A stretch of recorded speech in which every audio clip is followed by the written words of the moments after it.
Hey everybody, we're back with more Code Vein. Let's play Code Vein. I still don't know what the online thing has meant. Presumably the comparison to Dark Souls means you can be invaded, but I have no idea how that would work. Co-op maybe? I don't know.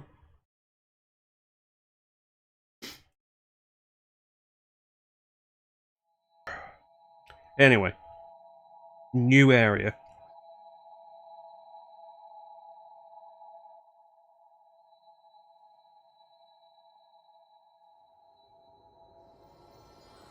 Oh yeah, the Cathedral. Let's get going. Cathedral of the Sacred Blood.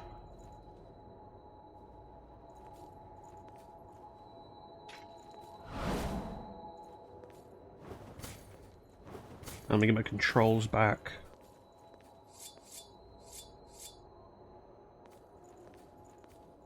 Alright, let's go.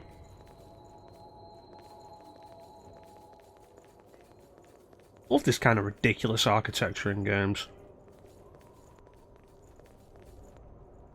Like, look at all of this. Too big to ever really be viable. So cool. I see Lost way over there. Well, you've got a gun, you could shoot them. I don't think we're welcome here. It's all or nothing. That's a different looking kind of Lost.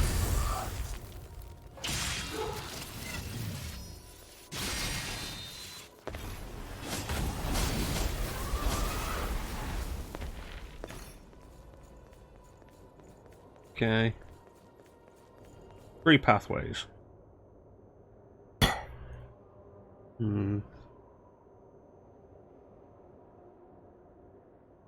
Take your pick. I'll follow. Eeny, meeny, miny, mo.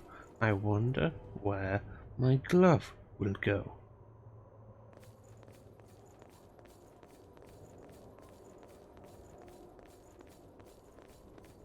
Don't slip and fall. Hmm.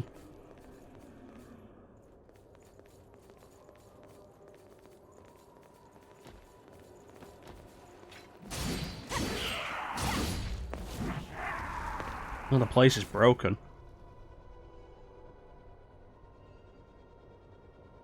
Oh.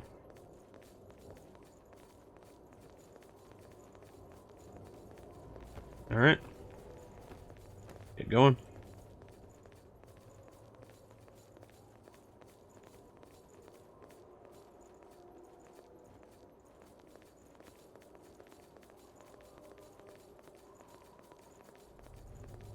Hello. You have to use every tool you have, right? It's still gonna be locked. It won't open. Let's try to find another way. Alright, so that's one pathway down.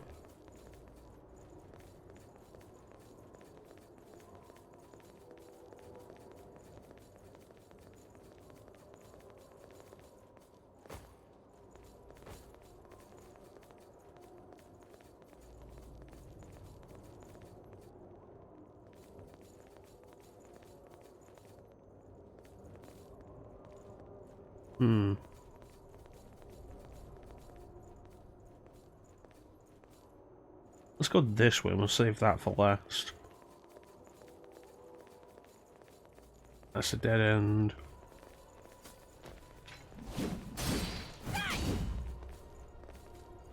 Hey look, there's somebody over there. Another path.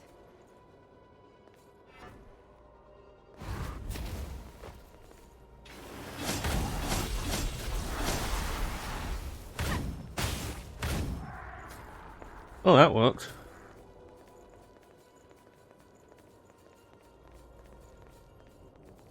Have to be careful, I might have some dropping down from platforms above us.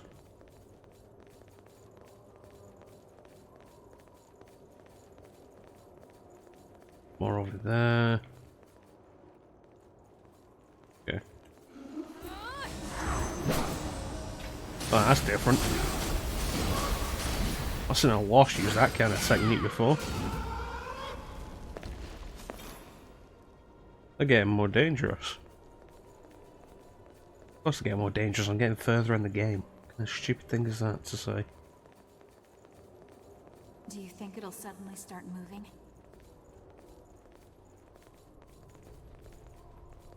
Well, my test so far has been conclusive. My test of walking over the body. So far, if they're gonna get up, they've been getting up, but I've been walking over them. Let's try to find another way. Alright.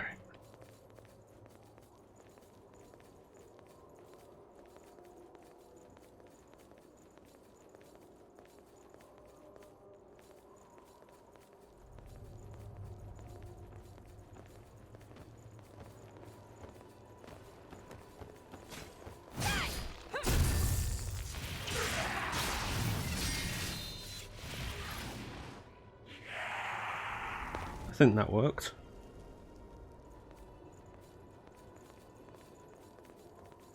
Ran out of road again.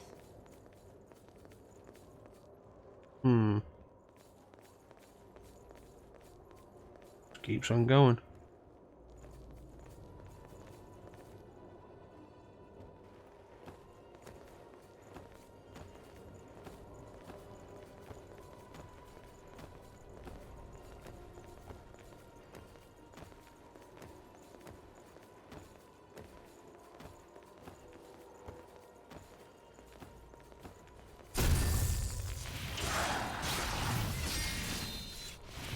Got that payoff.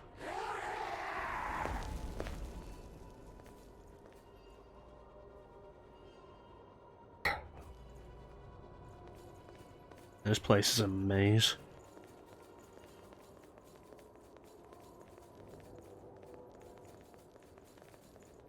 I'll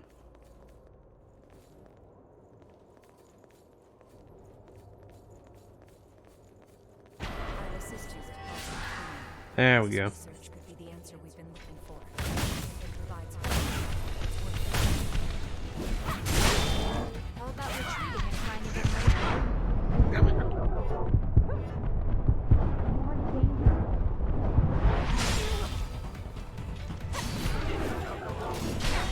Come here.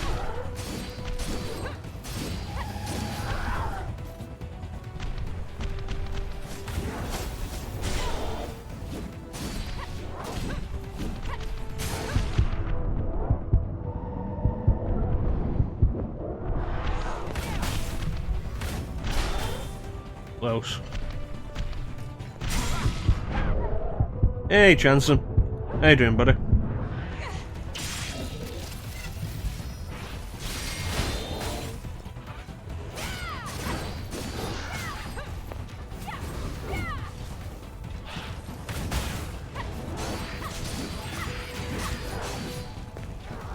Here comes another one.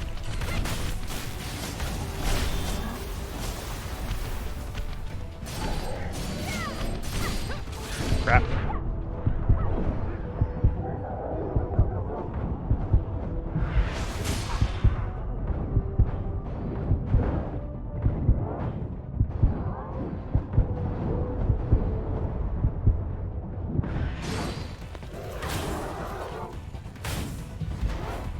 I hope this is the last one.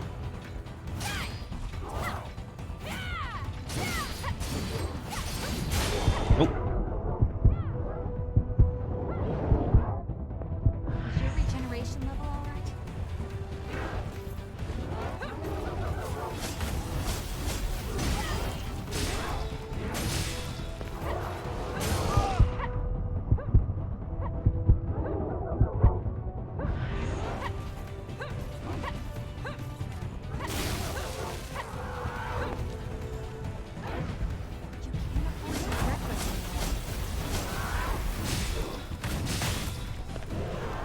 You doing okay? You doing your best? That's good.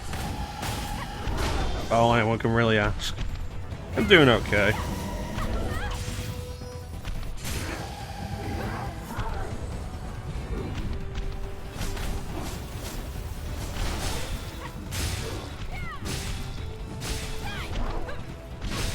How many of these is there? Oh.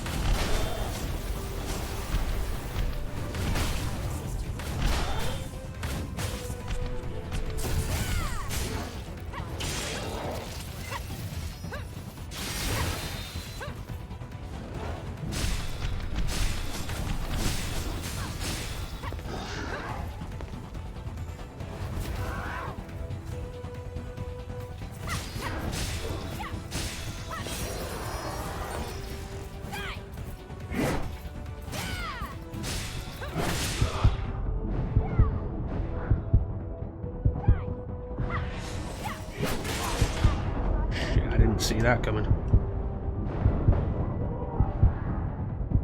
Ooh. Too close.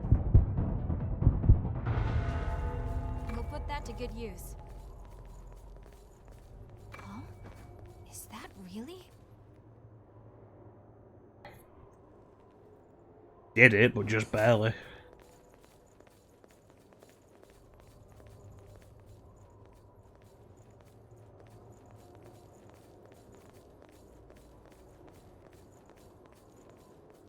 And we can find a missile tree soon.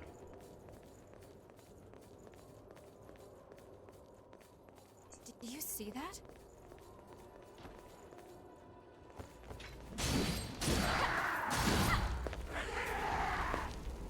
Yeah, it's treasure of some sort.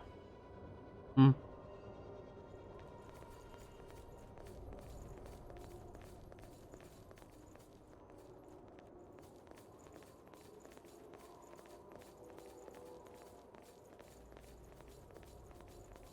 So you missed the last session of Code Vein, Chansum, so you haven't seen the Cathedral of the the Cathedral of the Sacred Blood yet.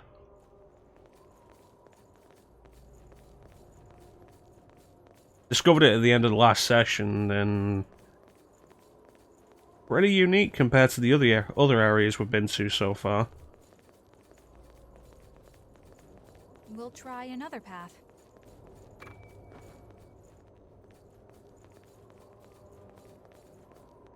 Huge, just existing within this huge crater in the middle of the city. Like, you see the walls?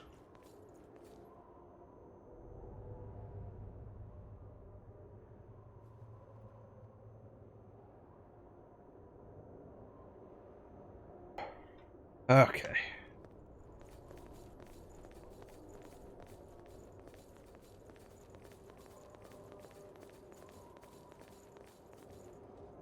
Yeah, that's another dead end. Thank you. That's probably too far. This place gets stranger the more I see of it. Oh, we also got a new companion, Mia.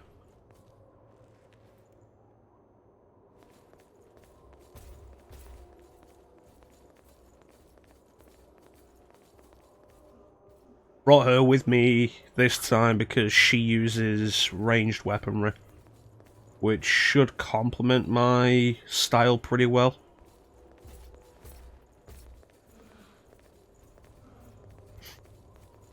I mean, Louis and Yakumo both work pretty well.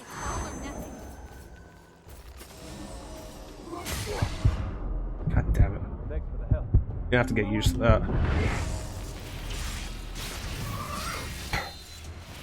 Yeah, Louis and Yakumo both work pretty well, but Mia primarily favouring ranged offense will probably be good for me.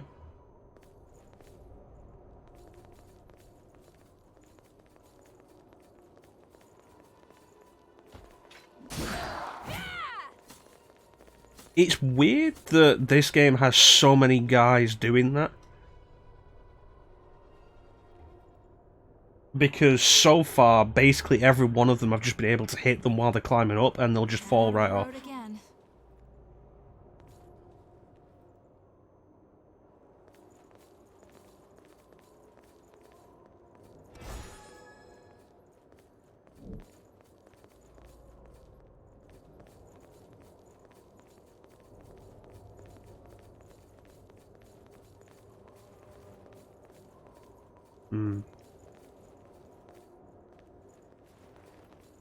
Well, this looks like an arena. It's not so much complaining about easy kills, it's... I'm surprised that they keep using that kind of thing. Because when it is an easy kill. Hey, Sina. How you doing, buddy? Ooh, a ladder. Doesn't look like this goes anywhere. So, it's not a dead end after all, is it? Okay, if we're gonna drop down there, let me check the other side. Warm. It is warm. It is weirdly warm today. When it really wasn't yesterday. I'm on my way.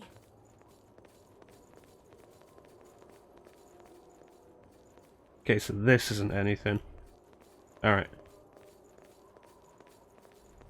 Yeah. Yeah. And it's only March. Like, it's almost April, but it's still only March. You have to use every tool you have, right? Okay, just the one. Good.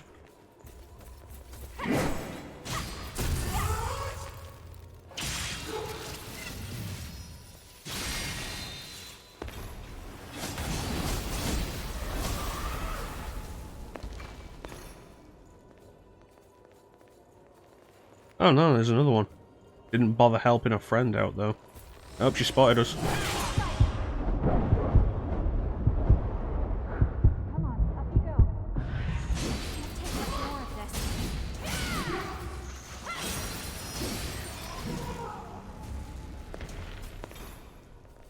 This is getting really dicey. Something nice? Rubelette Piercer. That looks like a gun.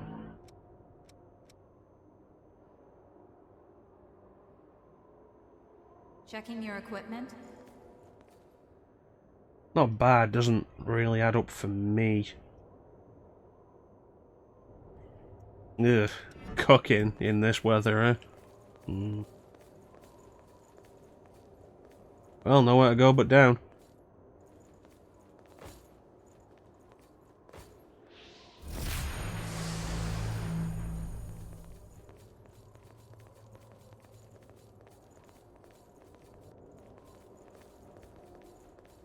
Okay.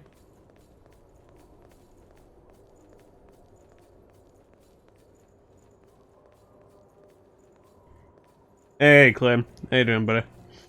Yeah, we got here at the end of the last session.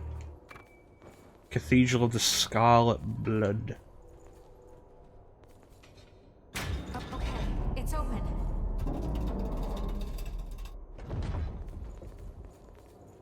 I don't remember what I was playing when you were talking about it.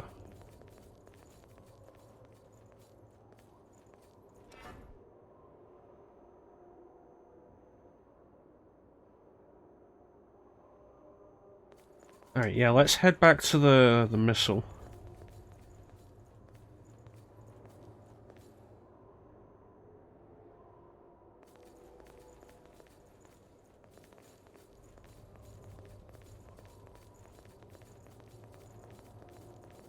I actually like the place.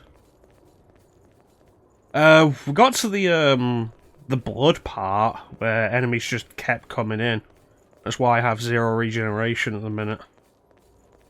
And why I'm going to take this opportunity to head back to the missile.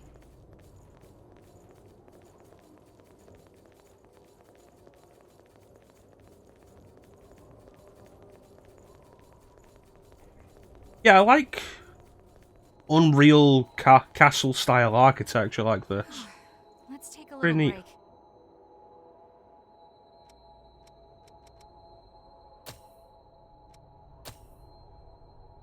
The white version of Mia we get for having the season pass.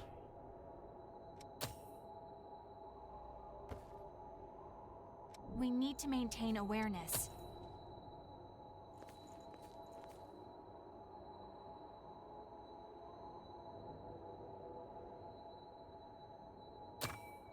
How do we have video games?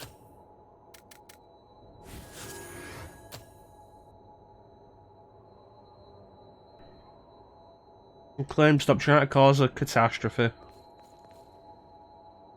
I like the white, I'm not sure about the pink. It's like the white works with my design as well. I don't know about the pink though. How's everybody doing? Let's go I see forward. Lost way over there.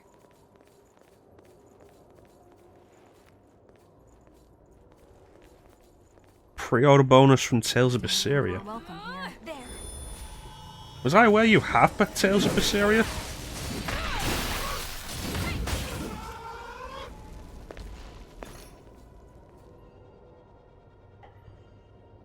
Hey, it's Teak. And no, that doesn't look like dried blood. That looks like deliberate design choices.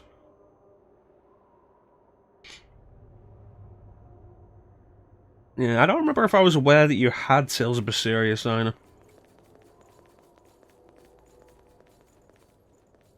Oh, you don't? Oh, fair enough.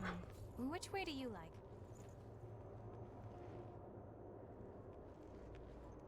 like?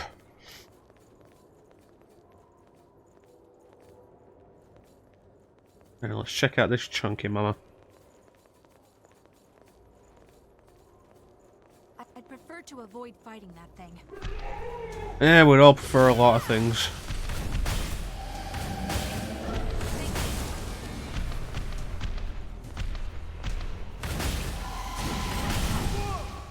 Well, that wasn't good.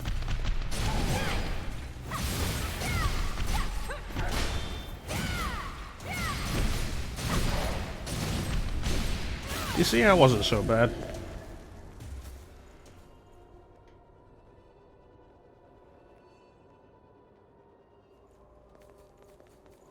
I'd probably be into... Ooh, I'd probably be more into running if I was able to do it without having to go outside.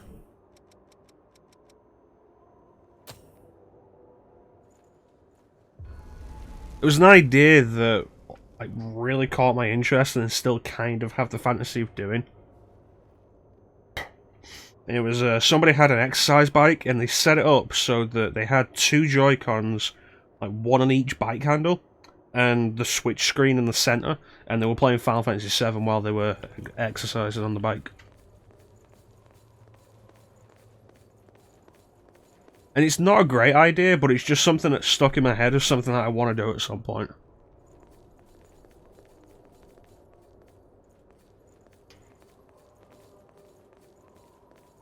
We'll put that to good use. Hmm.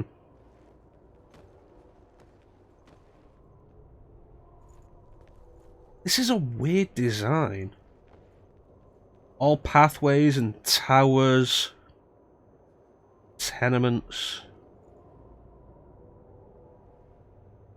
But it doesn't look like there's actually any core cathedral building.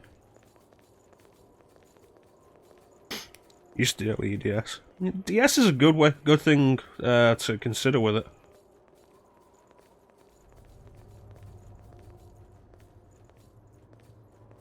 Yeah, you son of a bitch watching the Clone Wars without me.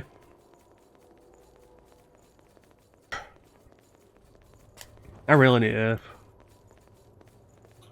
So I had Disney Plus and finally watched season 7.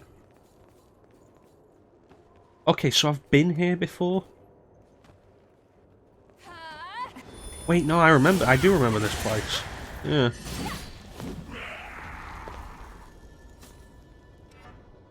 Alright.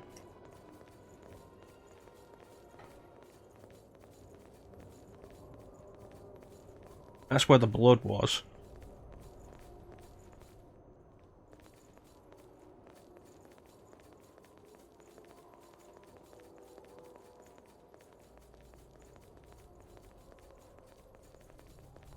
Dead end.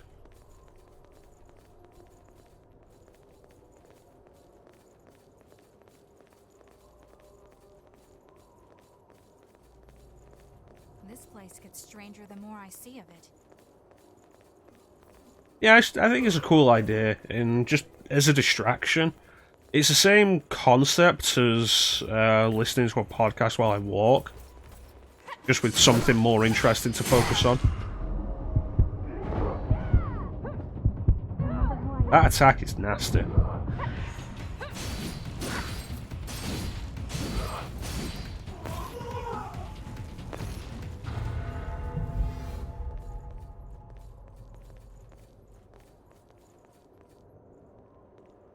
Okay.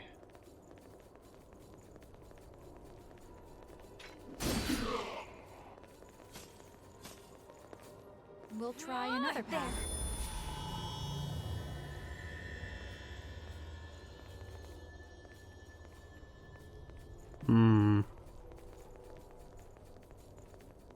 Okay, so we didn't go this way.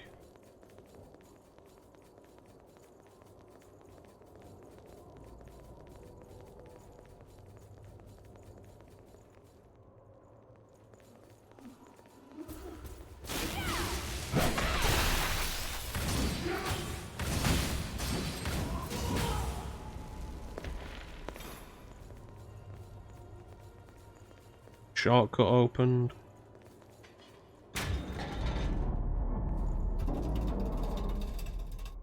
Nice.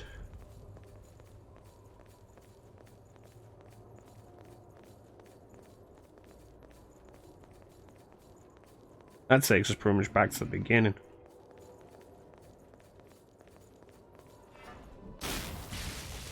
Hello. Okay.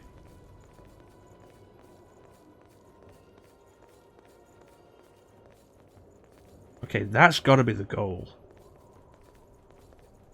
The only thing that looks like any kind of structure.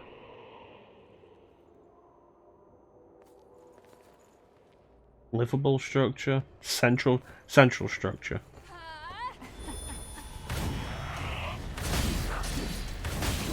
Alright. Do you have a missile in your head?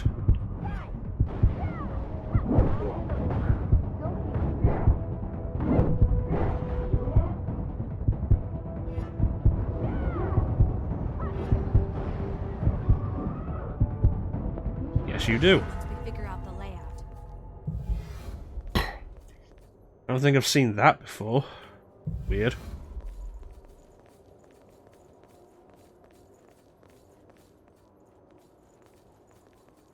You have to use every tool you have, right? Hmm.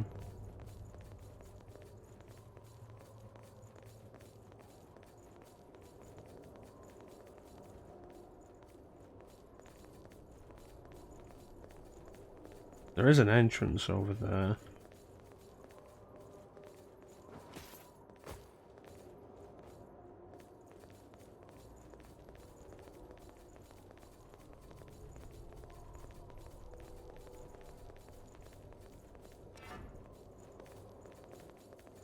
Checking your equipment?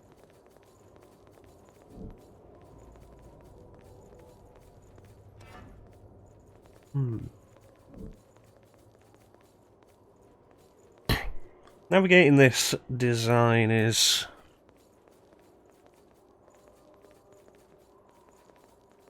somewhat tricky due to the repeating landmarks.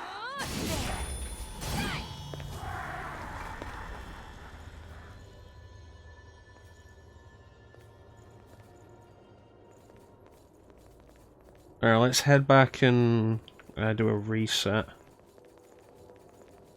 I'll be right there.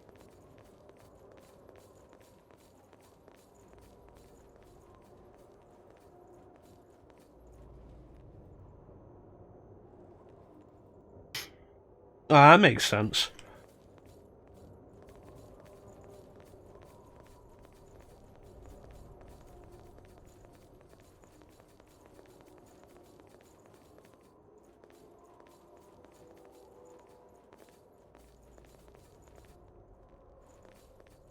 Yeah, that makes sense.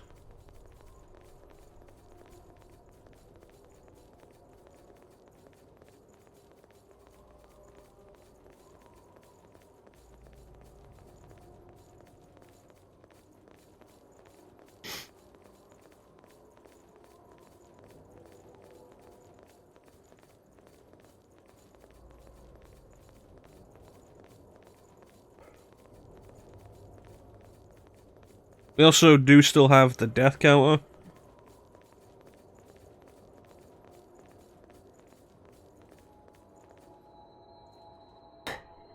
If any of the mods need to add to that, the command is death space plus.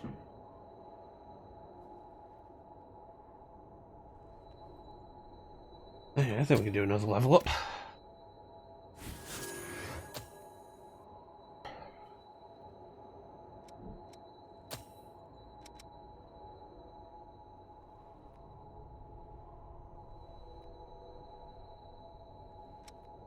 Alright, what have we got? Yakumo, Ricky, Mia.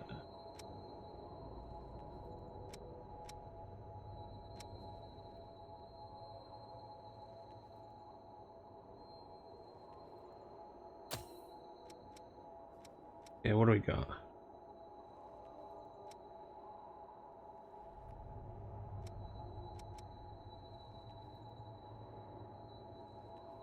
It's not a bad one, but it is very expensive.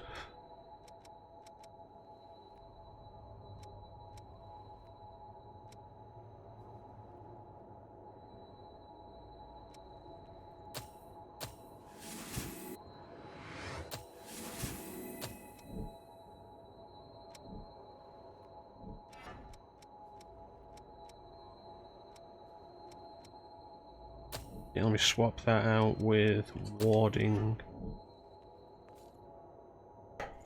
Alright, so goal is right there. God knows how we're gonna make it though.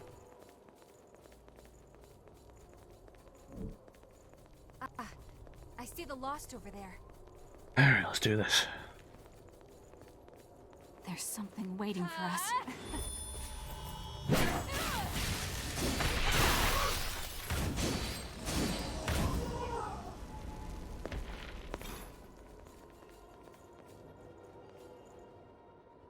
Alright, we opened a door over here that let us go that way. Led to the Lost with the missile in its head. Which was weird.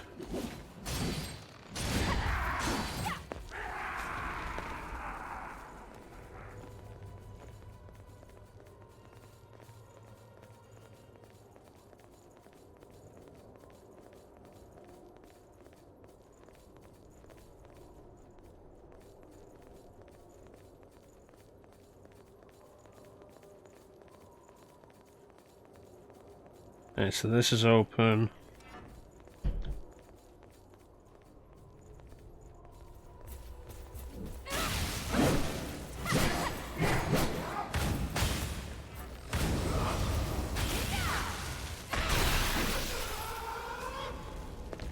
Okay, definitely worth noting that you can disrupt their teleport attacks with an attack of your own.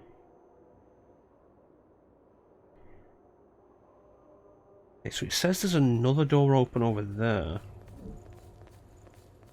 I did open another door.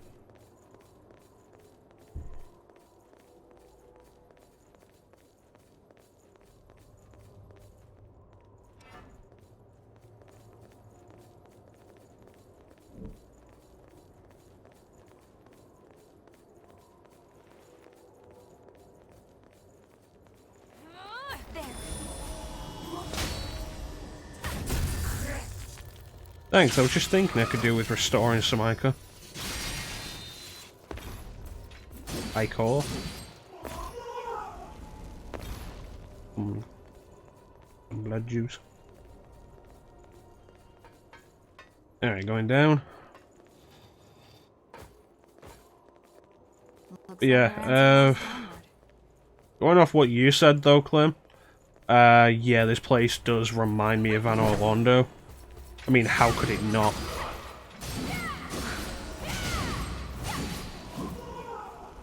I don't think that's necessarily Code Vein's fault.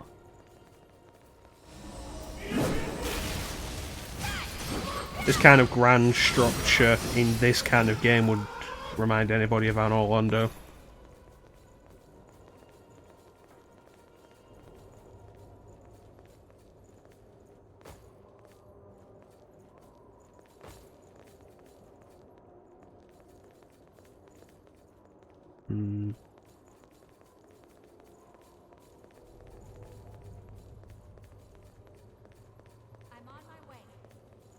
Okay, so we didn't go this way, apparently. No, because I recognised where we were and decided to go back. I think. I don't remember.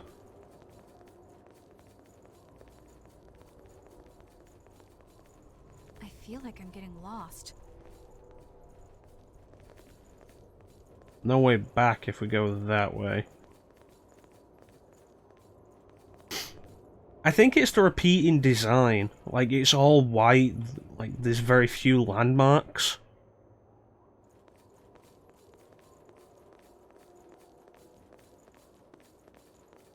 Good thing we got the map. This would be horrible to go through in Dark Souls.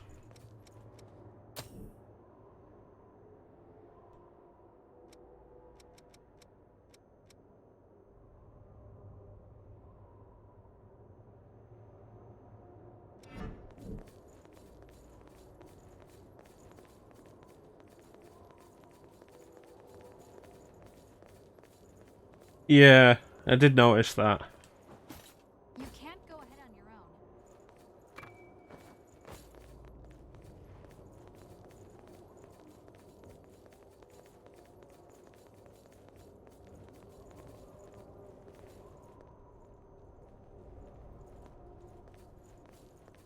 own. Yeah.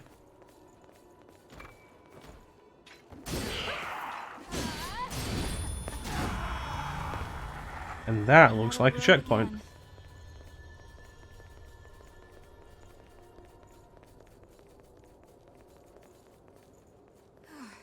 Let's take a little break. Alright.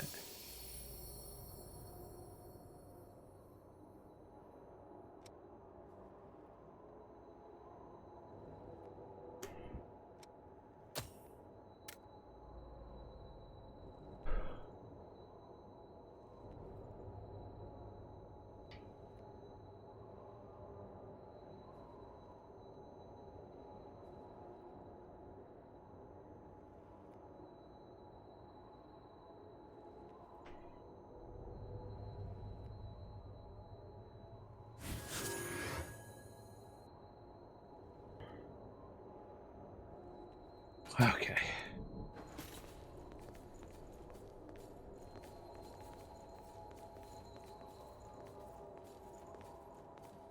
Gotta really take this to mean we're going in the right direction.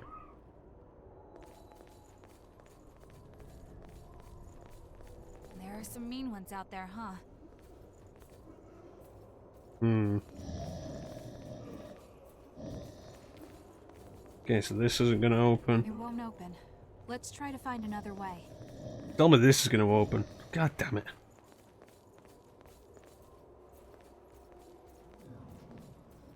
So it seemed like we were going the right way, but there's also a case of we can't go anywhere else without teleporting. Here's an interesting place. Glad I noticed that.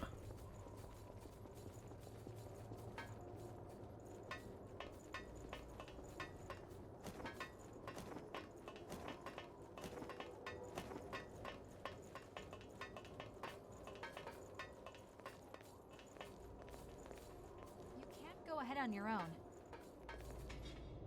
Okay, it's open. Awesome.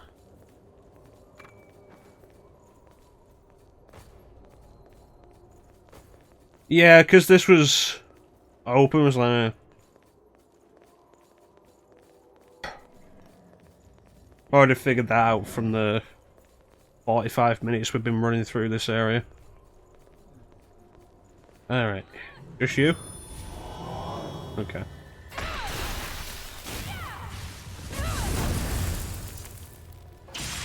Yummy, yummy, yummy, I got blood in my tummy and I feel like eating you.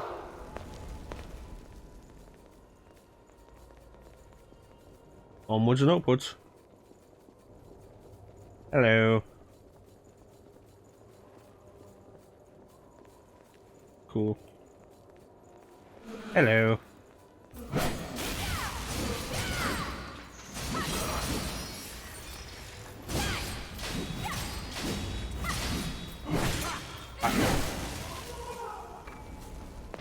We'll put that to good use.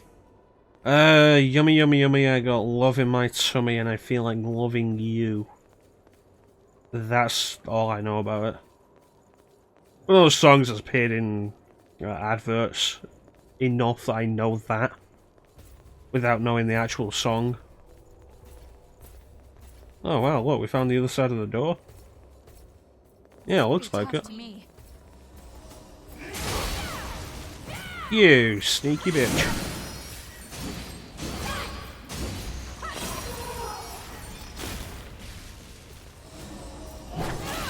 Not today.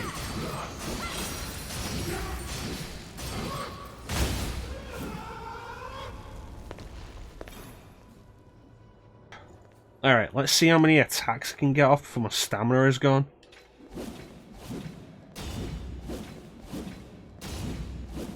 Seven attacks. So the reasonable thing is a 6-hit combo and then a dodge.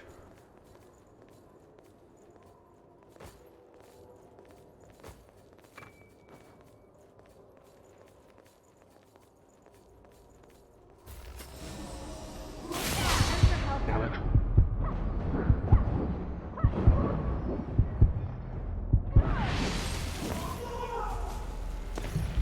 Pick this up. Yeah, it's reasonable. Always leave room for a dodge. It's finally open. You know, I really need to get to Nio at some point. Somewhere along the way, I just started calling it Nio instead of Neo. And I still don't know which one's right. I remember not being all that into the beta, not the beta, the alpha demo, because stamina management seemed like such a problem. I've heard it's really good. I think Clem's probably told me that as well. But we're already playing a game Clem recommended, so, you know, we can't just go to another one.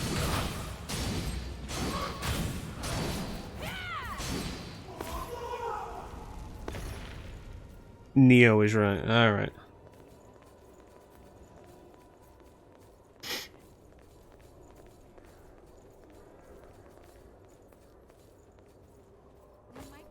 Who knows, maybe I'll start doing a thing of, Oh, I didn't see that. lining up games that my regulars recommend. Might not be a bad idea. We got this, we're doing Legend of Dragoon, which Bane heavily recommended for me. Probably do a Tales game that Chansom recommends.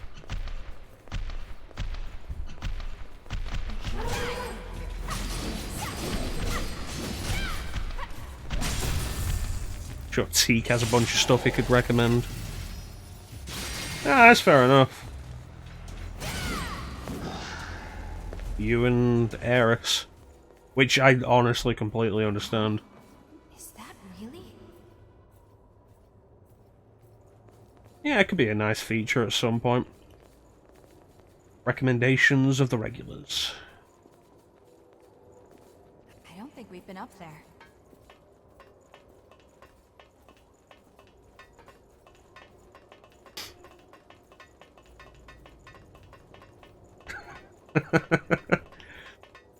Gonna be honest, Chansom. Recommending a Zelda game wouldn't matter. I've already done most of the series. And there's an intention to at some point do Skyward Sword.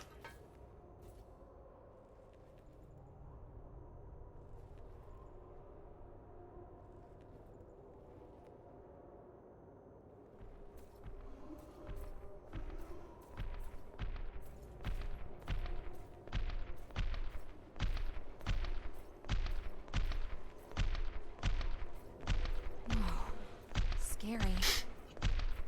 Yeah, if you have a game you'd want to recommend that isn't Tales, you know, that's always good.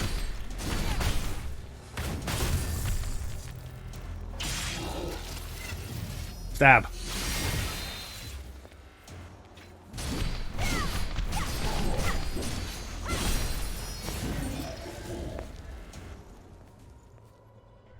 Actually reminds me, I do have a game that you might be kind of interested in that felt to me like Sega's attempt to do a Tales game. Shining I was Resonance. about to suffocate in there. Did already play Digital Devil Saga. Haven't been there. Yeah, Shining Resonance Refrain. The Western version, it's the director's cut, which was actually released in the West. This place Kind of a gives similar me thing no as idea. Nocturne, like the version of Nocturne that was released in the West was the director's cut Maniacs version. Oh, she's blocking.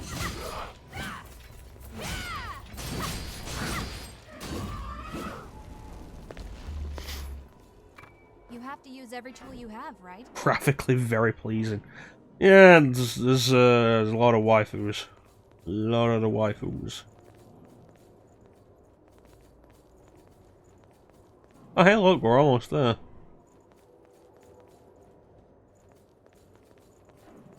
I don't know, there was nothing really wrong with the game. I played it for a couple of hours and then just kind of stopped, which is basically just how I exist at this point. Yeah, no, I have been here. Alright.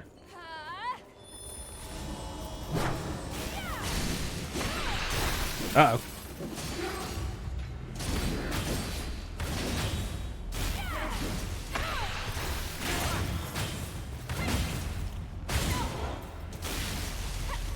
Don't block that.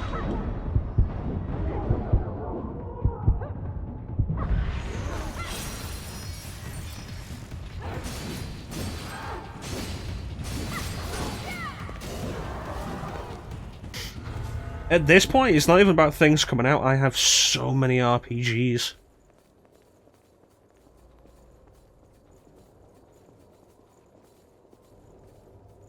Yeah, at least it's voiced in English. That kind of thing is even more tedious when it's voiced in Japanese. I start the game with the best of intentions. I'll listen to all the dialogue. And then, like, by the end, like, by about 10 hours in, I'm like, okay, I'm reading this so much faster than they're saying it, and I can't understand what they're saying anyway. So...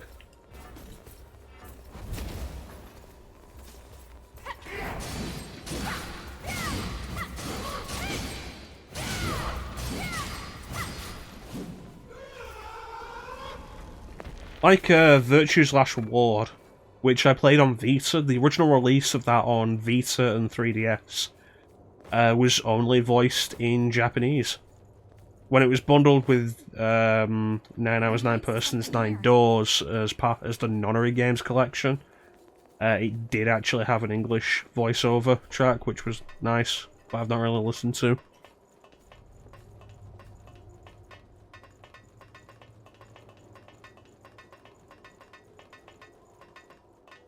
I'm still surprised Jump Force even came out in the West. But even given that, it didn't look appealing. You want a jump game, you want that jump crossover fighting game, you want to play Jump Ultimate Stars on DS. That was a lot of fun. I used to play that in high school with some friends. That was never released outside Japan, but we all had it. Fucking awesome. We should be okay once we figure out the layout. Mia, we are never going to figure out the layout.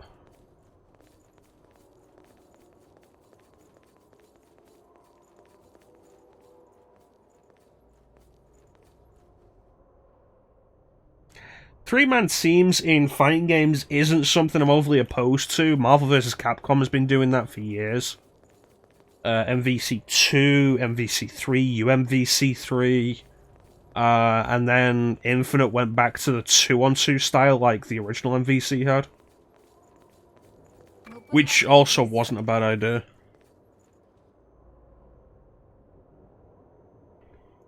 You know, Jump Ultimate Stars was great, and it was at the point where I was getting into anime and manga anyway. And so, like, oh yeah, no, here's this game that's kind of the closest the DS has to Smash Brothers, but is a little more focused and has, like, so many of your favourite anime and manga characters. And it was really cool. I recommend checking out Jump Ultimate Stars.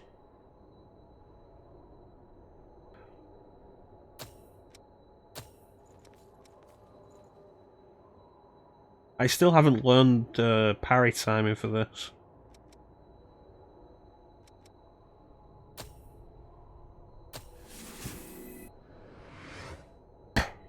I tell you the worst game for 3-on-3 fighting. Power Rangers Battle for the Grid.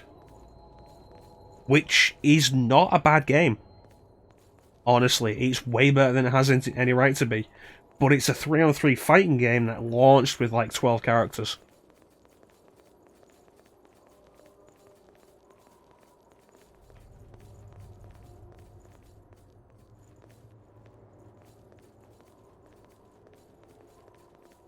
So it gets very... it's worn out very quickly.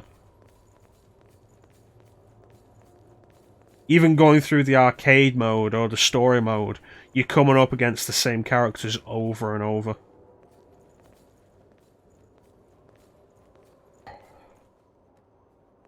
Which is a shame, because like I say, it was actually a pretty decent fighting game.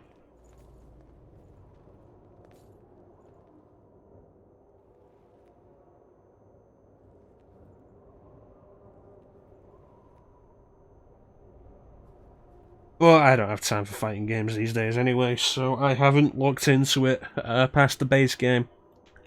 I have no interest in picking up any of the DLC.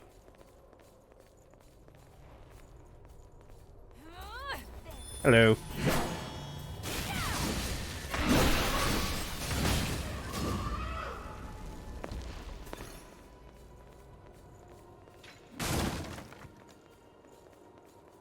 That's a marvelous find.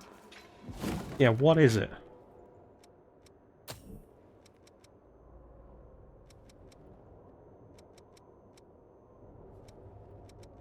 Is it another gift?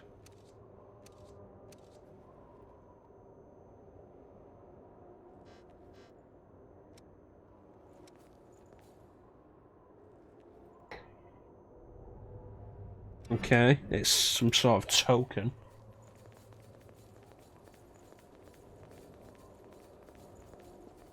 Makes me think of the sunlight medals, which you can find without actually being part of the Sunlight Covenant, and they mean absolutely nothing to you.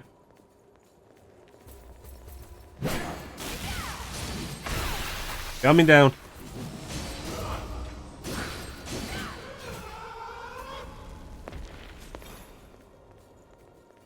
Hmm.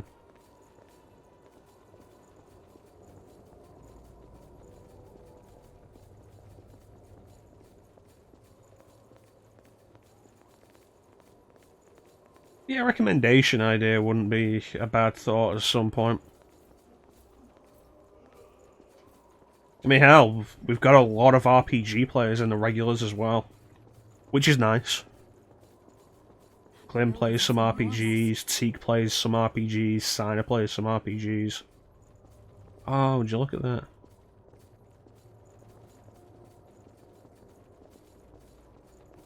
I think Ninja might be like... Ninja and Lino, maybe, might be the only regulars that don't really play RPGs.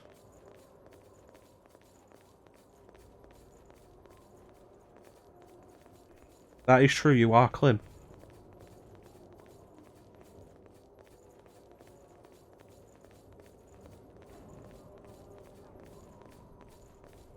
I mean, Ninja does play Western RPGs, doesn't play JRPGs. There's nothing wrong with Western RPGs, though. You get back down there.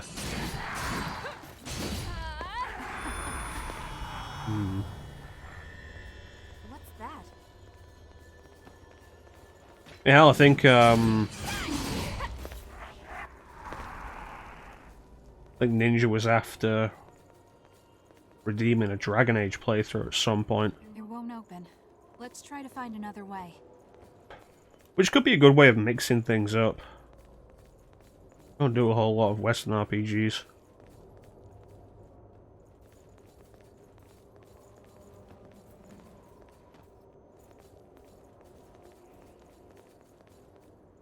Skyrim, Mass Effect, like Western RPGs covers a fairly broad spectrum anyway. Yeah, so much game.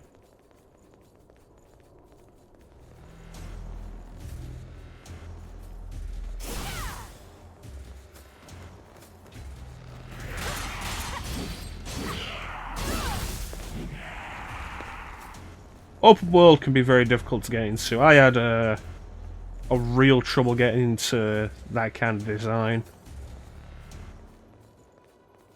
I didn't get into Skyrim until Dawnguard came out.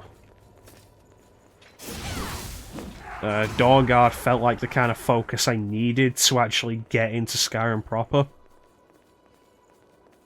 And it's worth noting, Dawnguard was actually the last DLC to come out for me, because I was playing Skyrim on PS3, and for some reason on PS3 they released the DLCs backwards. Yeah.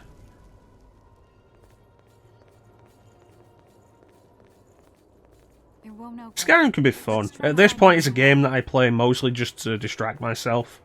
I have it on Switch. It's tame. Requires very little focus. There's always something I can be doing in it.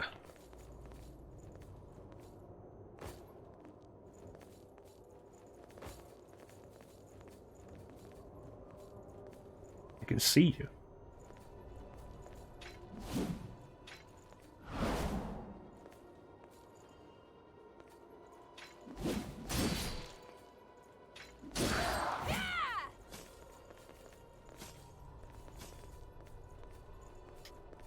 Honestly, at this point, there's probably not a huge amount of point in playing Skyrim, unless you're after, like, moments in gaming history, I guess.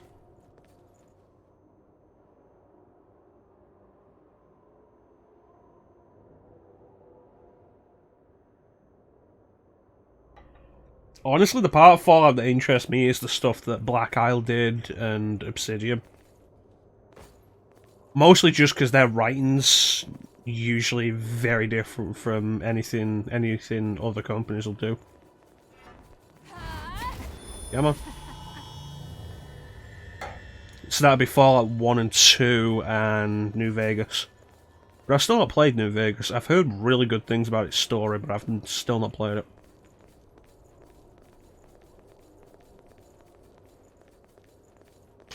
Yeah, Skyrim, I think Skyrim at this point would really only be worth playing if you've never played it before. Really only worth playing as like a moment in gaming history. It's an important game, no doubt. But there's also the point of, by this time, I think other games have started to surpass it. It's finally open.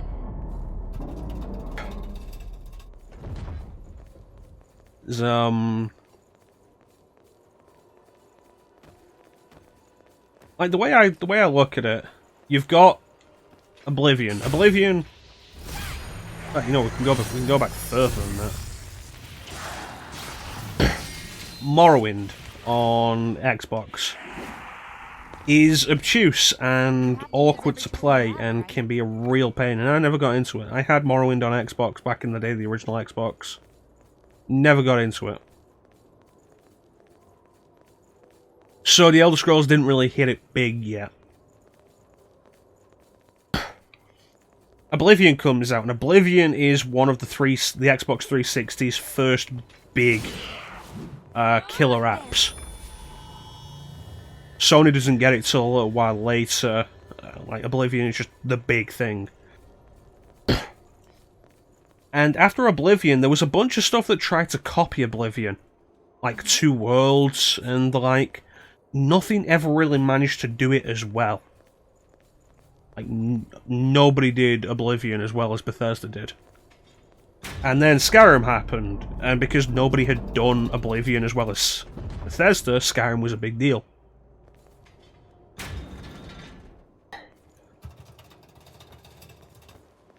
I heard a noise from somewhere.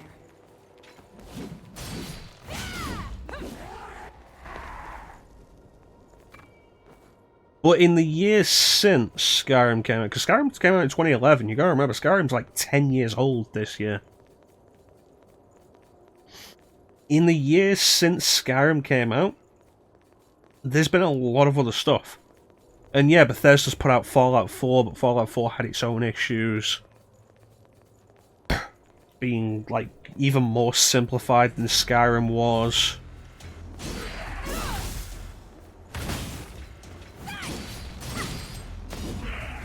Which appealed to some, didn't appeal to others. It was a matter of preference. But there's also a point, I think, of Bethesda. The whole Bethesda idea, it's been a joke for a long time that Bethesda games were always real. And they had to be, like, being buggy was fine.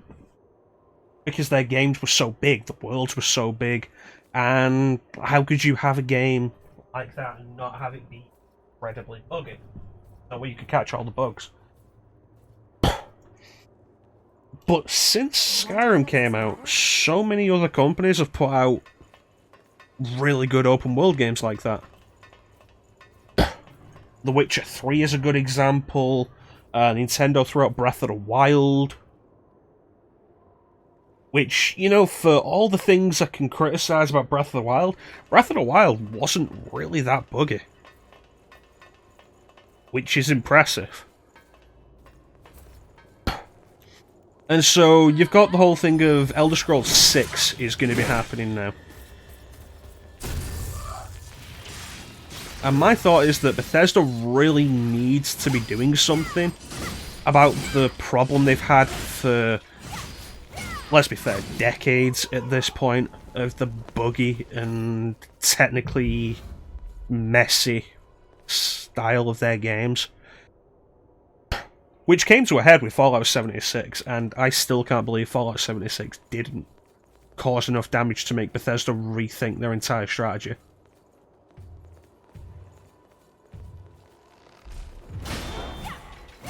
No, it just made them turn around and decide, yeah, no, let's add a subscription service to it. Okay?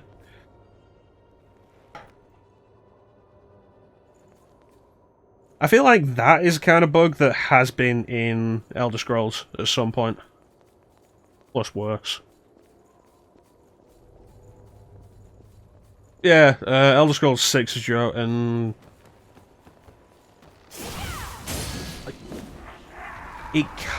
it really can't be the same kind of thing as they've done before. We'll put that to good use. Because now there are alternatives. There weren't alternatives 10 years ago when Skyrim came out, now there are.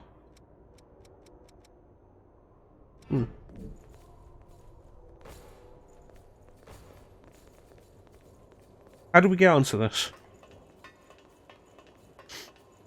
But yeah, Skyrim I think is worth... If you've not played it before, I think it's worth playing as a moment in gaming history kind of thing.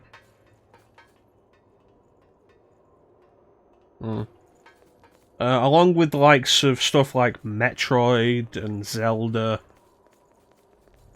F-Zero, games that I wouldn't recommend you play, but games that I'd recommend you check out for gaming history. You think this ladder will hold?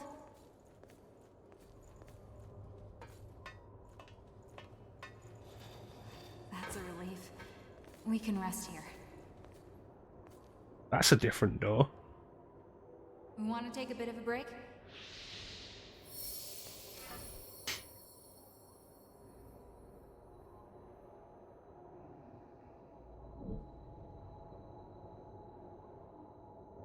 What do you guys think are some games that should really be played for the sake of the history of them?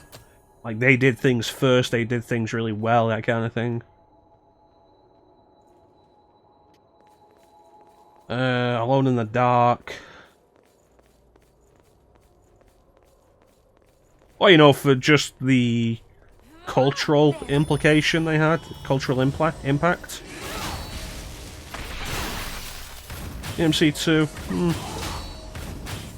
How not to make a sequel.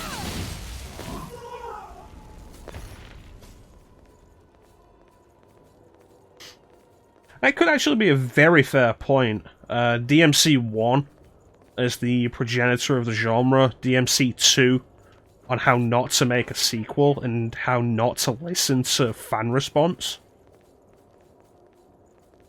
Like, one of the main things that the development team of Devil May Cry 2 took on board, one of the main complaints from fans that they took on board with Devil May Cry 2 is the guns were not powerful enough in Devil May Cry 1.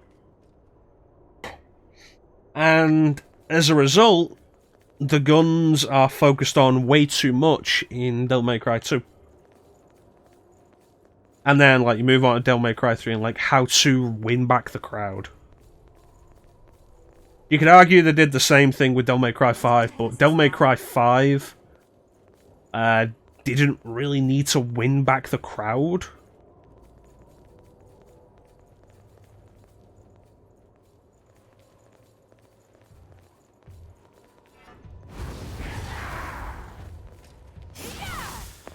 Devil May Cry 5 already had the crowd.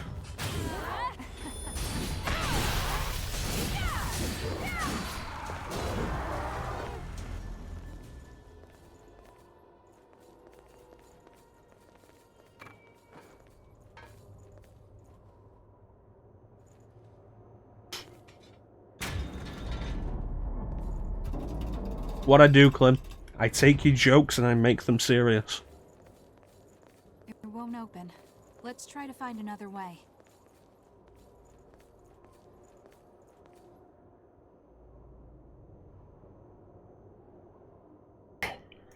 Devil May Cry 2 is awkward, but I've shown it off before, and like, Devil May Cry 2 had good ideas.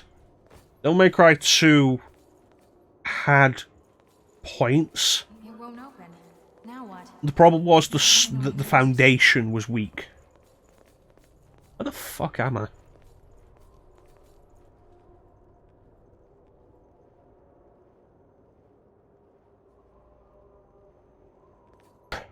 Like, Bloody Palace was a fantastic idea. The problem with it in Devil May Cry 2 is the combat wasn't really all that enjoyable. Bring Bloody Palace back in DMC 3 where the combat is enjoyable, bam, you're good. It's fantastic. Like, mwah.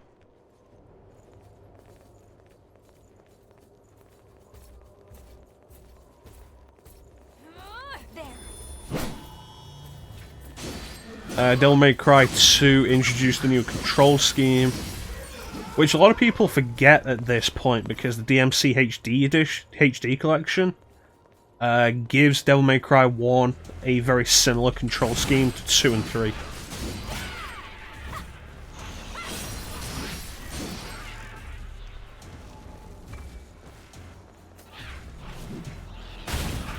Shit.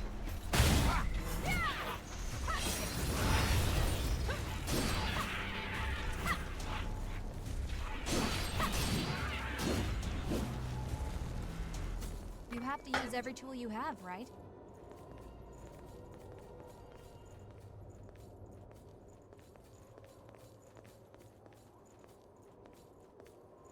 Wait a minute, I recognise that.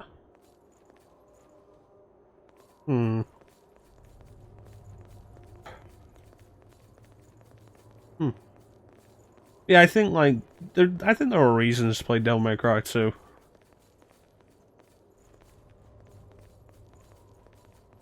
Got its problems, and you'll definitely come away thinking it's a bad game. Rightly so. Right, I think there are reasons to play Devil May Cry 2. Of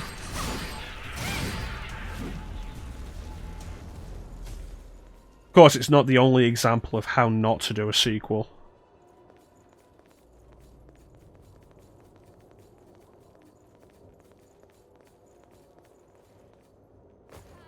Plenty of examples of that.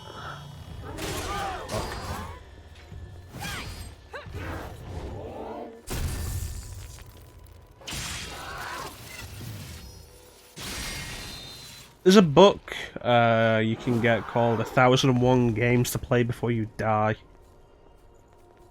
which I never took a proper look at because it spends a lot of time going over arcade games of the 70s and 80s, which I have no interest in.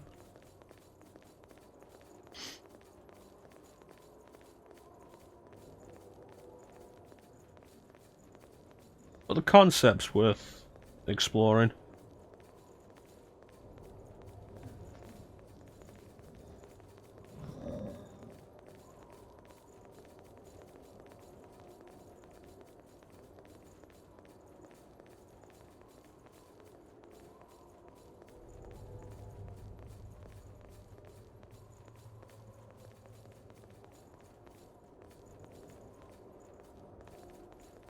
Alright, let's see what we got.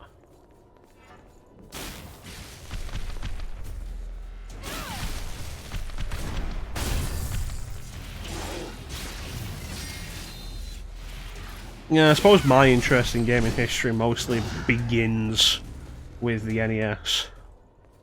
Mostly.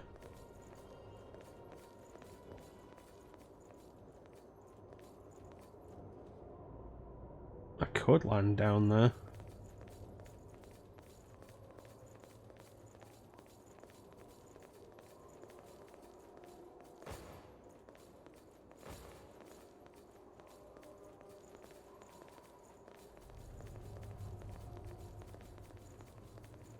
Yeah, the question does still stand. Any games you guys think that would be worth playing as a matter of gaming history?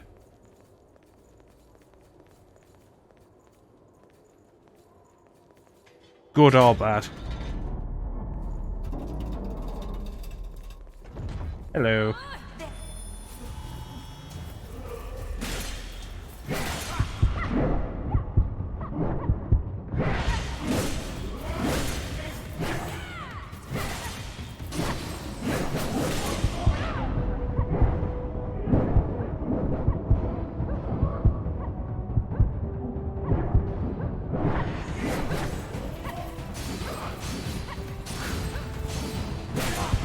Cheating bitch.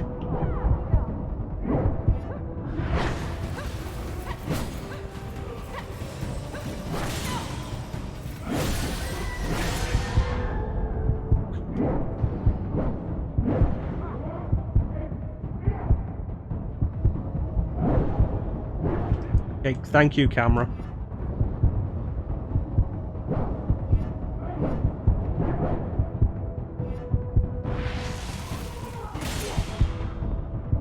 Damn it.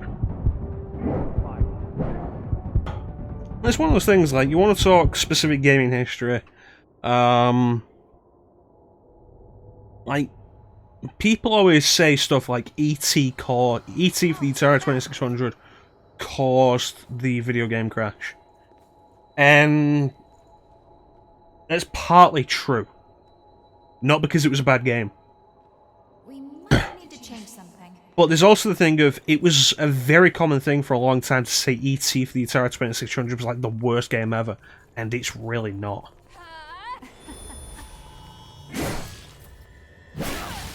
I think it's worth playing as a matter of gaming history, and it's not a good game, but very few Atari 2600 games hold up today as good games to begin with.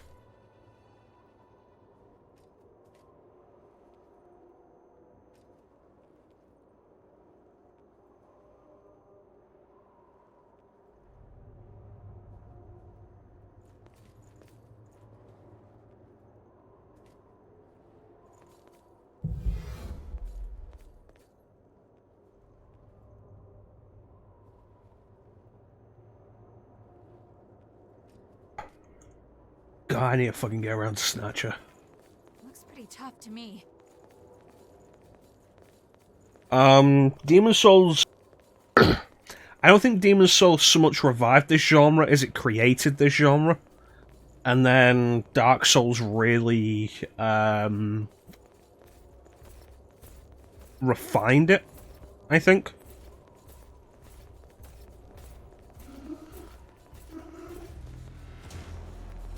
Snatcher is a good idea. I really do want to get to Snatcher.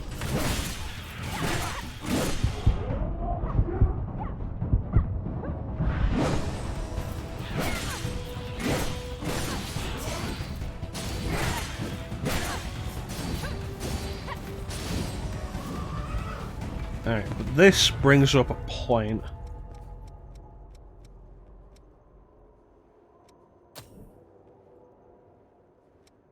There we go. I've been meaning to play Snatcher for ages, honestly. Back when I was letting people vote on what game I'd be doing next, Snatcher was in there, I think, twice. And we just never ended up doing it, unfortunately.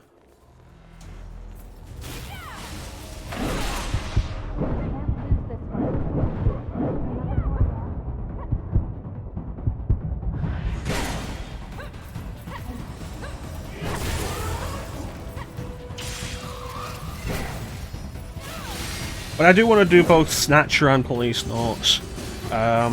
Largely because I think Kojima, when he was restrained somewhat, could tell good stories when he had an editor, when he wasn't such a big name that he was immune to that kind of treatment.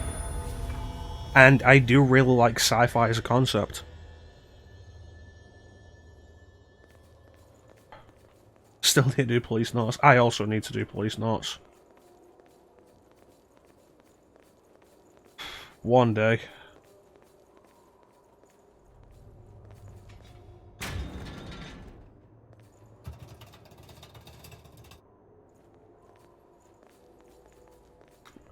Okay.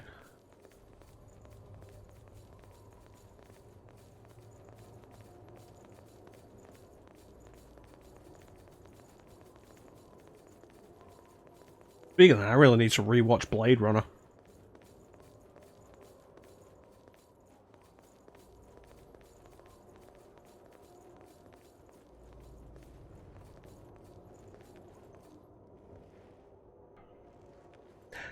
I have that on 2 systems. The concept... Oh, fuck. The concept... Shit. The concept sounded really interesting to me, and I've just not gotten around to playing it. I have it on PS4 and Switch. Sunshine. At least we don't have to go that far to get these ones.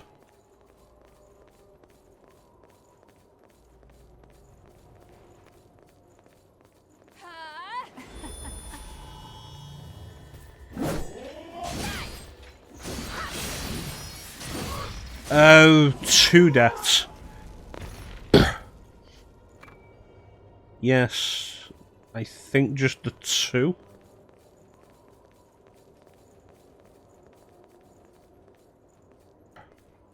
Hmm.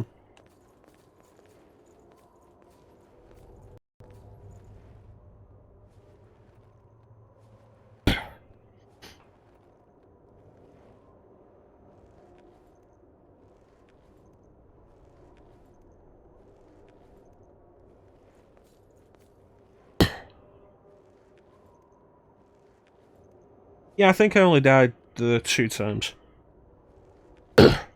Nice, cool chance. I figured typing it out like that would get to you quicker than me saying it.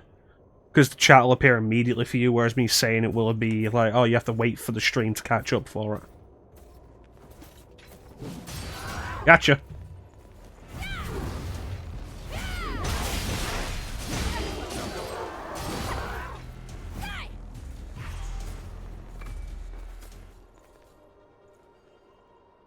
Right, so add another one as well.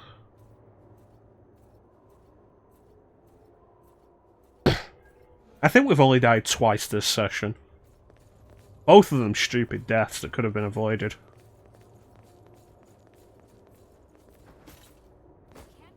Wonder where that goes.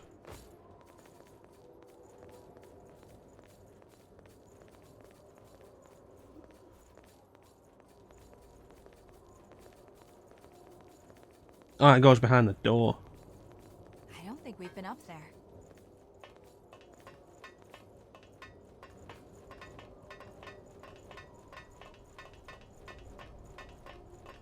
Yeah, I think there's a lot of games you can look at for historical, cultural, significant impacts. Final Fantasy VII would definitely be one. Okay. Popularizing the JRPG genre in the West.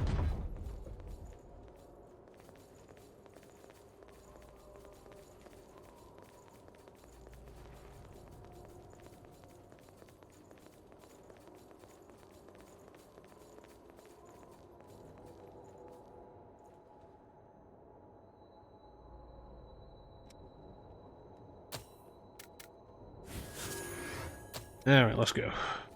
That's not the kind of relief sculpture you usually see. It won't open. Let's try to find another way. Of course it's locked.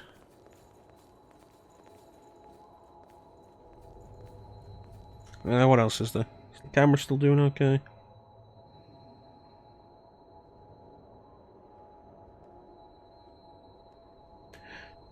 Yeah, it looks like it is.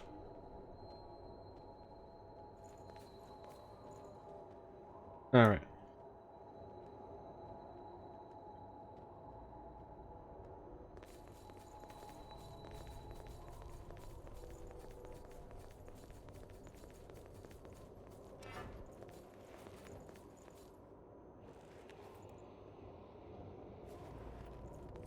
Alright. World of Warcraft similarly would be worth experiencing for the effects it had on the MMO genre.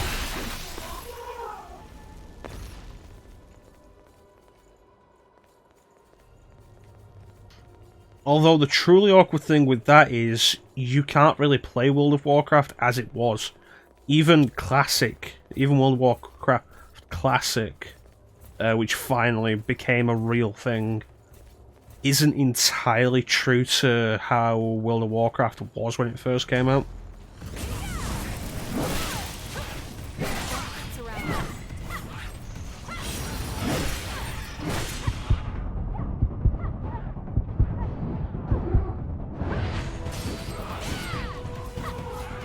The nature of continuous games. Use every tool you have, right? That was easier than I expected. Final Fantasy XIV, A Realm Reborn, would be worth doing it again, and the example of how to learn from a failure in a very impressive sense. But Final Fantasy XIV, as it stands, is no longer A Realm Reborn, and hasn't been for a long time.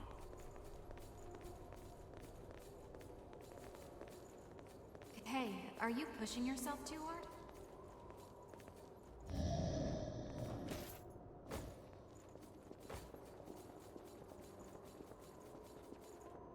Want to head up this ladder? Was this pointless? No, it was not. I'm on my way.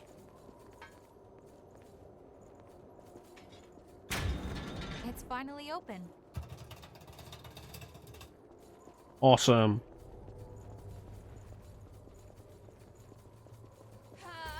Hello. Rude.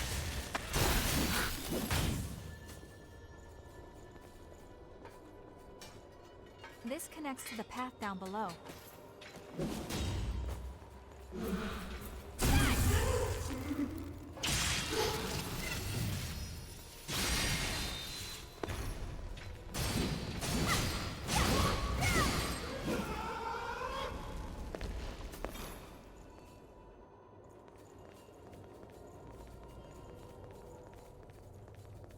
Really thought we'd be in the cathedral by now.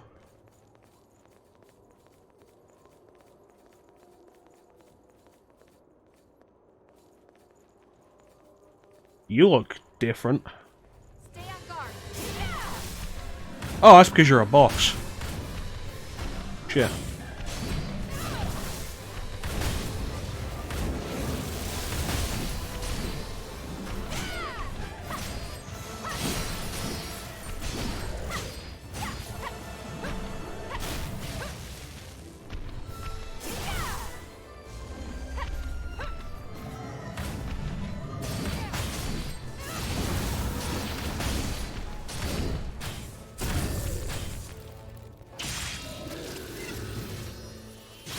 You know what? I wasn't expecting to be able to do that to a boss.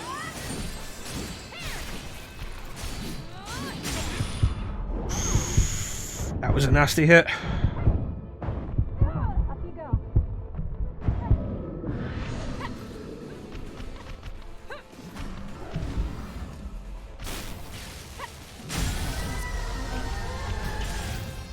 No. Fuck. I wanted to revive her.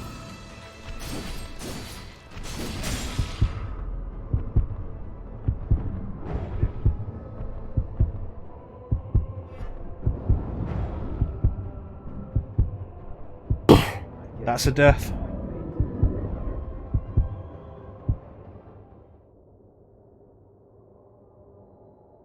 Mega Man would be worth playing. How are you doing? Suppose the question there becomes like Mega Man or Mega Man 2. Or both. Alright. Well, the good news is at least we know there's a boss there now and I can be prepared for it. I didn't expect that to be a boss.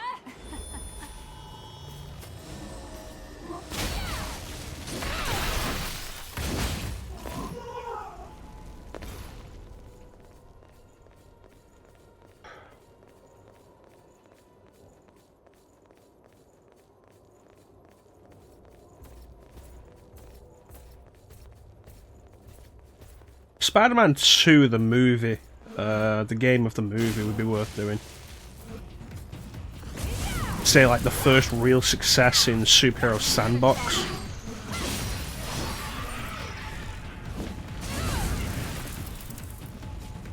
I'm alive.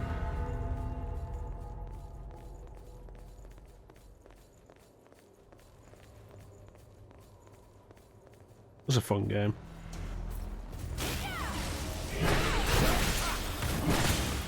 Yeah, that was bullshit.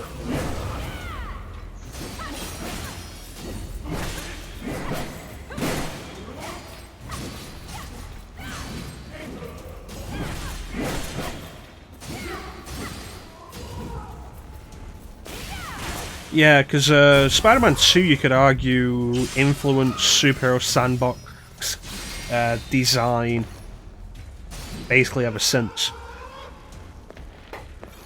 We'll put that to good use. There's the stuff you'd expect, like Alone in the Dark, for creating that style of survival horror, and then Resident Evil for refining it.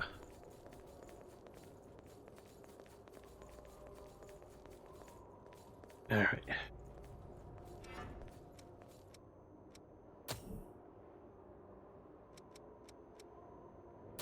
I might have to keep you around.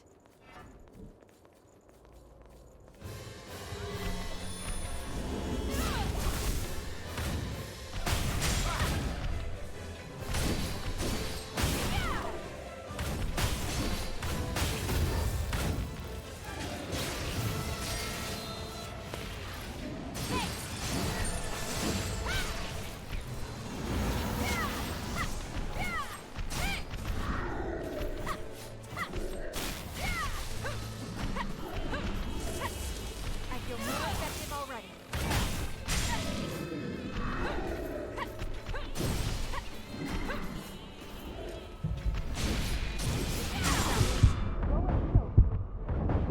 Shit in hell, that hurts.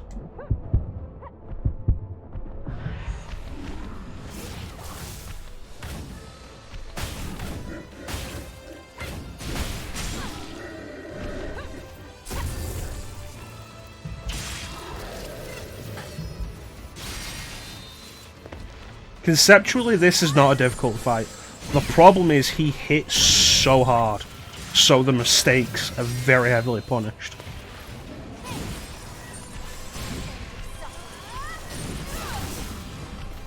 Plus, look at that swing arc.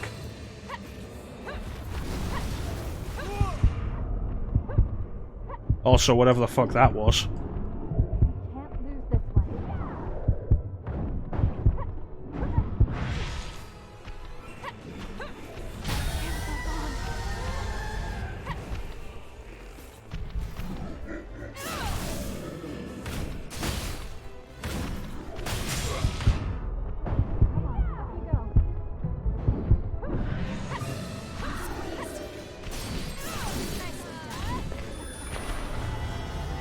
Oof.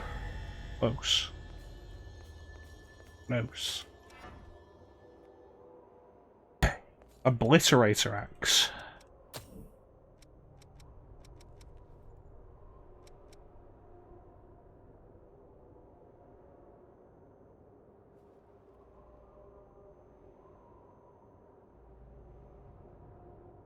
If leveled to the same level as my heavy axe, it could be useful.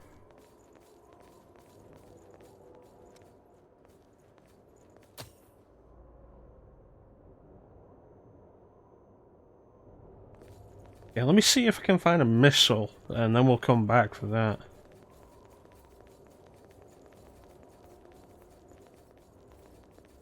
There we go.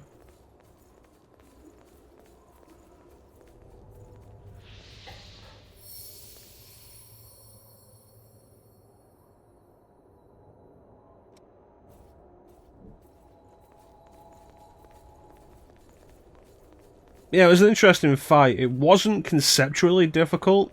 The issue was that it just dealt so much damage per hit.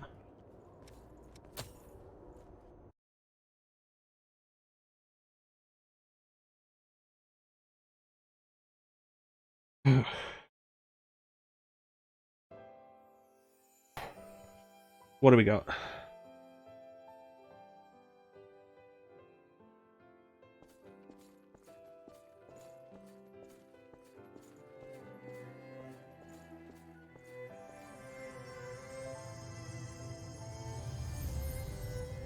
Many of your comrades were swallowed up by the Queen's miasma, lost the very essence, and became puppets of the enemy.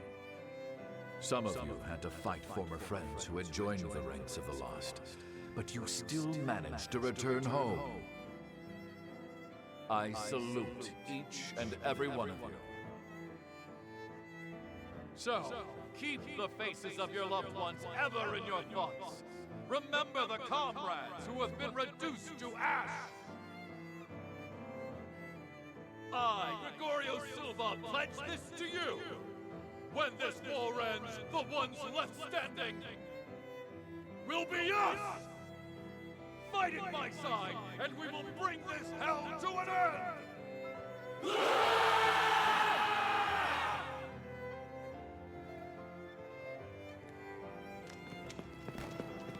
Remember to keep your hearts covered. There's no coming back if you get hit there.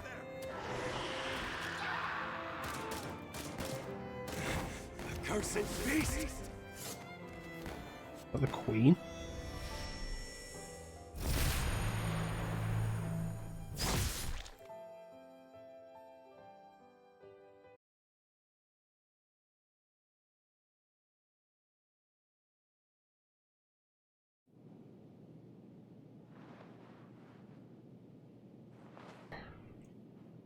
Seems like a dangerous ability that she has. Difficult to counter.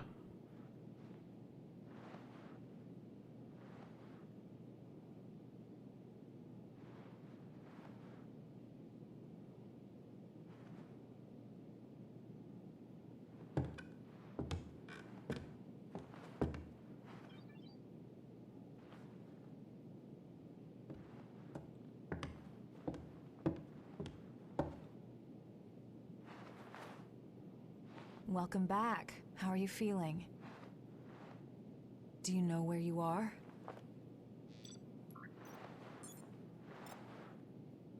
You were killed 2 days ago.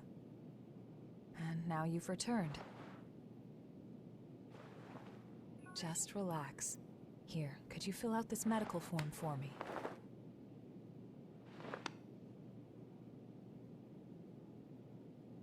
I'd like to confirm some things if that's all right. Why does this feel How much like the do you beginning remember of a about game? yourself? When you get to put in the details and create your character?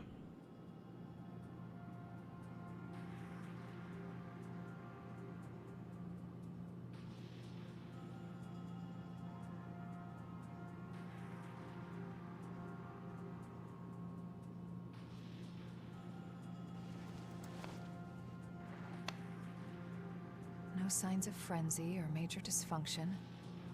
You appear to be in excellent shape.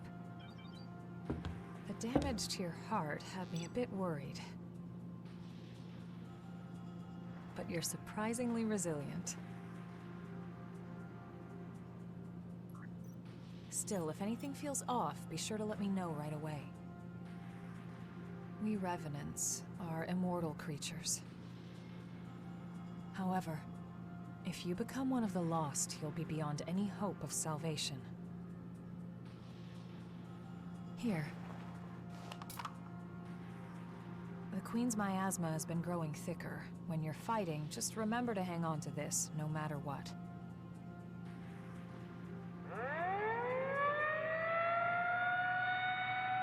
Looks like it's time for the meeting. I know you're probably not feeling up to it. This really does feel like the start of the game. Or the start of a game.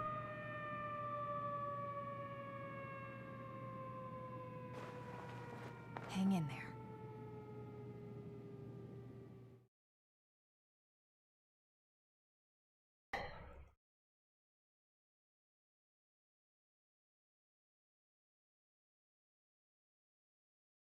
Feels more like the start of the game than the actual start of the game did.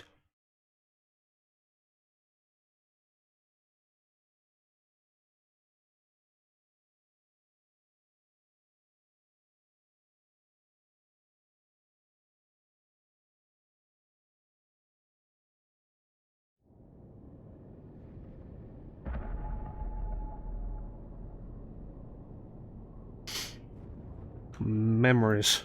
Like the corners of my mind. That's not right. Misty How's your little watercolored brother? memories Louis hasn't of woken the up way we were. Yeah, there's no sign of rejection, but it's still worrying. So, after the war settles down, could you help me? It's entirely your choice. Even without the threat of the Queen, bloodthirst is still a huge problem for us. We created so many revenants to deal with the horrors and the Queen's frenzy. Silva wants to liberate the land the horrors took and give it to the surviving humans to secure blood. I'm trying to resolve the issue in my own way. There are a number of fascinating points in your blood data. So please consider it, would you? Where the hell are we? It seems you've been assigned to Jack's team. If you feel you're in danger, don't hesitate to fall back. Everyone on his team is skilled, but they get carried away easily. I know they get a lot of dangerous Oh look, there's missions, Solidus but over our there. rescue parties are stretched to their limit. Karen, in particular, is pushing herself too hard. Please think of them, too. So, after the even with weak Silva, there are.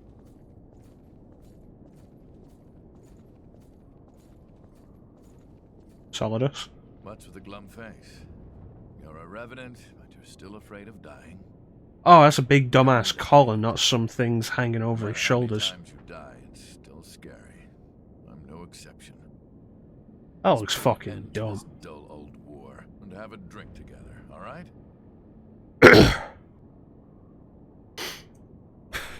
Do you remember the day of the Great Collapse? We've been struggling a hard, painful fight ever since, but we're still here. We'll win again. We have no choice but to win.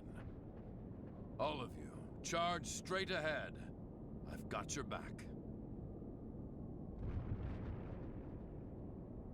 What's with the glum face? Get him out. It's Yeah, I'm done talking to you.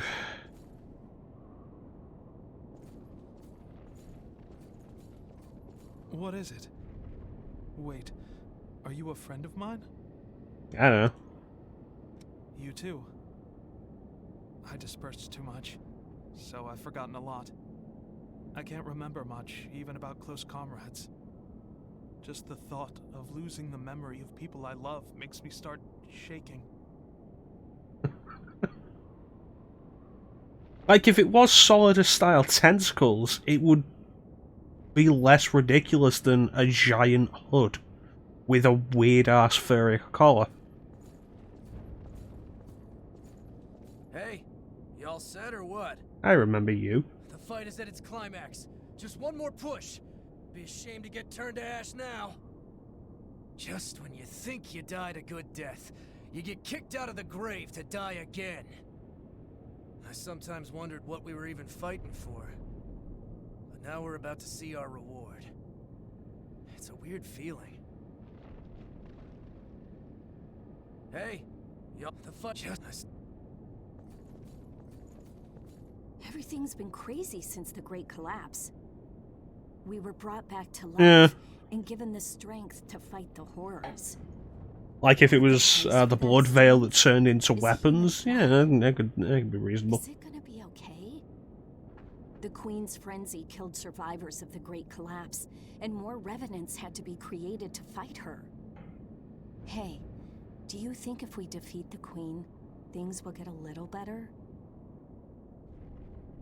Everything's been crazy. We were brought the hey. This is really weird. If a Revenant's heart isn't destroyed, they won't die. They can go home to their families. Yeah, that's why I still hold faith. Once this war If you is can over, things remember will go your back to family. normal, like before the Great Collapse. When the Great Collapse happened, I ran away. A horror attacked me, and I couldn't even think. "Help me!" he screamed. But all I could do was abandon him and flee. In the end, I went straight into the arms of death myself. Silva gave me strength. The strength to battle the horrors. I'm done running away. When he wakes up, I want to greet him with pride. So, are you from around here?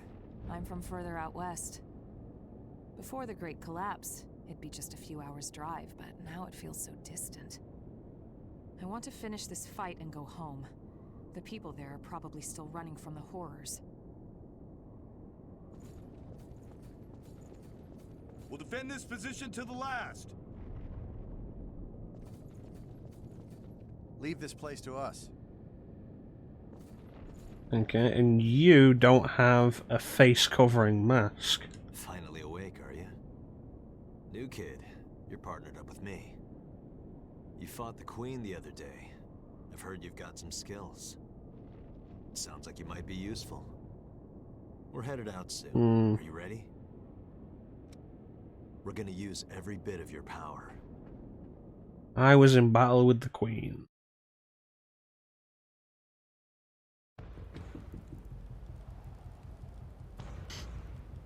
Meanwhile, in a Resident Evil 6 location.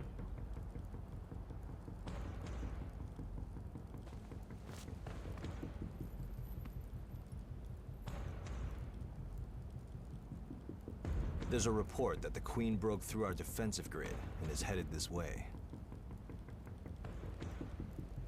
However, our foe was also hurt pretty badly in the attack. This is our chance to finally turn the tide and crush her. Just be sure not to drink the Queen's blood. Too many of us have joined the ranks of the Lost after their bodies rejected it. Watch your backs out. I feel like that's something we shouldn't have to be warned about. That should be just something we're aware of. Right.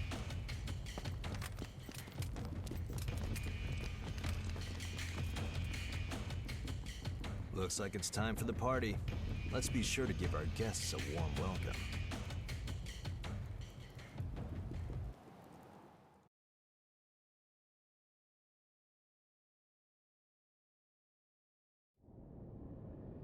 I hope we can discover something. Okay.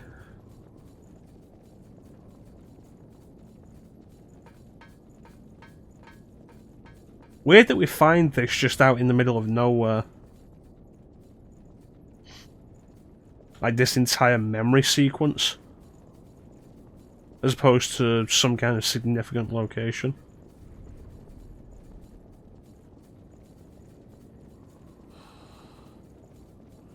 We'll have to make good use of this.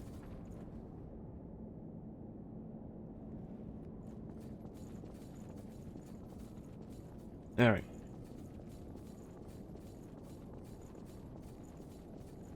And a missile.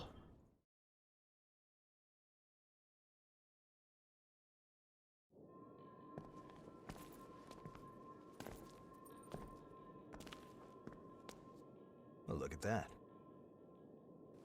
This is lucky. It's a type of medicine. Spill a drop on that. This would be before we knew we could open them ourselves, or possibly before we were even capable.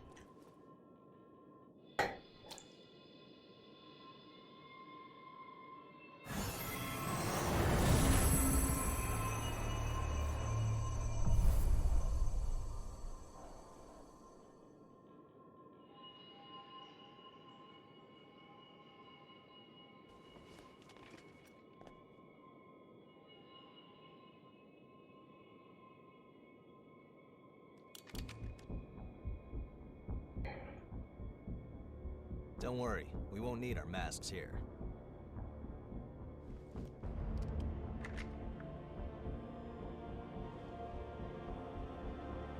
This is one of the products of the Queen's power before she frenzied. That medicine is made from the Queen's blood. It cleanses the area of miasma and aids regeneration by knitting dispersed flesh back together.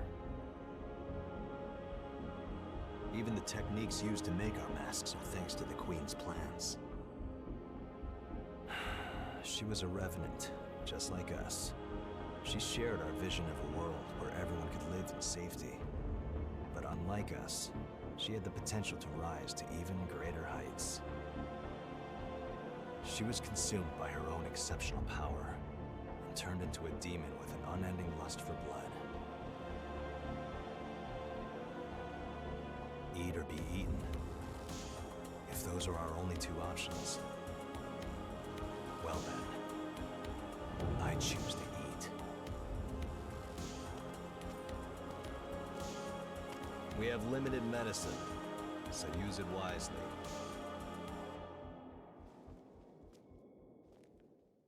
I feel like this is going to explain why we're special.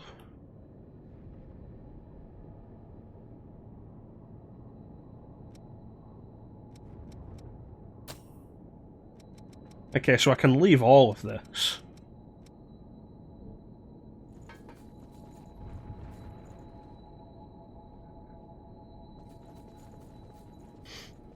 Let's go. I have a feeling we're gonna really discover. Places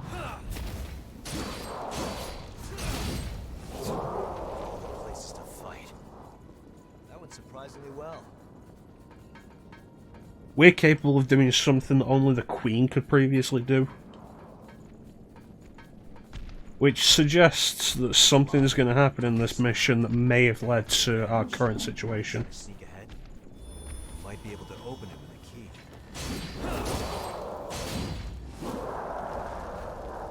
That looks interesting. Locked, huh? Barracks key.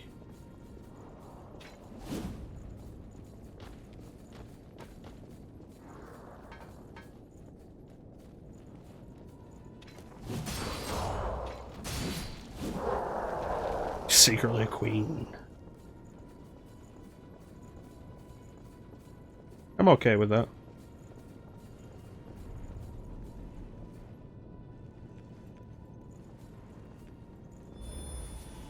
That guy looks different. Don't let them push you back.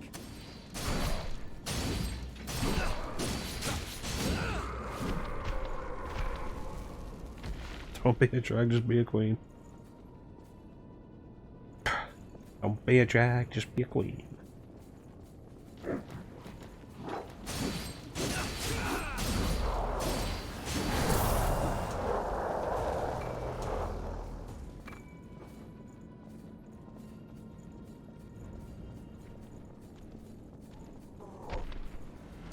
Oh, you look nasty.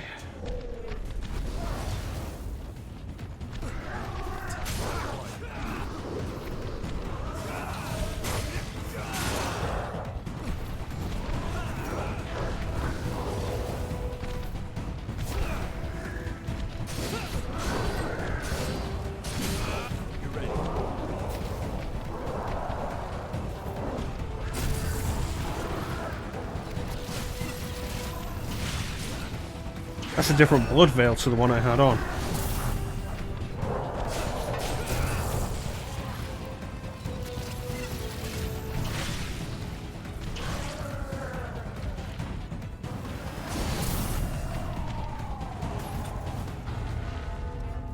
Another unexpected hindrance.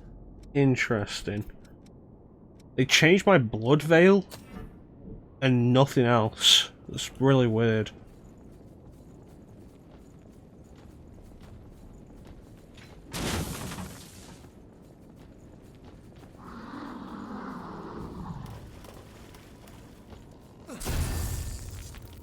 And now back to the one that I actually use.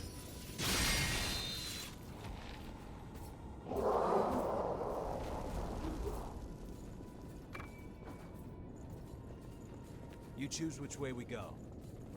Key? That might be useful. There we go, that's progress.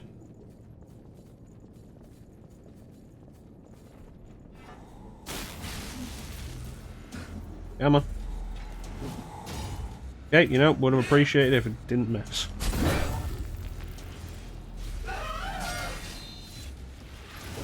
Well, that's one way to penetrate a chick.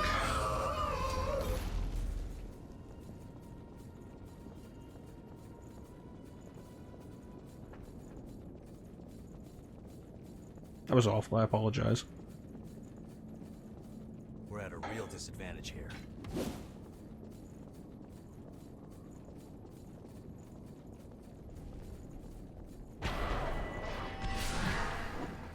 Oh, that's not good.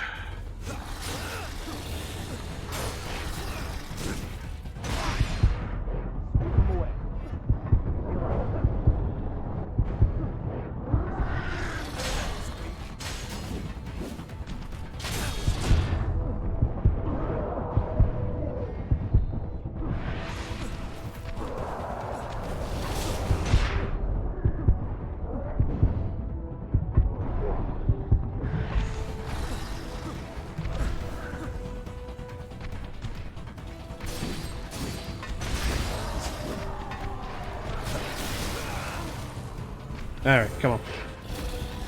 Where the fuck did you come from? Jack, you could really take some of these, it'd be really helpful. Fucking hell. That's a death.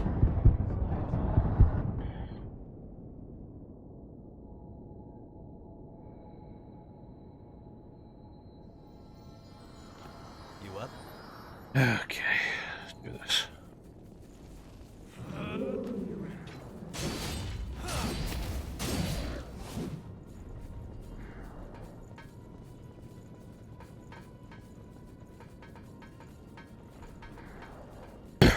Thank you, Chanson. Those numbers mean a frontal assault is impossible.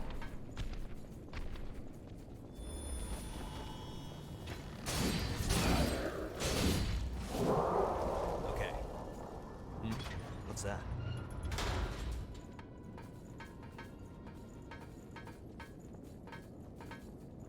There's gotta be something useful in there. Queenslayer hammer +5. That is a substantial improvement in every way except for weight. Which is a shame.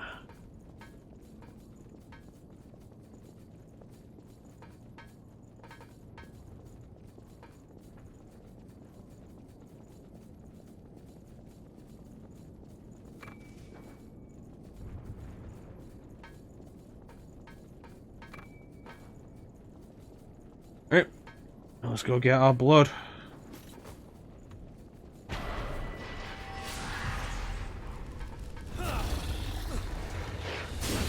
Okay, so the actual enemy layout that they throw at you is randomized, I guess.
That was nasty, and I didn't see...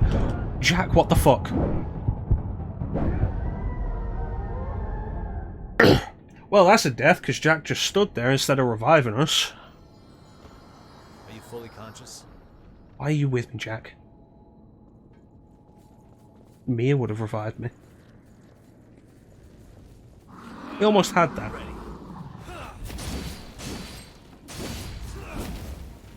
Pay attention to your footing.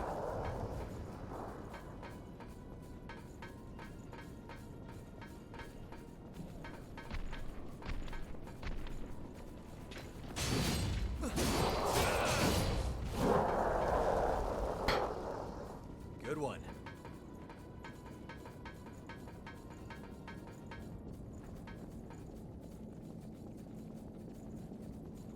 Okay. Try that again. That can save us.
God damn. That swing arc is huge. There's no enemy we can't defeat. We'll have to make good use of this. Oof. Well, we did it. Could have done it before, but you know, Jack didn't revive me. This won't be easy.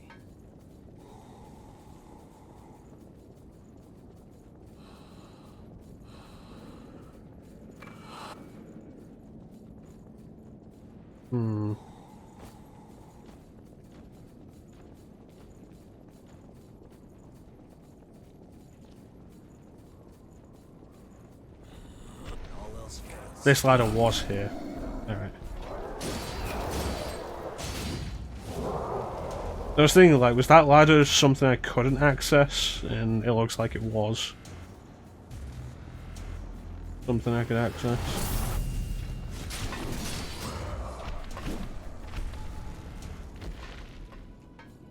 Or was it?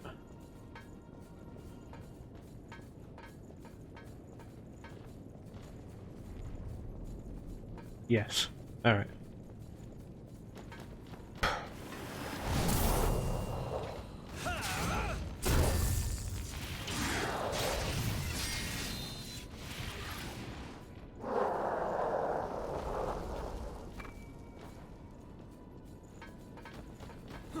That was weak.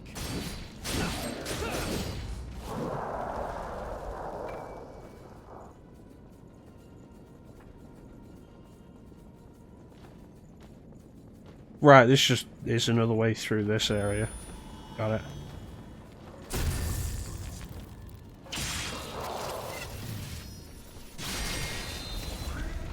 Anyone else? Big guy.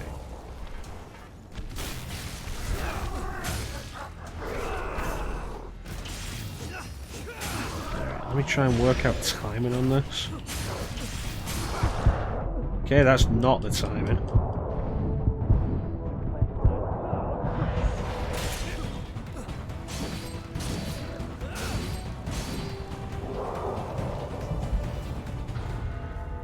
The timing on this parry is really weird.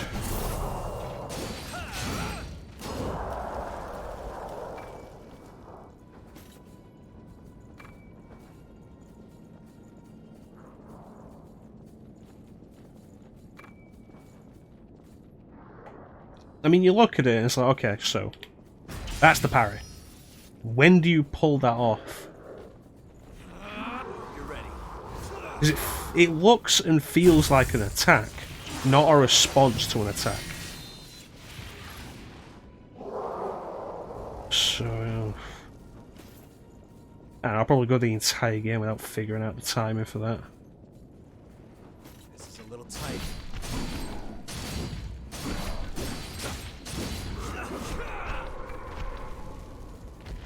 I'm impressed.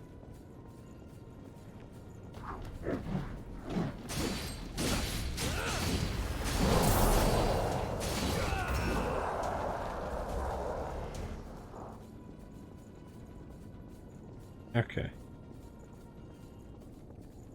Can't go in there. I see a ladder. Which way seems better to you? Might as well go down there and take care of that guy. Girl. Yeah, that's the woman. Come on, up here.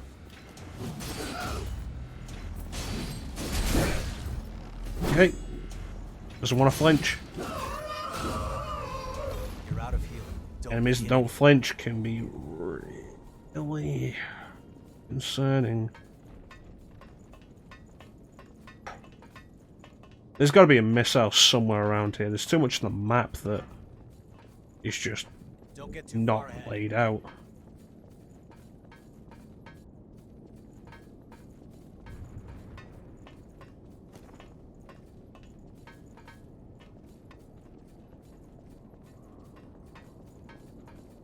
Alright.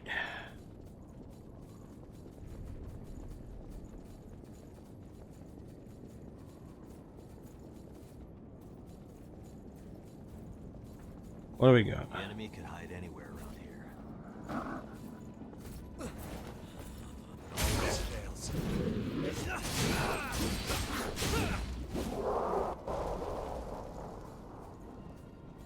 Something useful? This is a little tight. Oh, that's not good. Oh, that's really not good.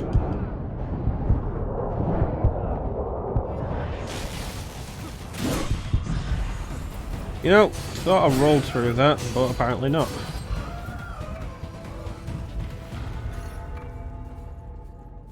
What a waste of time. Okay. Don't let them push you back.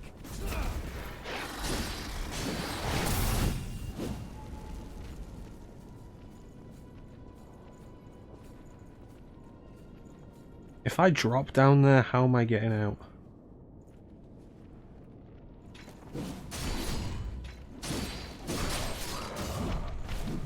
Cave system. Alright.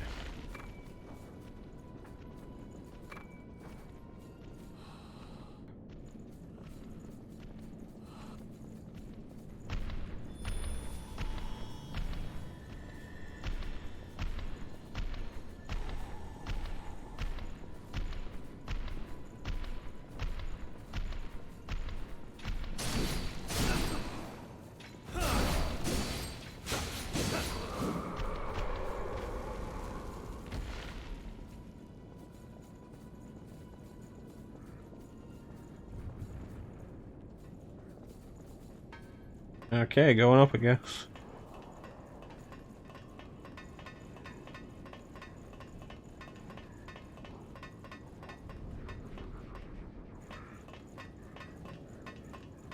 Synchronized ladder climbing. Hello. This ladder goes underground. Push you back. You're ready.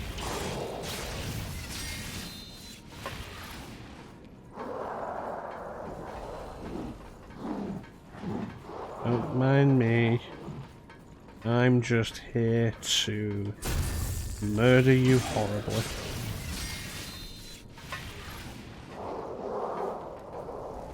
Not something to concern yourself with. Don't worry about it. Everything is A-okay.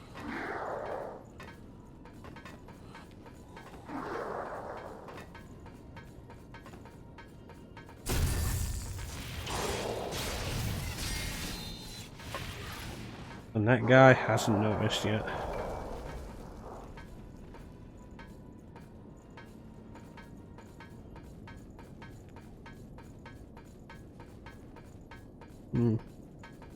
Everybody's facing away from the entrance.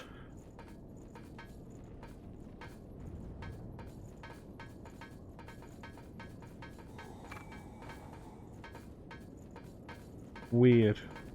Looks like Ambush point, maybe? this is a little tight. You come in, you see this one guy, and you expect that to be it, but then 3 more drop down.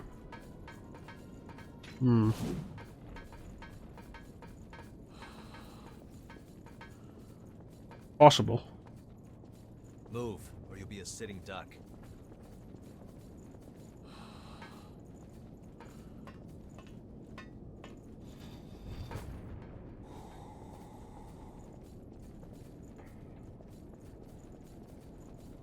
You pick our route.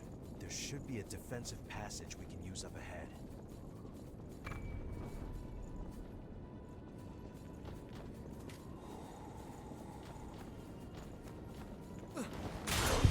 Fucking hell, where did he come from?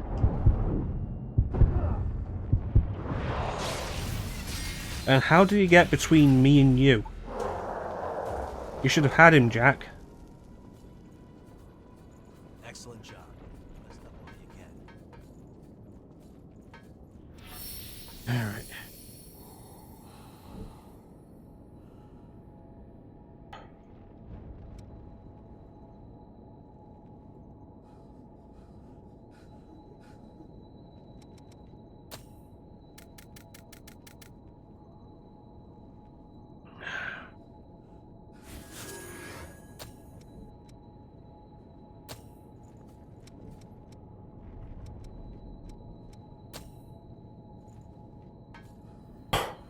So how's everybody doing?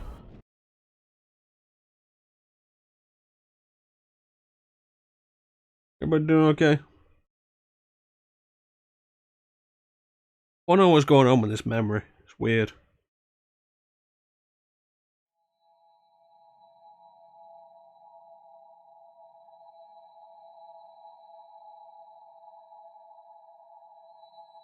Especially that it's my memory.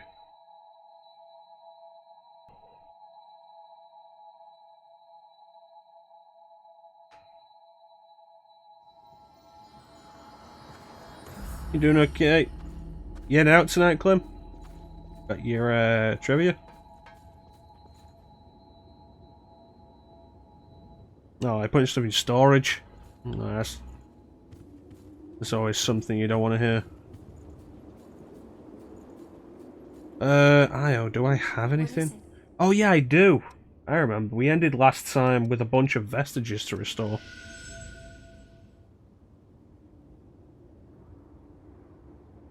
Everyone is bullshit.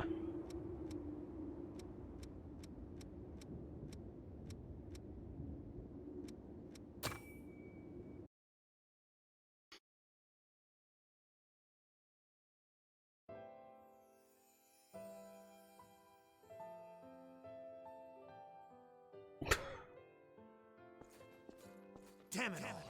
The All whole right. place is swarming with horrors. We need to get out of here fast. Wait, Ricky. Some of our people are injured. Leave them behind. We don't have the numbers to sit around defending the wounded. There's a building surrounded by a moat up ahead. We can take refuge there for a while. It should give us some cover. Are you kidding me, Yakumo?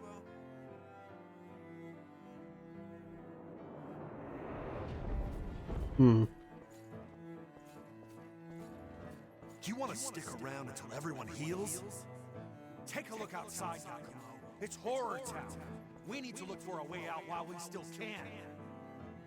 And just leave our friends behind? not going to do that. I can't. I'd rather die here defending them. You've completely lost it, man. I guess it's just us who want to live. See you, Yakumo.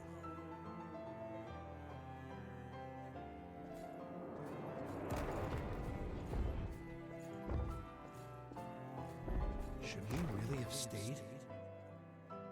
We've made our choice. Anyway, no one can know what tomorrow will bring. Right, Yakumo? Yakumo? Yeah. Right.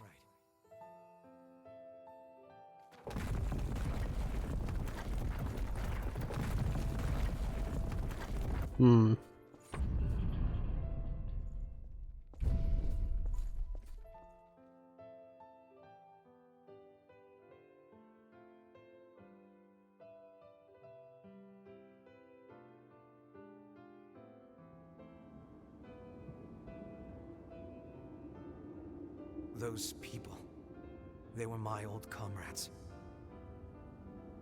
We might be able to find out where they are now if we follow their memories.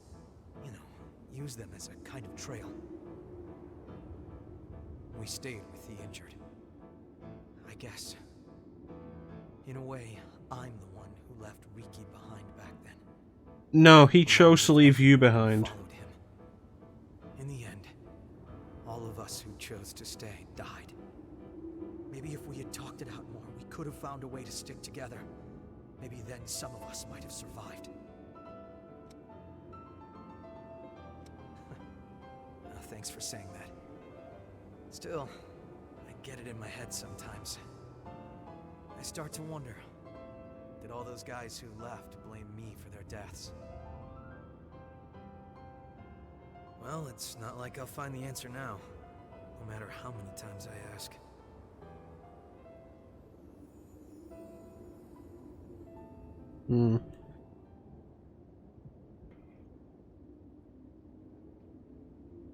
Alright, we got another vestige.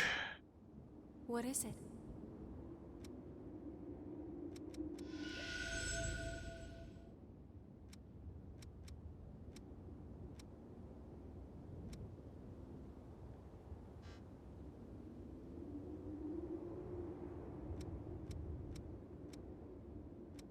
Vestige 2.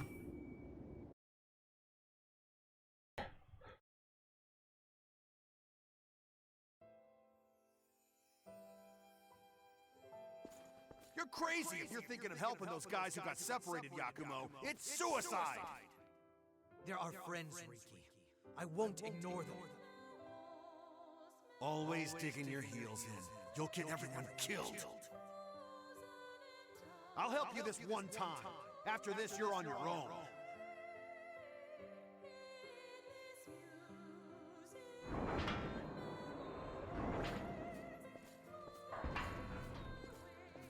It was you, wasn't it, Yakumo? You're the one that stopped our trade. Trade? You mean looting things to sell on the black market? Call it what you want, but you're no better than thieves. Riki, we were orphans. You remember what it was like. Mito took everything from us before we even knew we had it, and we were powerless to stop him. How could you steal from someone weaker than you? Always the golden boy, huh? I've never fallen for your insipid act. Fine, then. Let's settle this right here, right now. I'll show you what happens to simpering brats like you who don't know when to quit. Okay.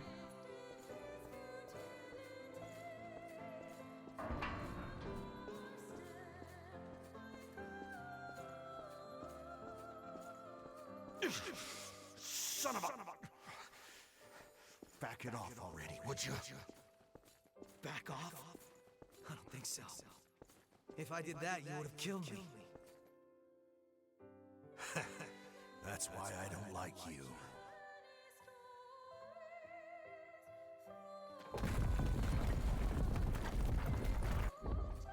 Okay.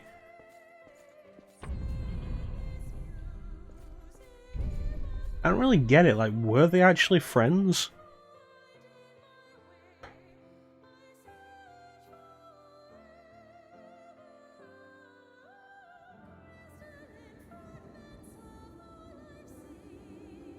know if he was just a sore loser or if it went deeper than that. But Riki'd been coming after me ever since we were little kids. The two of us disagreed on absolutely everything, and got into fights damn near every single day. Calling him a good guy would be a stretch, but... well, at least he was honest with himself. That's something.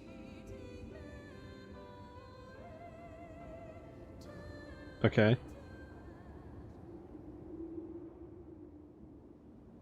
What is it? Alright, I think I had at least one more. 1, 2... and this one.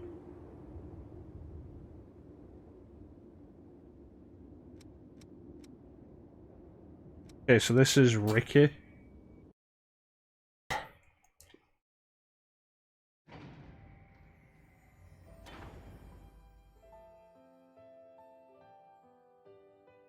Are you sure about this, Ricky? Leaving Yakumo and them behind? We finally have a chance to live free instead of being mercenary thralls forever. I'm not gonna die now. Okay, but what's the plan for escape? We'll keep an eye out for a rescue chopper. There should be a couple where the horrors are thin.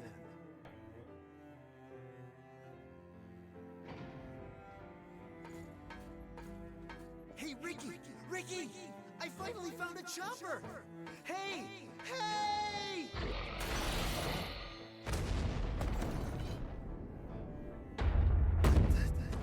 That thing just bit through our ticket out of here. Those bastards eat any damn thing in front of them. There's nowhere we can run. Hey, pull yourself together. We're getting out of here alive.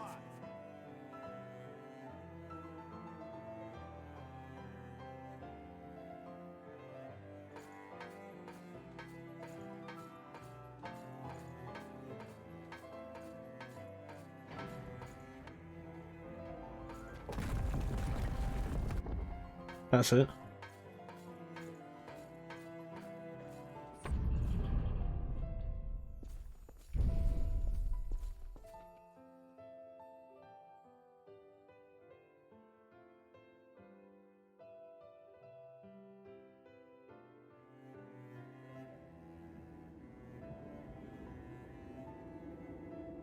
Well then. Looks like Riki and the others all got wiped out by the horrors after all. If we'd been patient, if we just stayed together. You probably would have all just died together. Yeah, you're right. Anyway, I was hoping you would give me a hand looking for more of their memories.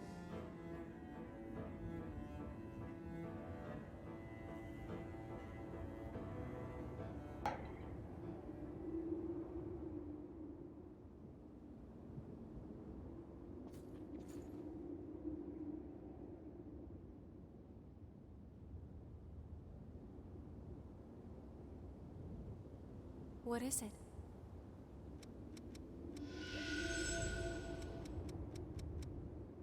Alright, and the rest of Ricky's memories?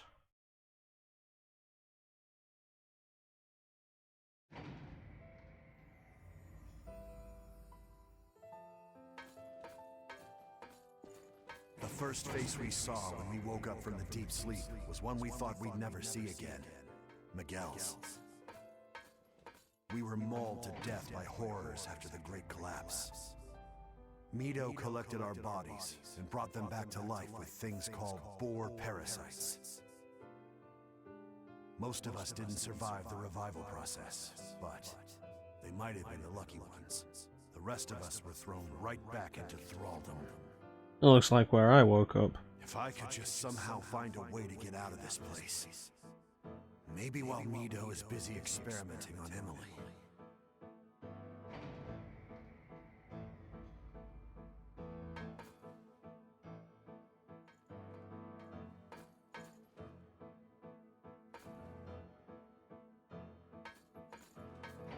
You know, Yakumo still feels bad about what happened back then, when the two of you guys fought and split up. does?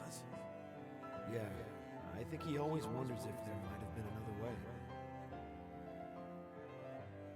Like I even care about that.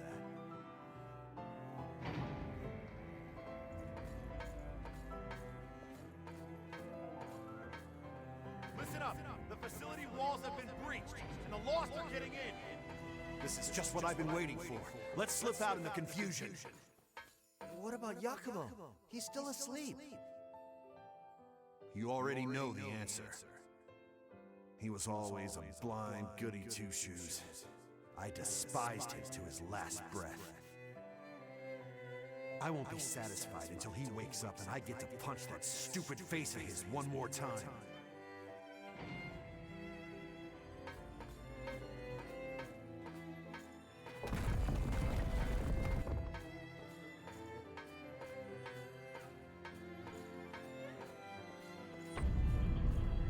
So, Ricky was a dick, but he did actually care about Yakumo?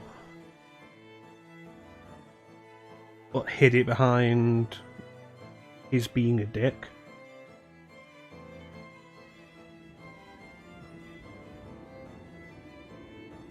So, it was Riki and the rest of them who did it.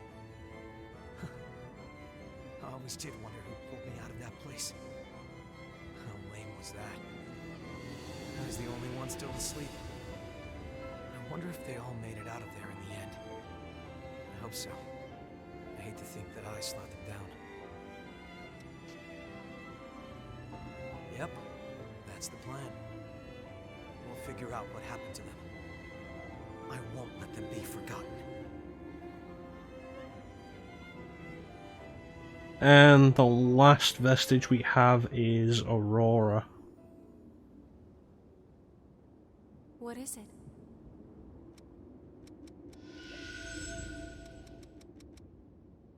Oh no, we have Assassin Vestige D as well, which we can do.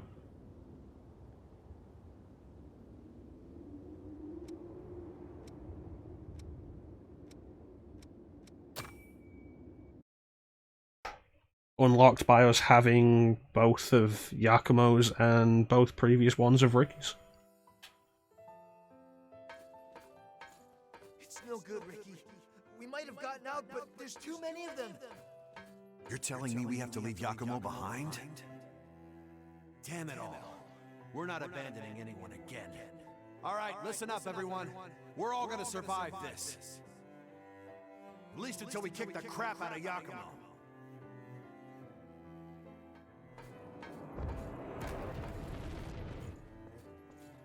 Yakumo, the truth is, I never did like you, you bastard. Still, I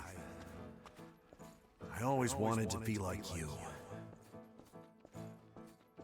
Our life may have been miserable, but I wanted to be able to stand straight and stare back at the world with your bright eyes. You know what? It really doesn't feel so bad. Risking your life for a friend.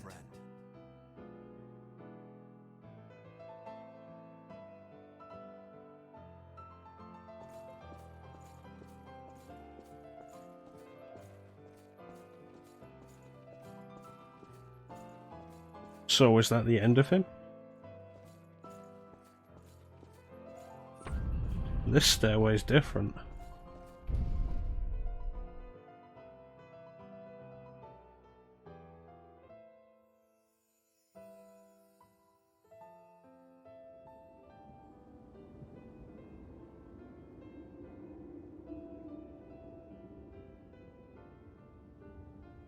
You know, all that time, I really thought he hated me. I never had any idea how he actually felt.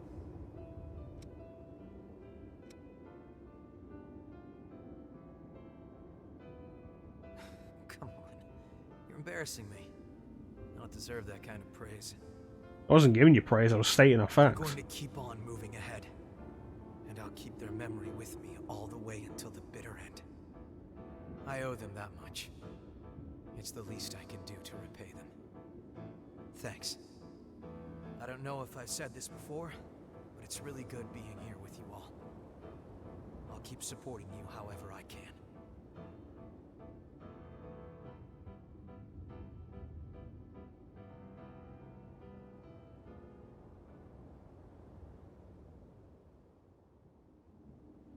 What is it? Alright, now presumably the last one we've got left is Aurora.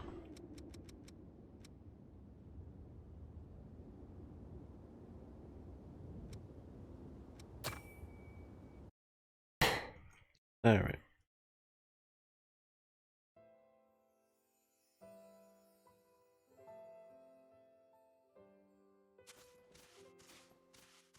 The Revenant's insatiable desire for human blood is still a troubling abnormality. If we could remove it, they would evolve by leaps and bounds. I'll assist you with Project Queen. This research could be the answer we've been looking for, and if it provides hope, it's worth it. Your cooperation is appreciated. Let us begin the preparations.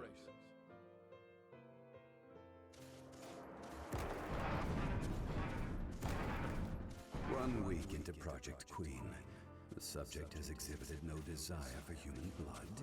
Sense of self remains strong. Marvelous. Progress is on course. But sometimes I hear things.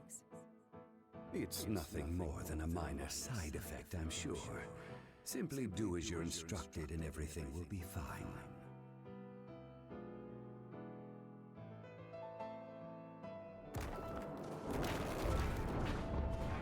You know, in risky science like this, you should really be observing all side effects, no matter how minor you may think they are. When did we start down the wrong path? At what point did we lose our way? Humanity had one last hope, and now it's been transformed into a demon of despair. I can't die here like this. I can't leave Karen all alone.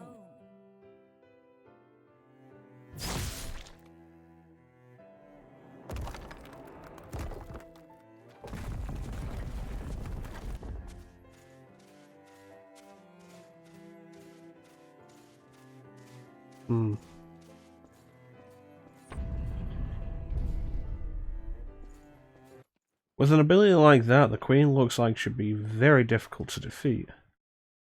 But apparently we did it.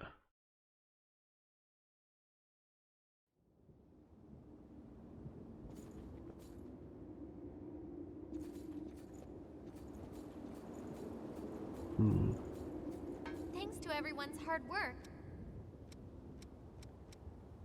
Which weapon do you want to transform?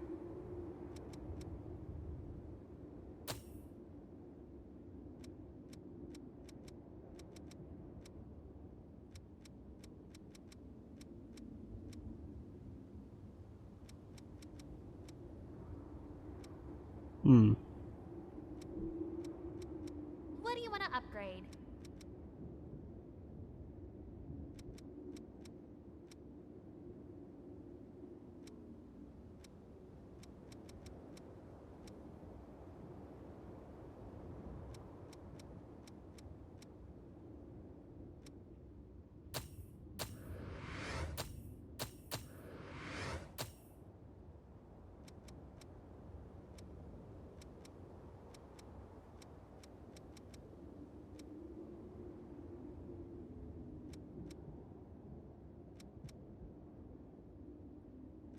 Alright, let's leave it like that for now. And I guess let's head back into the memory.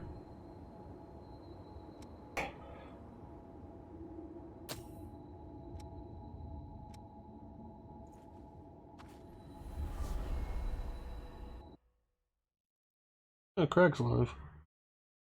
Cool, we like Craig.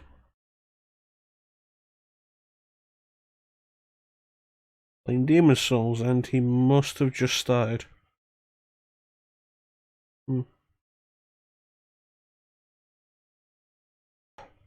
Aggro Crag. Anyway.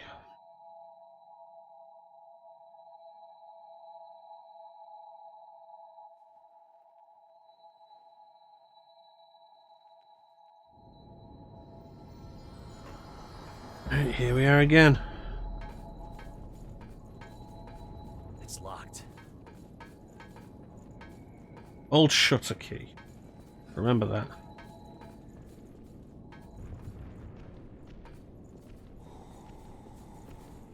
Let's get to work.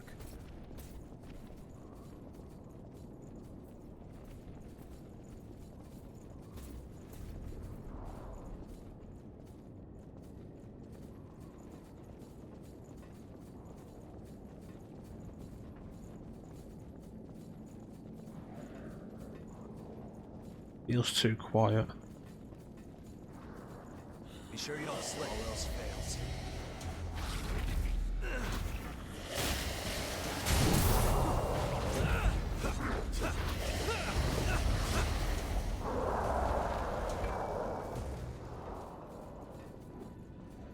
Good one. It's a good trap. I would have fallen for it if I hadn't seen the guy move at the side.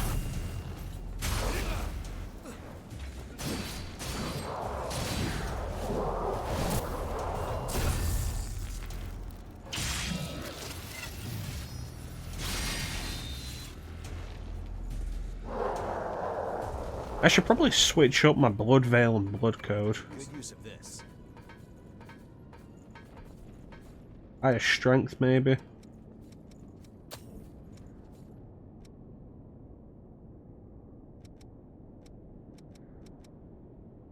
Better than neglecting your equipment, I guess.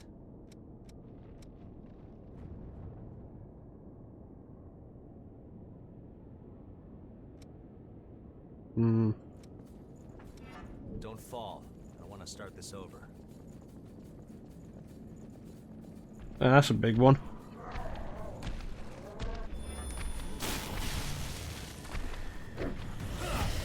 Sweep them away.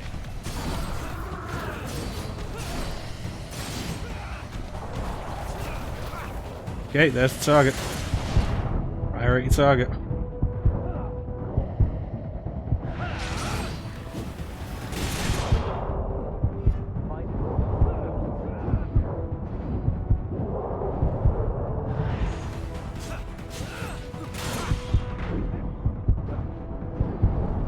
That could have gone better.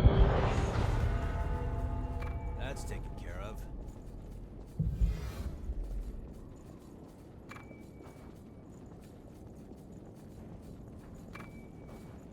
Missile there. See if we can get to it. Big guy. No small guys. You're ready. Okay, sneaky small guy.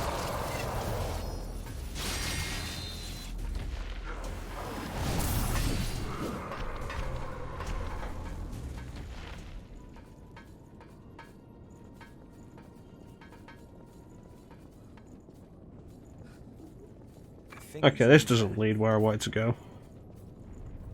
Storage key.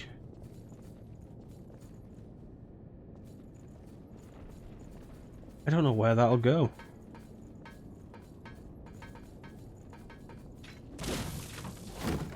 We can go up from here. Hmm. The key we're looking for is the old shutter key. Wait right there.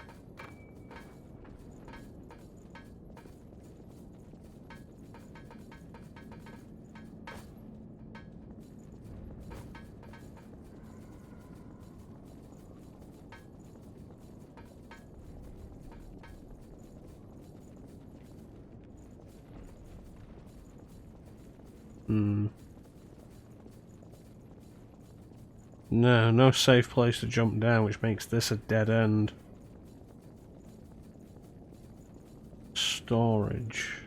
Storage. Bad footing here. There we go.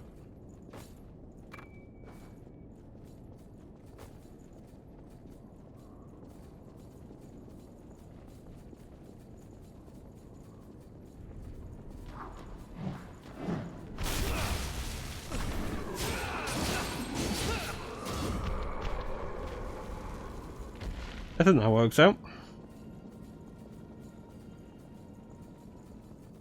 And this should take me where I wanted to go.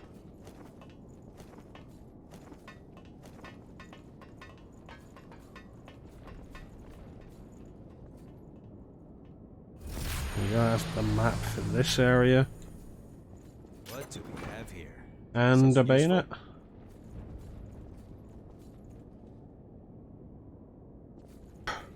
A bayonet. Which isn't a weapon type I've been all that fond of, honestly. But who knows, maybe I can find some use for it if I really push it.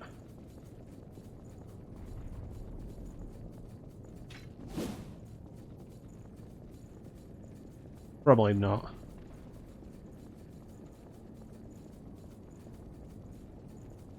Alright, missile here, we may as well use it. Heal up here.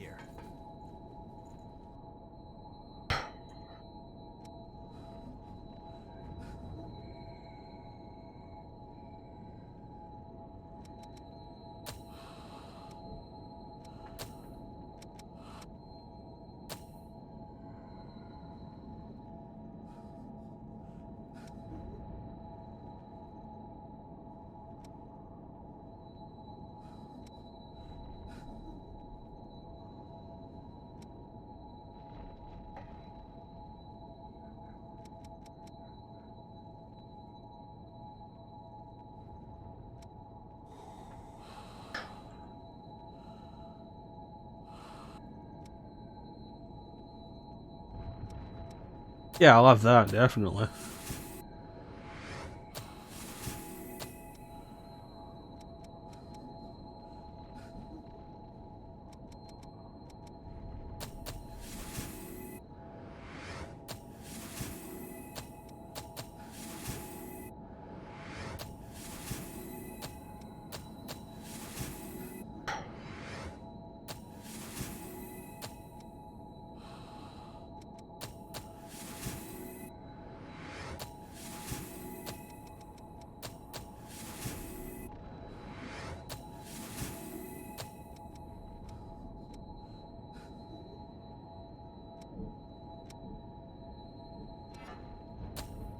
Okay, so Atlas.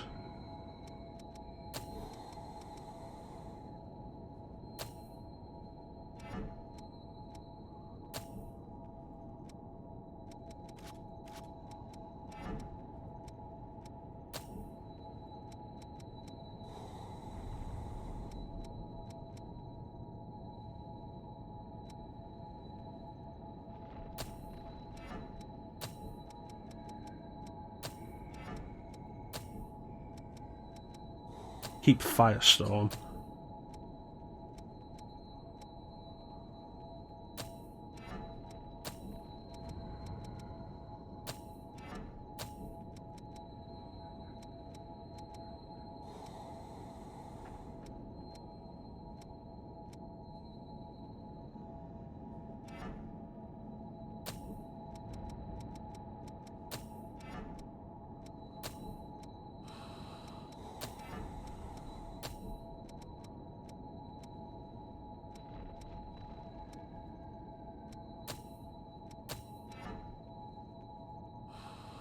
Okay, resilient focus, strength and vitality up.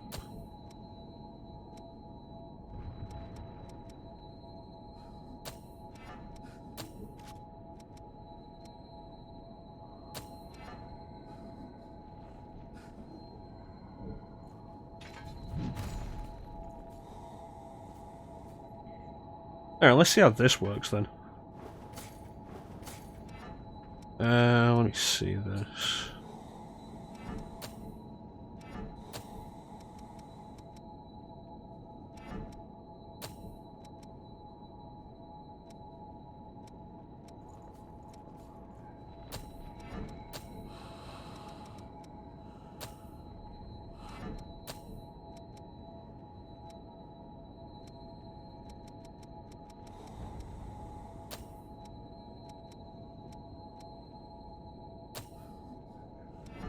Okay, so Zweihander and Hammer.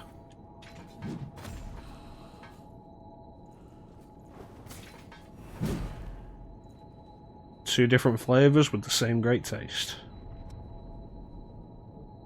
That taste is pommel.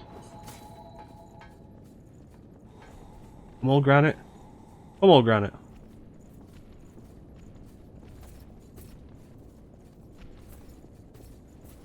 Like pomegranate, except it fucks you up.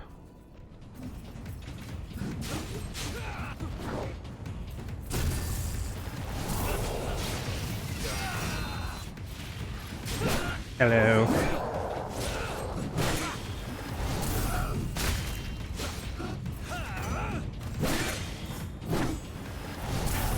Yes, pomegranate.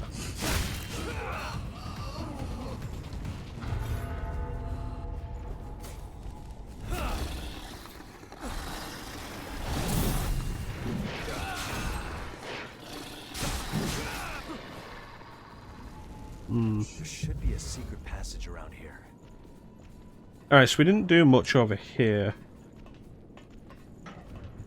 So let's check out what we got. The room that was probably a trap. And the ladder we'll have to knock down. Got it.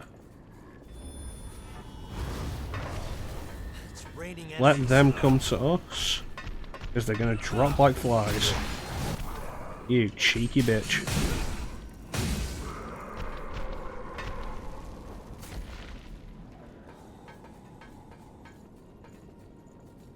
You coming?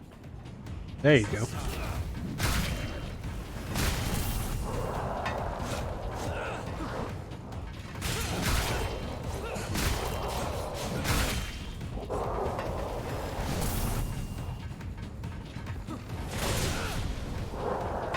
My hammer's got a jet engine on the back of it. Not bad.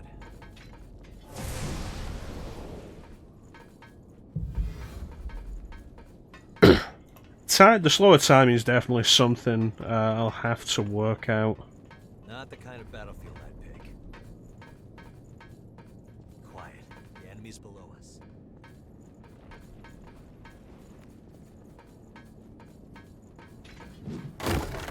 This is a good position for an ambush. Hope you're ready.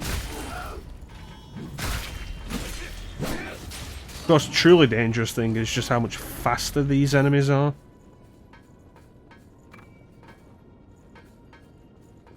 Which means I could do with a blood veil that I can parry with, just in case.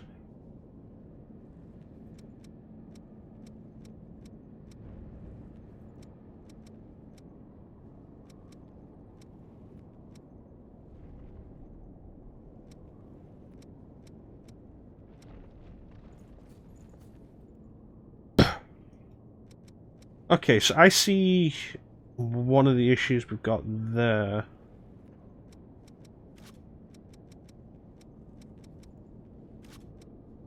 We'll go with this.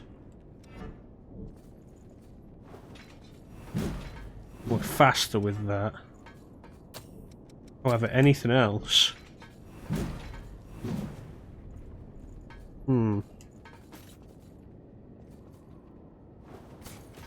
Yeah, the dodging situation becomes a problem. And this has the best strength scaling anyway, so we'll have to stick with it. I don't want to drop down there yet.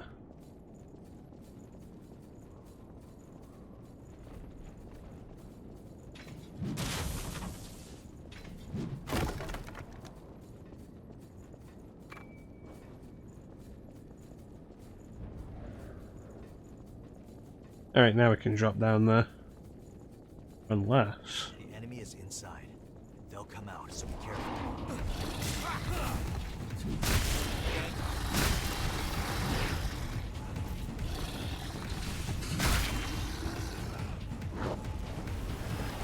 Yeah, Jack's probably got him. Yeah, there's more over here. We did it.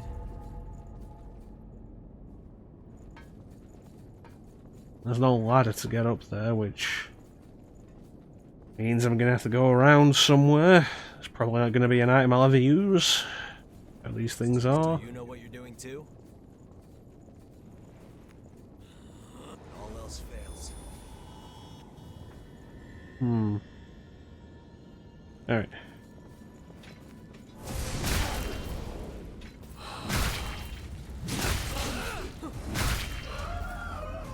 There's the key for the old shutter.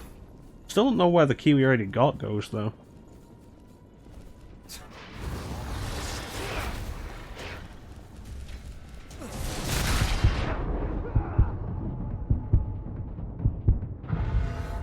I mean, my attack worked, so that's not really a bad thing.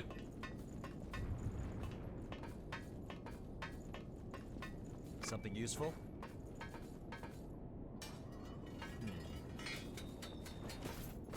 Alright.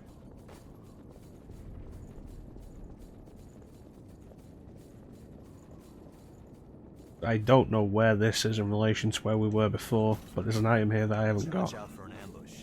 I want to check inside this building. Let's find a key. Right, this is where the storage key went.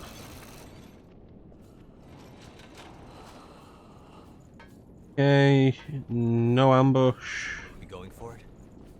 Possible path forward and enemy. Hello. You interrupted my attack.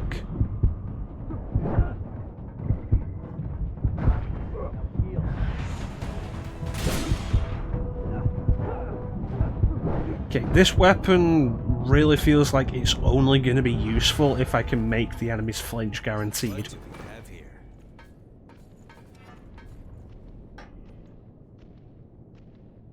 So let me see what we got with this halberd. Is this going to become another halberd playthrough, just like Dark Souls? You know, it might.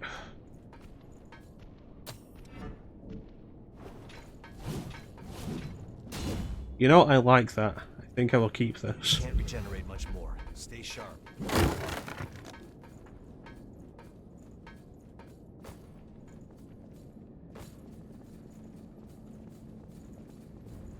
Be careful climbing.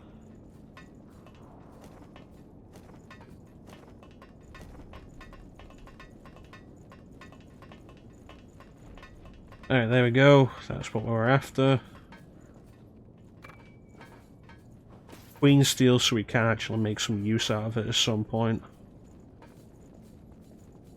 At which we can't get.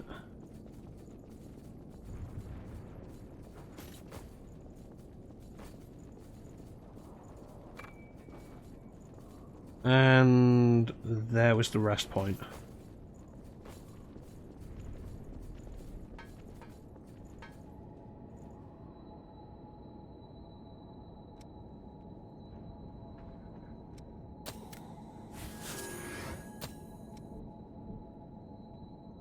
Okay.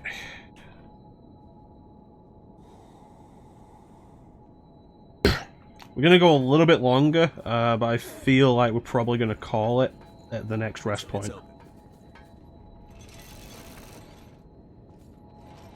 I would rather have us set up to only go in one direction when we return, so that I know where we're going.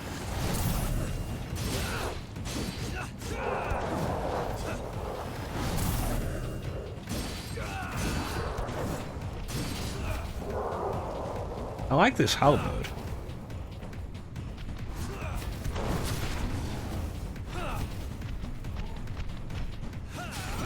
Unfortunately, this halberd doesn't fit with this blood code.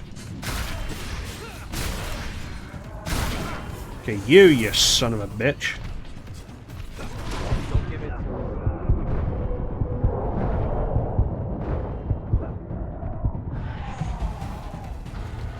Alright. Let's go.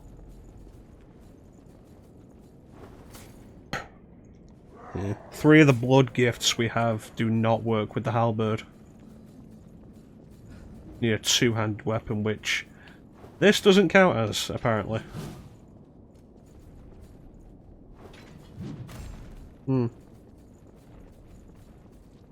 Nothing over there.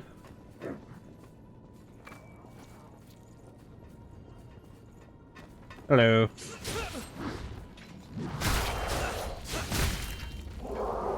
Yeah, I feel like if your enemy isn't going to flinch when you hit them with this, then this isn't the weapon you want to use against them. Don't let them push you back. Oh, spotted us. Oh well. still had the same end result. He got him bailed.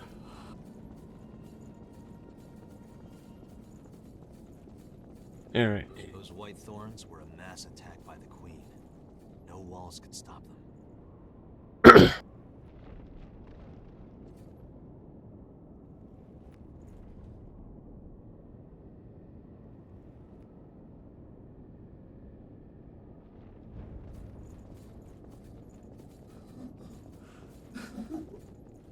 Here's a challenge.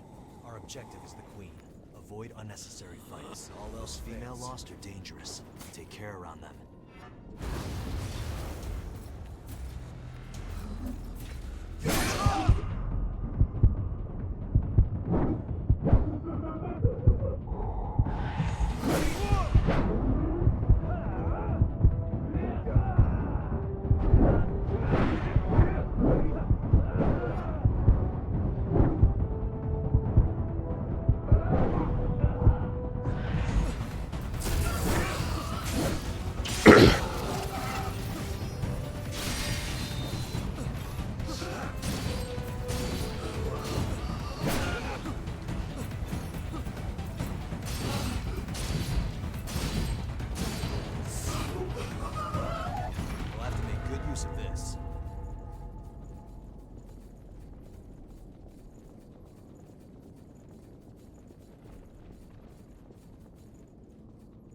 There's got to be something useful in there.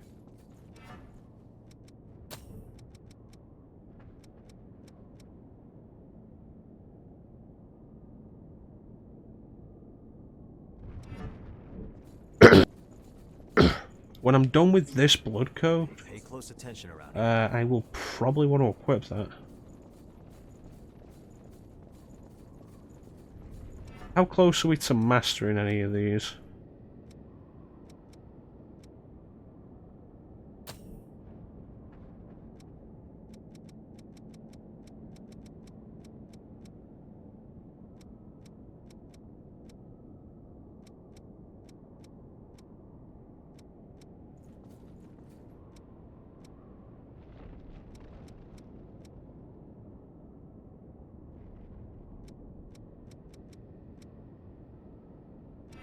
Alright.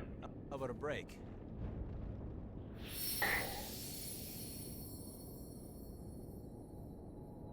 With those 3 females just over there, this could be a good grind spot. How much do they... Oh, it's only 2 females. How much do they give us per? Take care around them. Yeah, be aware of the range on that.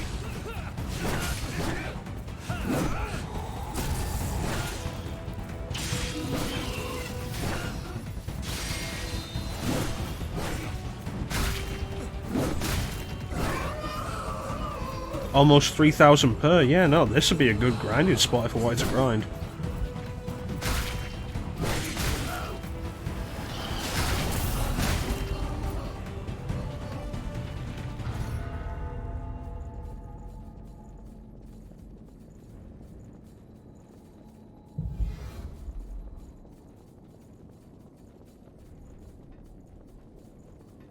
Don't let them push you back.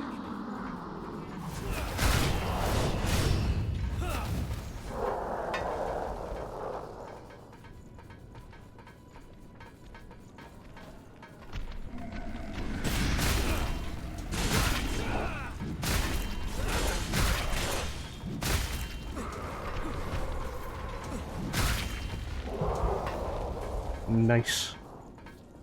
That went surprisingly well. Hello. Interesting how the others didn't actually seem to hear that.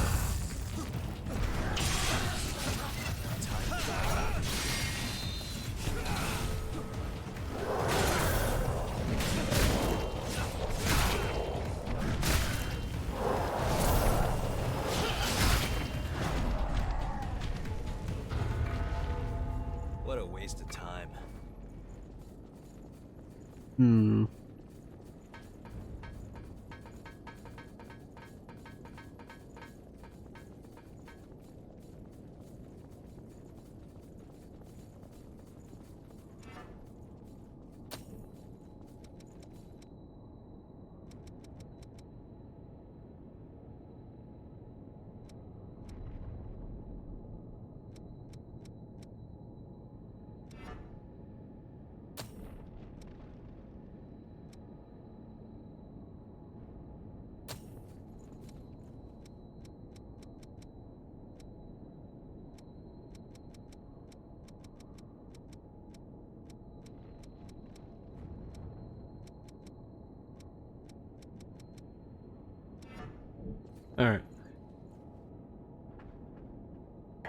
Let's do another pass.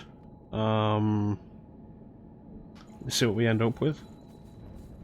Was female lost your interest? Nice.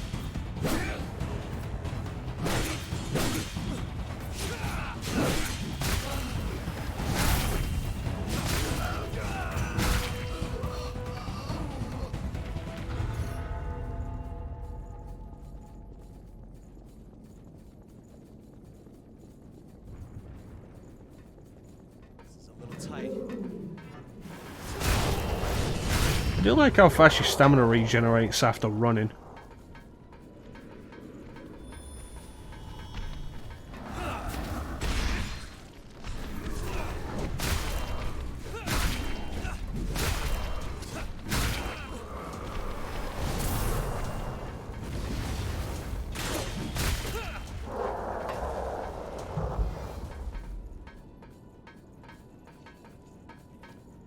We'll have to make good use of this.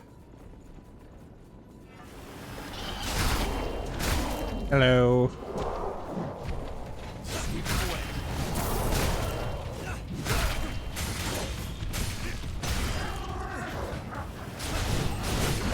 Yeah, that missed everybody.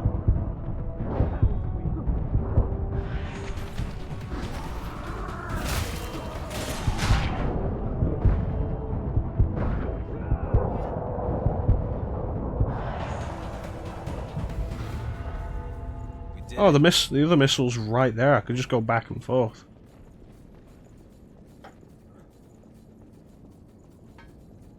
Alright, let's see. Working on it. Working on it.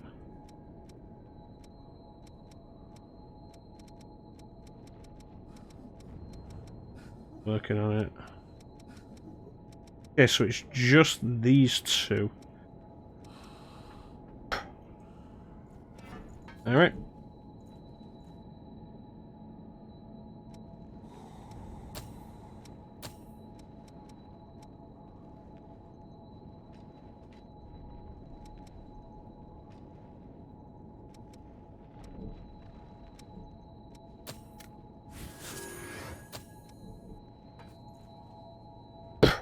So I think what I'm going to do is I'm going to max those out, then reset my stuff to how it was, or how I want it with our new equipment.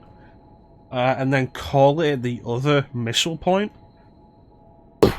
Ready to go forward next time.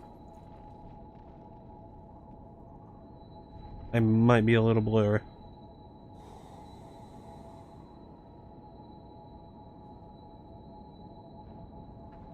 There we go.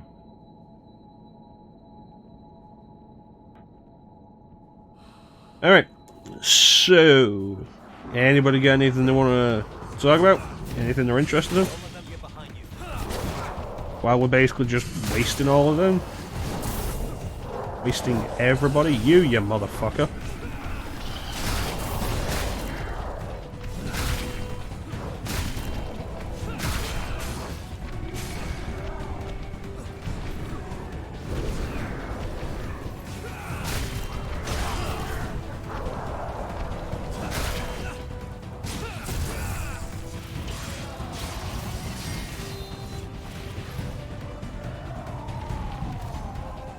I could have gone better, but we got through a bunch of people.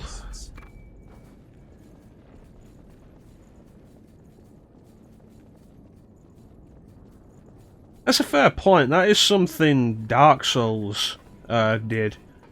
Enemies wouldn't necessarily fight each other, but they would hit each other with the big attacks.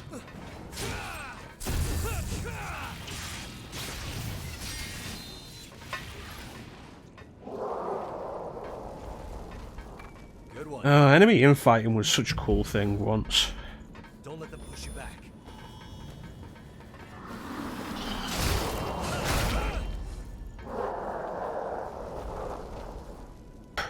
Wasn't always super practical to try and make it happen, but when it did, it was kind of neat. Doom Eternal brings back enemy infighting. You'll see enemies fighting each other. Different classes of enemies fighting each other in the distance. But they don't actually deal any damage to each other, it's just a visual thing. So when you go down there and join the fight, they're at full health.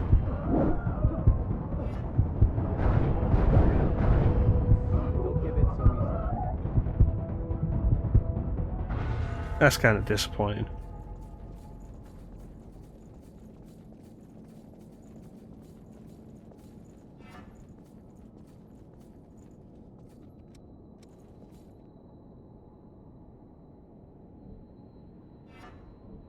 Wasn't aware that was a thing. I accidentally pressed the touchpad button instead of options. It just popped up. Alright, a little more.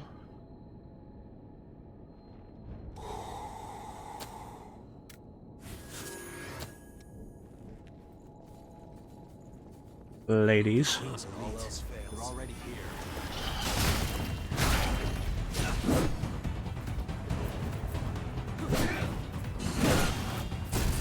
I don't think she likes that I throw her sister off the cliff.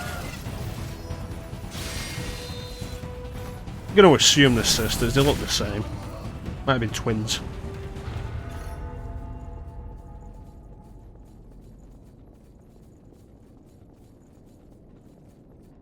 And the next one. This is a little tight. Of course, the good thing about tight spaces is it's also tight for the enemy.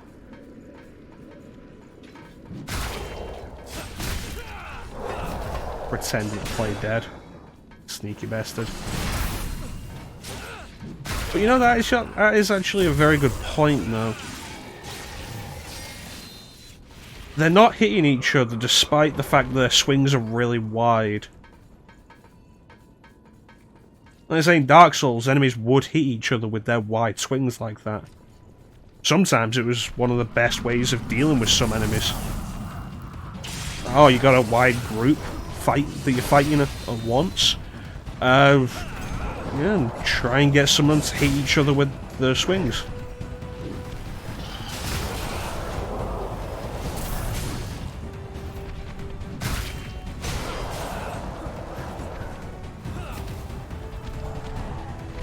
And you know what? Let's get this guy as well. Did you just nearly push me off? Son of a bitch.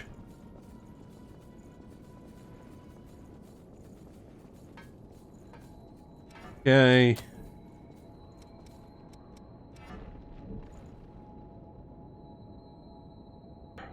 We're getting there. We're getting there. The cool thing is, I think this is like a level up per cycle at the minute.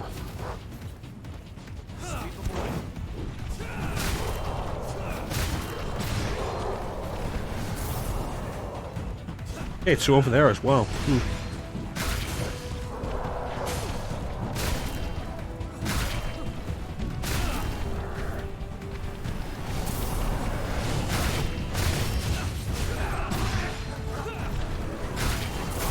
Just trying to max out the proficiency on the blood gifts for this code.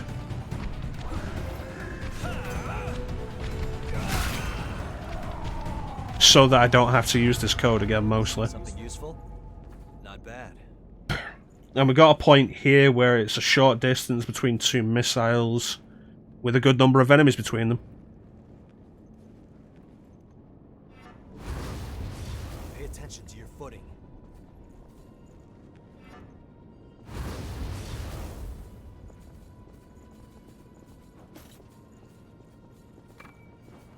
Okay. See if we can build some of that back up and take this guy out. Don't let them push you back. It's only 3. Damn it. Oh, wait. There we go.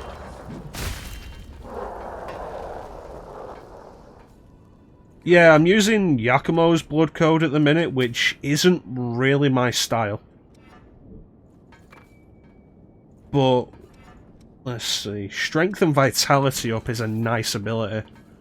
And I figure with this we've got right now, this situation, might as well max out what we've got for it, so I can use it if I need it.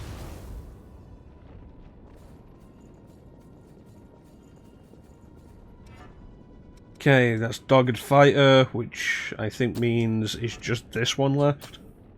And this one might max out from us beating the 2 women again. Female lost, a femme lost. I don't know if any of these things have names. And the designs are not unique enough to really come up with anything.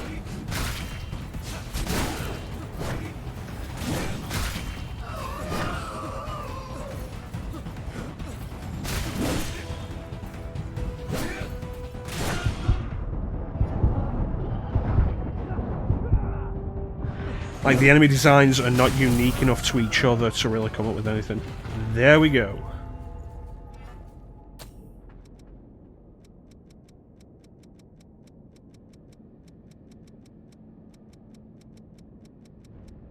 And passive. Oh, I need to equip that.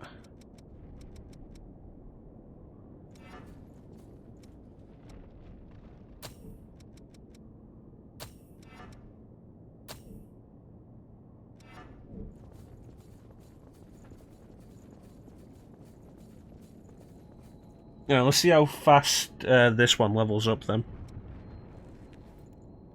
Oh, it's not quite a full level now from a cycle. But, you know, it's still pretty good.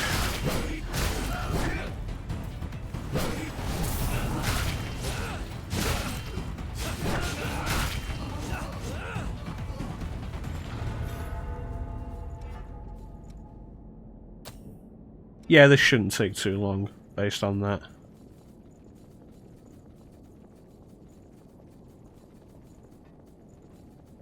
What I should really do, instead of going with a light and a heavy weapon, I should be setting them up for range and speed, because that would really fit me more. That went surprisingly well. Don't let them push you back.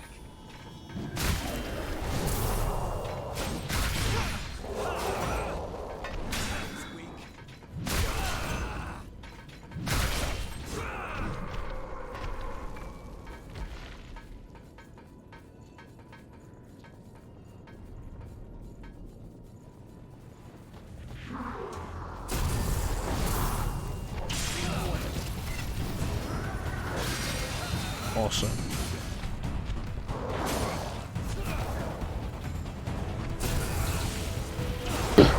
Perfect.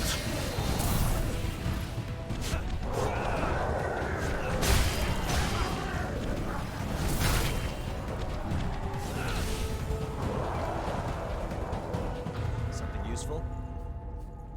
And that gives us enough ichor to deal with these guys without having to screw around.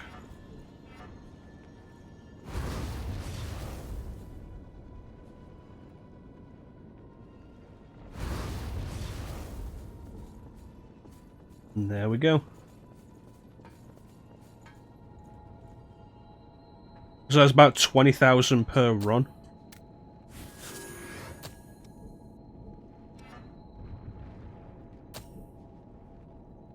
About a third. A quarter. 3 more runs, maybe. Well, that wasn't good.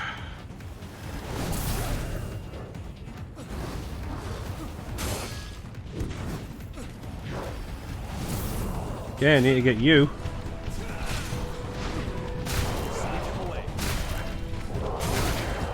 Okay, everybody's coming out to play.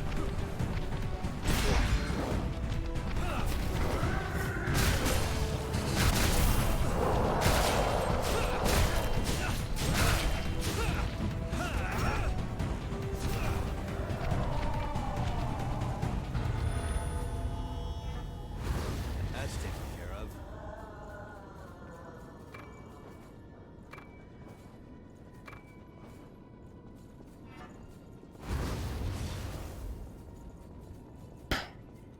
You know, actually, if I swap this out for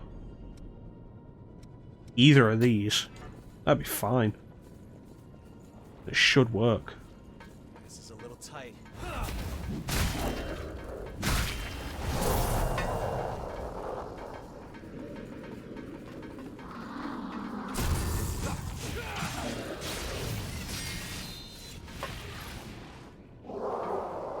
Thank you.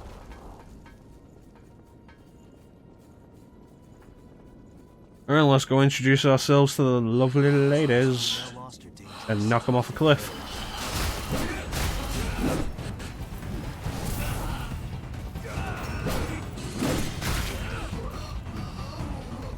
Lovely jubbly. Yeah, it's about 20,000 per. We're making progress. Which isn't bad. That's actually, we could keep doing this. 25,000 for the next level up. Like 2 runs and we can do a level up. That's still pretty good. I'm not gonna because I have no interest in grinding that out. But conceptually it's still pretty good. This won't be easy. You're ready. If you were struggling at this point.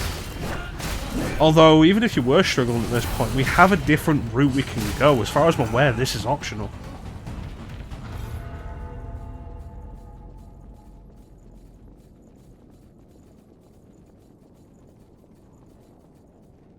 And it is nice that Code Vein has finally introduced this point. Multiple directions for us to go. In case we get stuck on one, we can go for the other.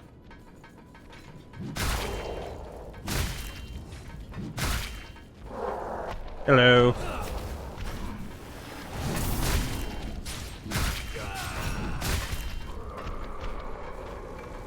People give Dark Souls praise for that, but Dark Souls doesn't do that for a while. You have to break through the wall before you can really take advantage of that idea. And even then, after that, he doesn't do it for a while again.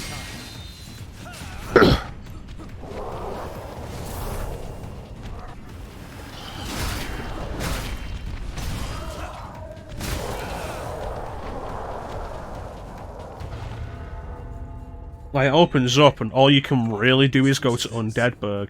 You could go through the graveyard, but you're not ready for that, and even if you do go through it, you're not going to get anything out of it. I'm sorry, you should have fallen down. Why aren't you falling down?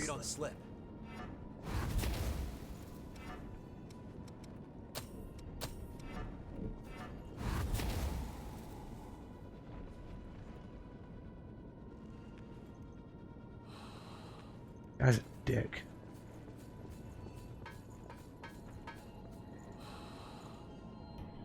But yeah, so Undeadburg, and all you can do is bash your head up against that until you make it through. Undead Parish, again, bash your head until you make it through.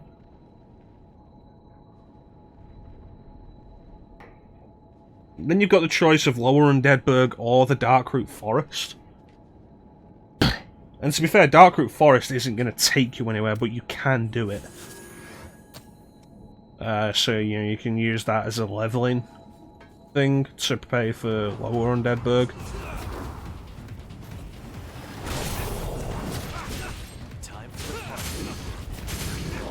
Yeah, that one guy's being a dick.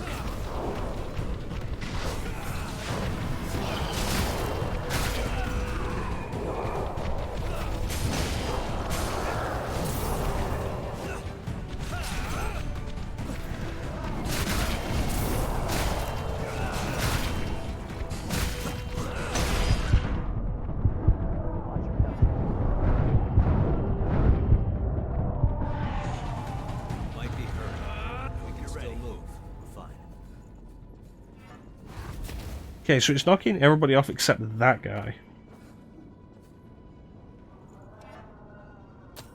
If I replace it with lightning shot, which is worthless to me because I can't actually use it, so I guess the fire, yeah.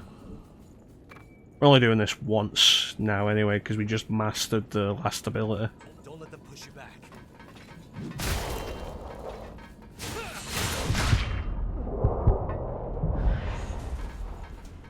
Hello. I'm impressed. This is a little tight. Thank you. I'm gonna go kill that guy just based on the principle of the thing. But yeah, then with Lower Undeadburg done, then it's really just the depths. And then Blighttown.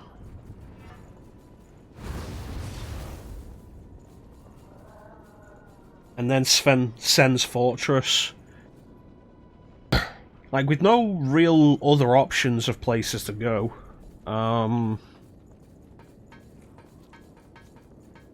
then, I don't know, Londo, and you could do the Painted World of Ariamis. Of course, the unfortunate thing is, if you go into the Painted World of Ariamis, you're going to have to do the Painted World of Ariamis. And then when you get the Lord Vessel, it opens up like people actually say it does. Unfortunately, it opens up with the weakest areas in the game.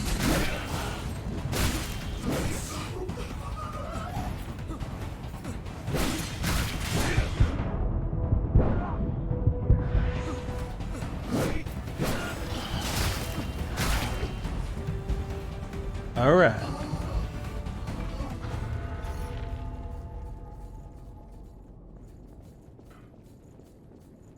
Alright, rest here. I think we have another level up in us. We do, however, we do also have not enough for this.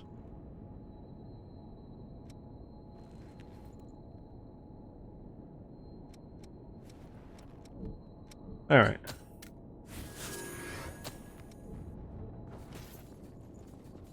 Okay, let me switch my blood code back to Prometheus.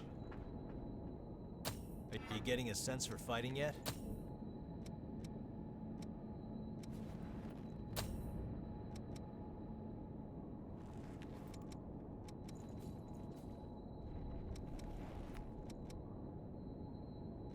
That's a shame. This is a new style as well. But it's weaker for what I want than this.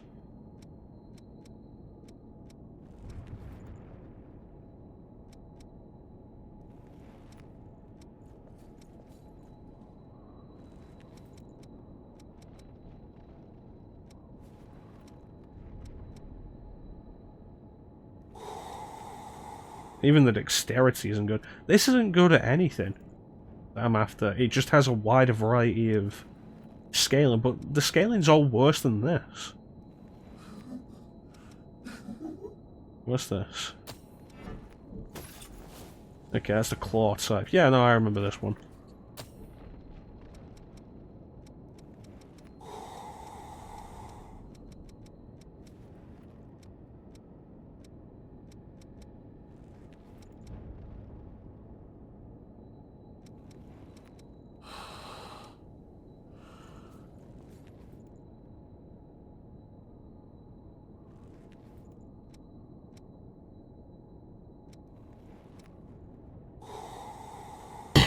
It does increase the slash, though.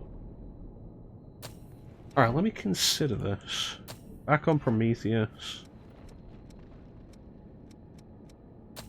Switch this back out for... what was I using? The... Assassin's Sickle.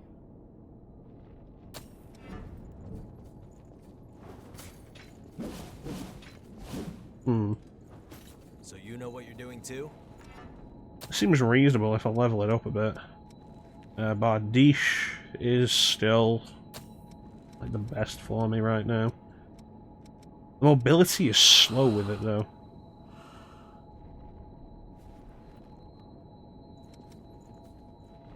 And this isn't going to catch up damage-wise. Scales with dexterity more than strength.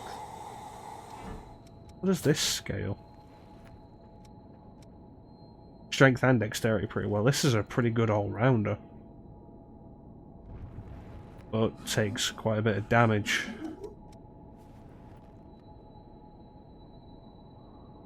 This isn't a bad all-rounder. Hey, EID, how you doing, buddy?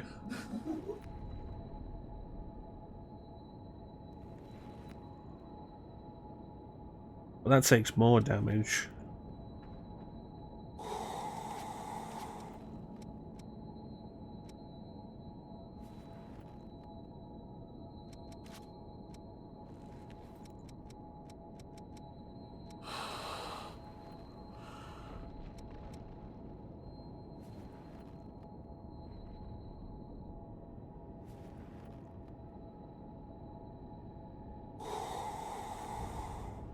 Yeah, how is Monster Hunter Rise?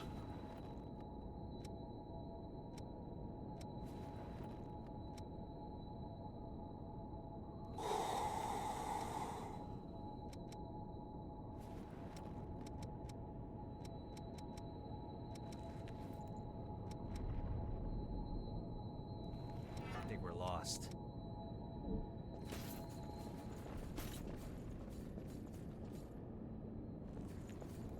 That's fair enough, if you're enjoying it. I've not been able to get into Monster Hunter. I tried with a bunch of them. Axe. Yeah.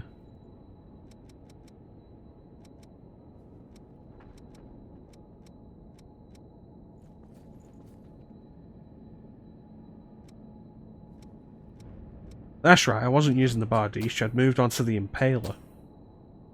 Which is still slow.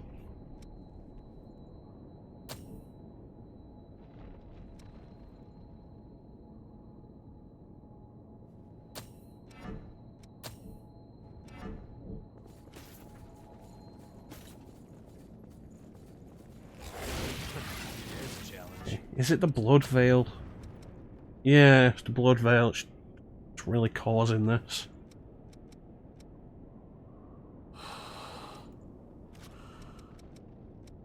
Shame, because it does do a bunch of stuff I want. It just really lowers our weight capacity.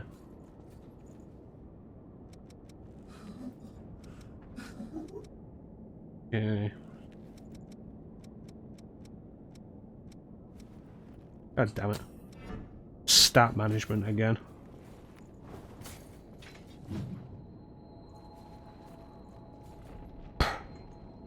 Alright. Let's try this then. The Queen's fleet. We're already here.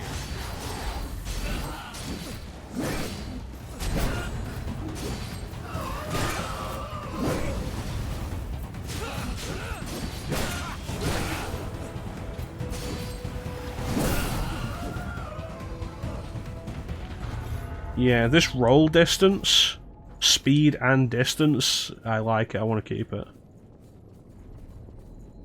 It's a shame. Let's teleport back to base.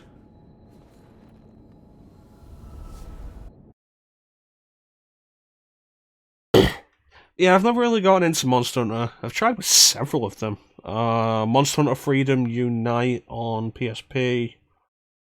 Monster Hunter Tri on the Wii.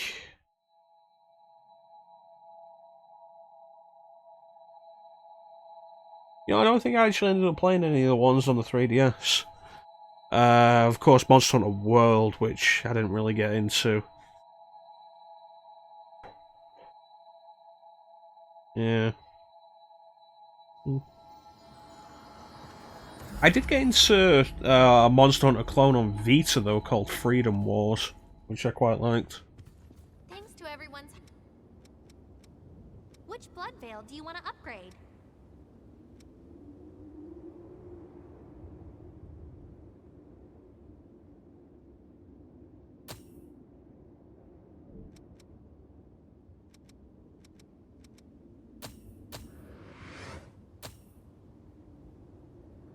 Titanium, goddamn.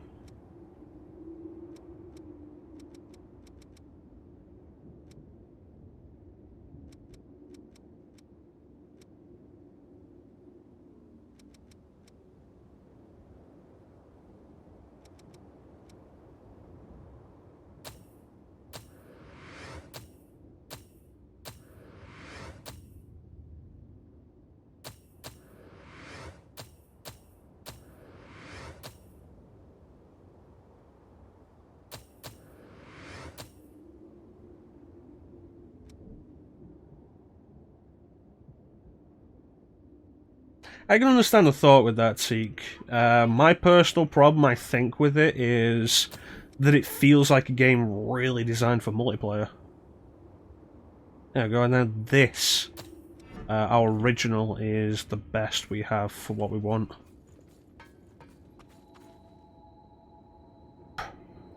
It feels like a game really made for multiplayer, and I do have friends who play it, who play Monster Hunter World, but I don't want to have to rely on other people to have fun with a game.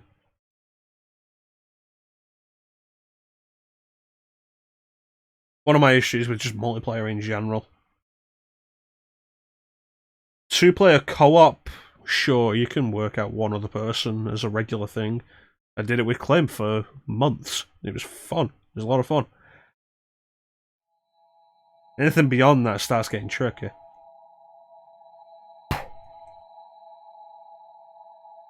And even then, the games I played with Clem co-op, with the exception of RE5, are designed for you to be able to play single player.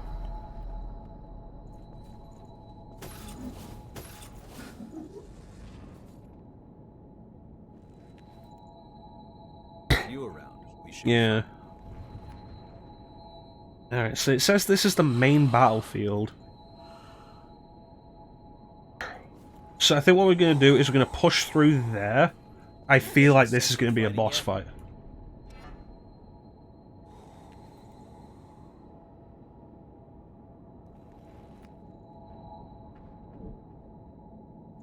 We'll push through there, do that, and then we'll call it.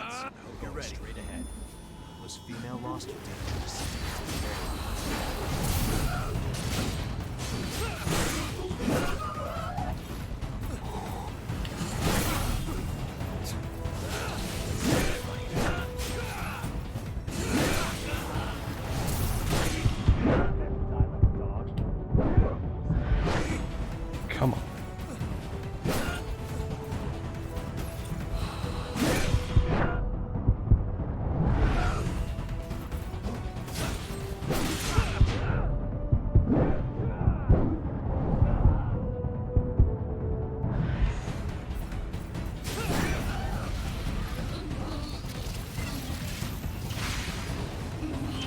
The parry timing is so weird with this.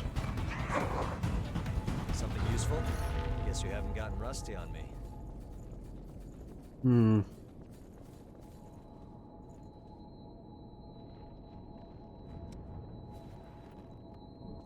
Alright, let's go. Because yeah, that looks like an arena, and there's nobody down there.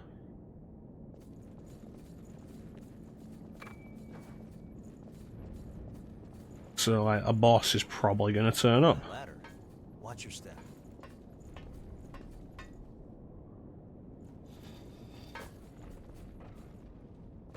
Alright, let's go. Wait a minute, what sword do you have? Don't get too far ahead. Called it.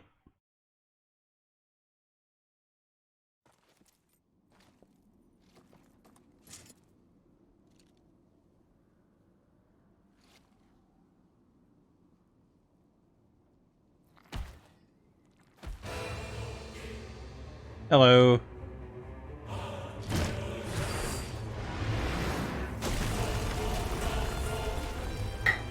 You know, this is going to be interesting.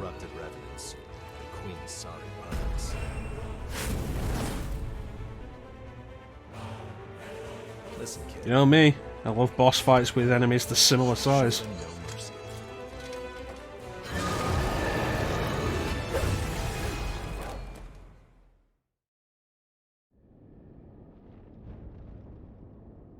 All right, it's time. All else fails.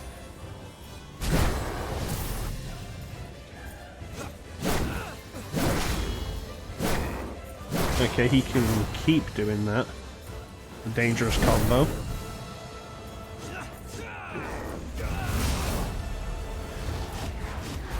Okay, that should really have more range.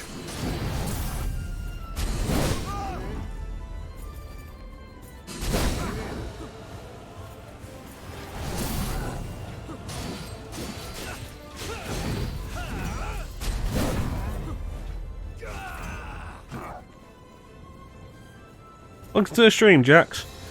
It's going pretty good. Just come up against Queen's Knight.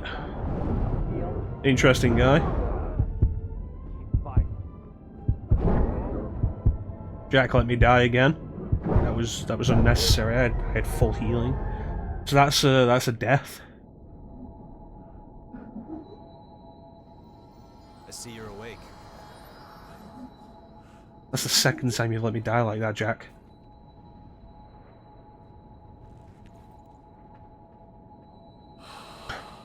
Might be a bit tough the way things are. Who's handling the deaths? They have like 6 mods, so somebody should be doing the deaths. Everything ready? Chansom's busy. Chansom's probably busy. There we go, thank you, Chansom. 16 times. 2 of those are your fault.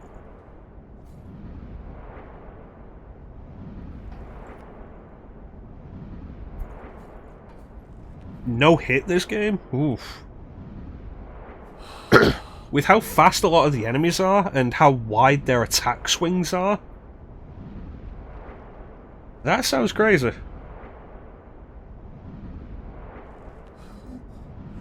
Alright. I appreciate that, Chanson. Alright, there's my stuff. Alright, let's do it.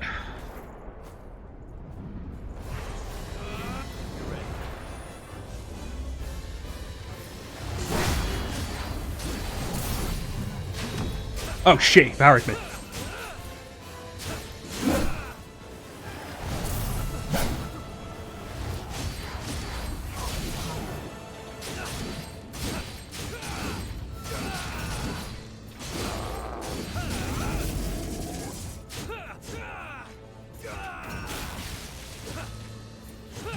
Uh-oh.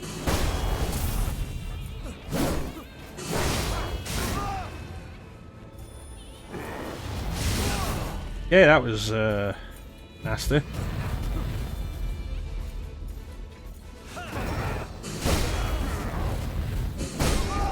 Okay, he can turn his attack in the air.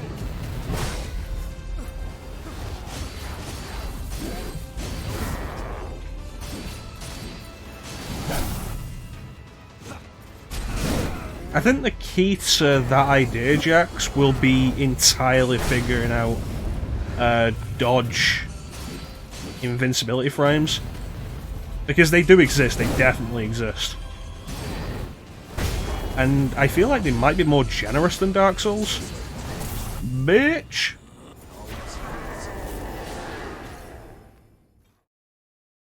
It's definitely faster than Dark Souls, and guarding isn't all that helpful. You'll still take damage from guarding as well.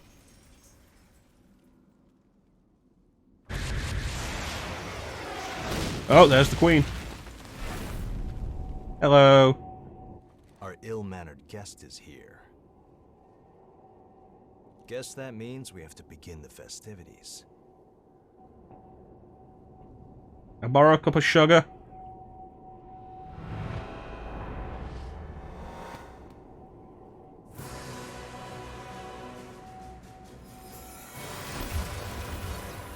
Yes, that's a no.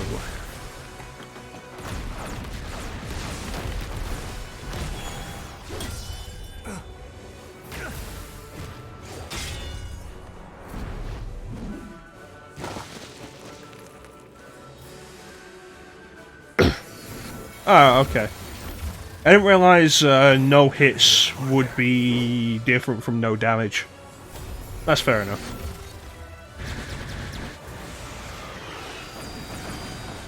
Did I make it?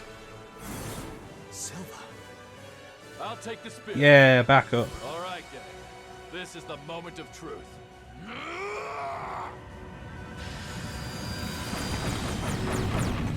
I guess that's how you deal with that attack. This creature will never hurt any of my people again.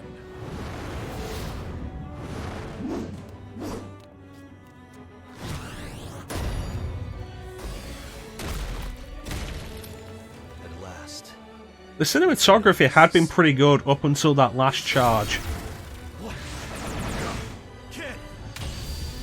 Uh-oh.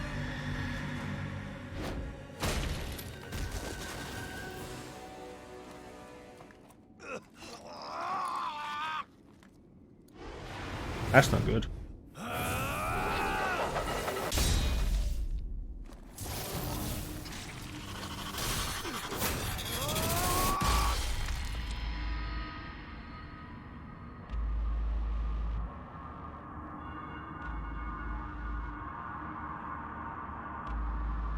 Blood veil mask.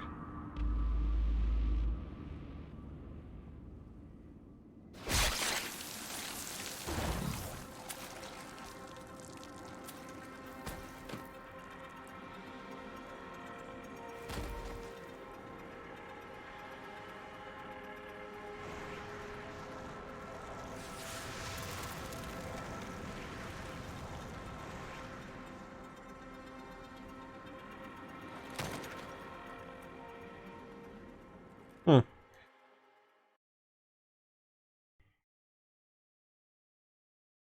Anything that you physically or staggers you counts as it. That's fair enough. I'm gonna guess her blood is blue. Oh shit. As part of the whole being the queen thing. Your resolve is truly admirable. Sleep well, friend. You know, you guys could just put my mask back on.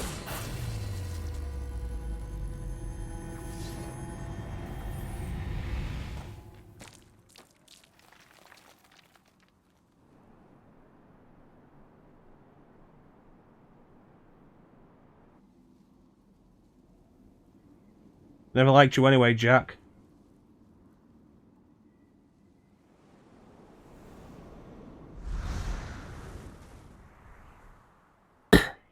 Yeah, I've heard that.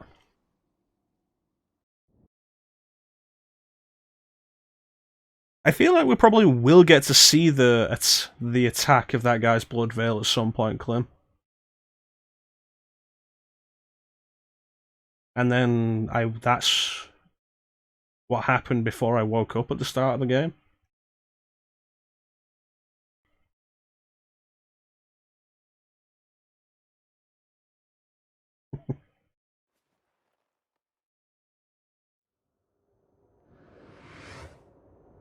Queen Slayer. Huh. I'll handle the support.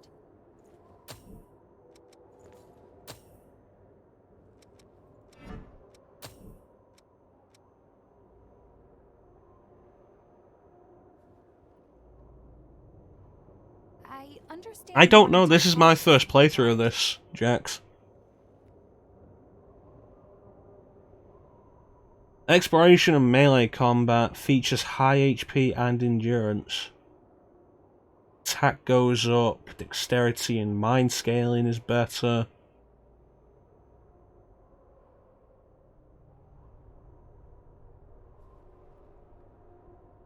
Be worth checking that out. But it seems like that was definitely worth doing.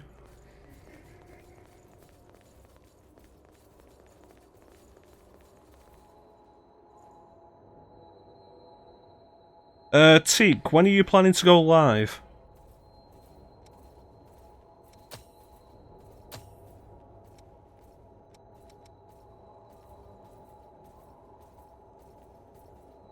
Well, that's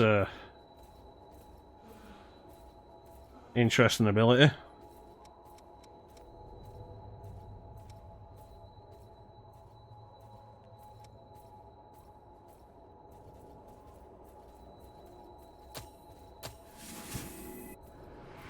And all of these are very pricey. Alright, so I'm probably not going to be still. I'm probably not still going to be on then. Yeah, I don't actually know if this game has multiple endings, Jax. I have never played it before. This is my first time through. And I'm quite enjoying it, honestly. Just DoorDash.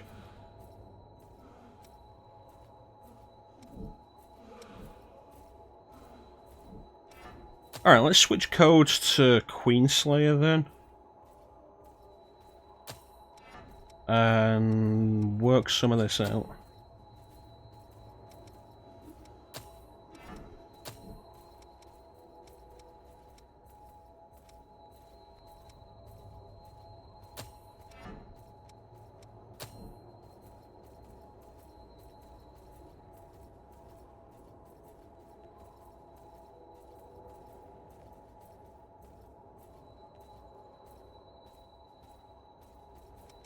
Firestorm.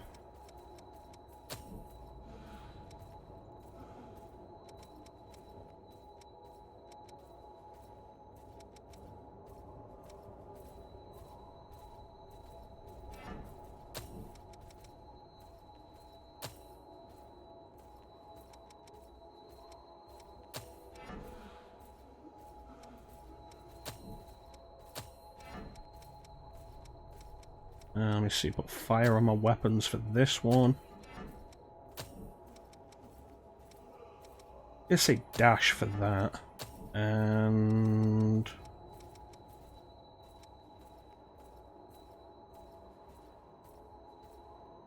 that feels like it'll be useful.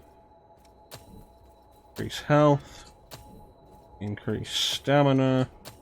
And... increase strength and vitality. I think the blood codes really add an interesting layer of strategy to it over something like Dark Souls, 'cause it feels kind of comparable to the job system in Final Fantasy, like Final Fantasy V and that, which I've said before.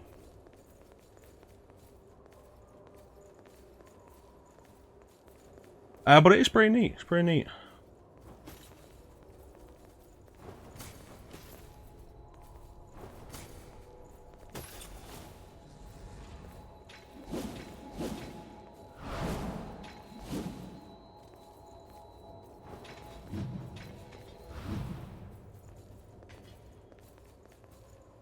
Yes, that's good. Let's see what this one does. That's not bad.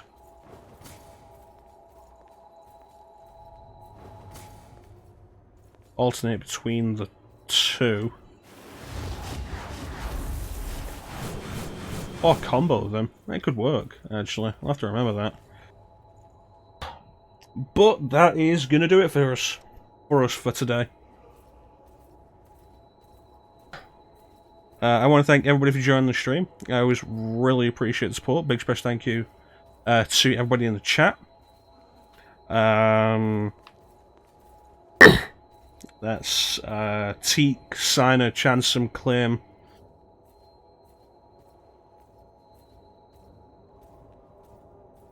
Teak, Chansum, Signer, Clim. Jax. And I feel like there was another person. EID of course, was here. Was there anybody else going through this? It doesn't look like it. But if I have missed anybody who was in the chat, I apologise. But thank you so much for being here. You were very much appreciated. We will be back on Thursday, 8 PM Greenwich Mean Time GMT. With more Code Vein. As presumably we're going to actually head into the Cathedral proper. Now that we're done going through the outside of it. Let me get a nice screen to end on, because there's a sunset outside. Let me even join us in spirit. Gonna have to call an exorcist. Interesting that that's here. Sacred blood. Is the Queen here?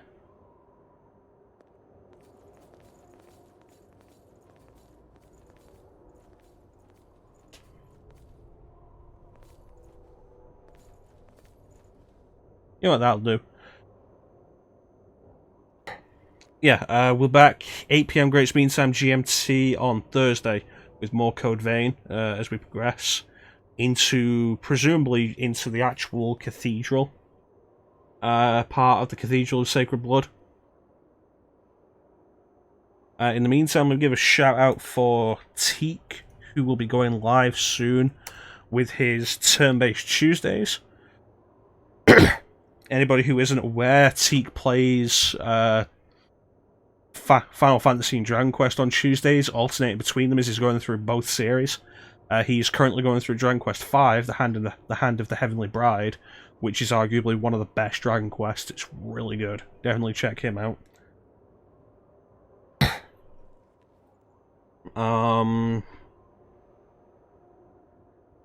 Also look forward to when he finishes that, because then he's doing Final Fantasy V, which is fantastic. Fucking love Final Fantasy V. Dragon Quest V is really good, honestly, Chansum. If you ever see a copy of it out in the wild for the DS, pick it up. It is worth your time. That said, like, none of the Dragon Quest games that were released on DS, 4, 5, or 6, Chapters of the Chosen, Hand of the Heavenly Bride, and Realms of Reverie, which was released as Realms of Revelation in Europe, I think. I can't see the title on my box of it. But they're all worth picking up. Fun fact, my copy of Dragon Quest VI, I bought sealed. Brand new, it was £6.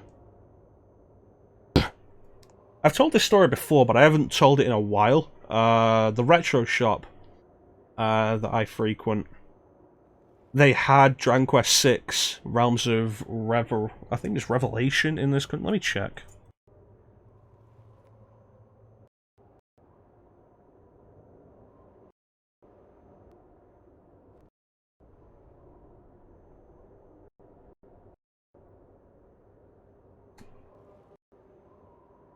It's officially listed as Realms of Revelation. Where is it called Realms of Reverie?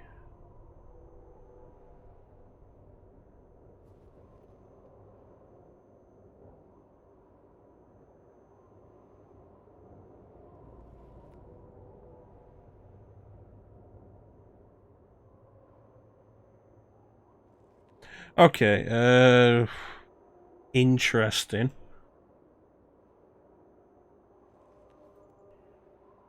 That would be pretty neat, Jansen. That would be pretty neat to see. On April 28th, 2008, it was reported that Square Enix had applied for the trademark The Realms of Reverie at the United States Patent and Trademark Office, leading to speculation that it was the localized title for this game. On May 20th, 2008, Square Enix opened up the North American site featuring the 3 Dragon Quest DS remakes, acknowledging Realms of Reverie as the official subtitle, as well as confirming a release in North America. The title was later changed to Realms of Revelation just prior to release. Listings in some stores, including price tags and the like, still use the Reverie title.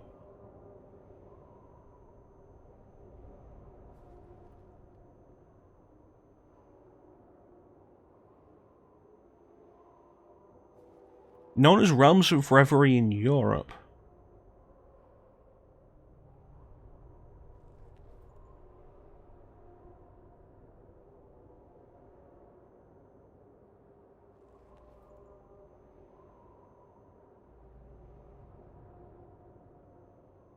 Yeah, it's Revelation in the US then.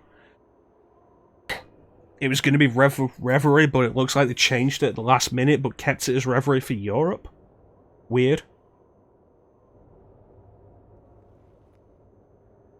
That's impressive. Like, even 10 years ago, I would have thought NES games were like, yeah, no, retro stuff is booming. I would have thought that 10 years ago. Oh yeah. The backlog never ends, and the list of games that you actually want never ends.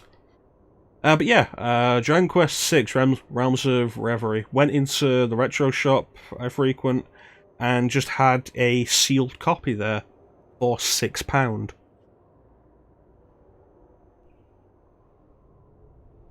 And I was like, yeah, no, I'm gonna get this. And I was talking with the owner behind the counter, and it was like, you know, you get way more for this. It's fully sealed. And it's like, yeah, but we have to sell it as used. It's like, why? You own the store. You can sell it as whatever you want. But I got it for £6, took it home, and then opened it. And when I told Bane that I opened it, he was not happy about that. A fully sealed copy of Dragon Quest VI on DS, he was not happy that I opened it. But I wanted to play it. I bought it to play it.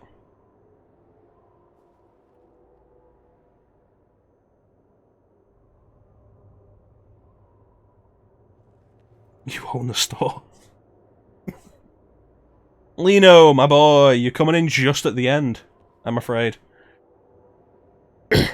Honestly, it's going pretty good. I'm quite liking it. I'm quite liking this game so far. But yeah, Bane was not happy when I told him that I opened a sealed copy of the game.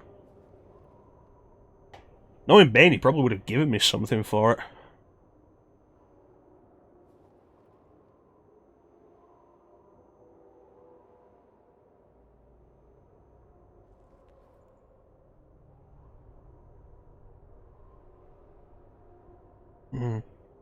He is a collector.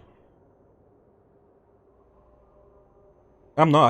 I just have a lot of games, and every game I've ever bought has been with the intention of playing it.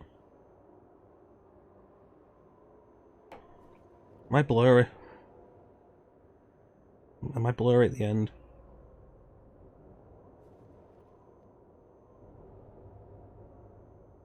It's one of the things I've said in defense of stuff like flashcards. Because, like, if you are into collecting, you want to keep your stuff sealed and in pristine condition, why not get a flashcard? And because I think Bane said he has a copy of Final Fantasy Tactics Advance on GBA, fully sealed. And it's like, great, but you can't play that without opening it and then ruining the value for yourself. Like, why not get a flashcard and then you can play it without having to open it? That's down to the person more than anything else if you want to do that. Some people are content with just picking up a second copy. I'm really glad I'm not a collector. Anyway, yeah, let's actually do the wrap-up. Oh, Magic's gone live. What's Magic doing? Is he doing Persona 5, or is he doing more of, Skyrim? He's doing Monster Hunter Rise. Which makes sense, because Magic has done a co-op series of Monster Hunter World with his brother that has gone on for over 150 sessions. It is quite insane. I give Magic a shout out if anybody wants to check him out. He's a cool dude.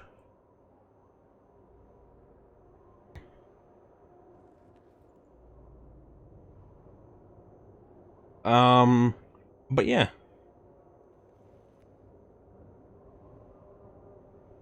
It seems like a big number, but like when there's that much content and you're into it that much, it's understandable.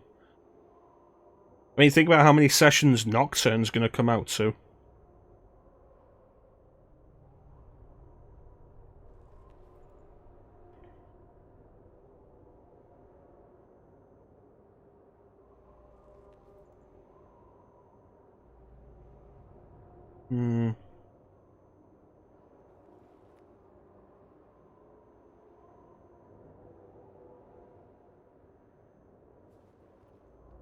Hell, let's not actually think about Nocturne. Let's think about something that's a little more set, because Nocturne, I'm probably going to end up doing some grinding off-screen for that.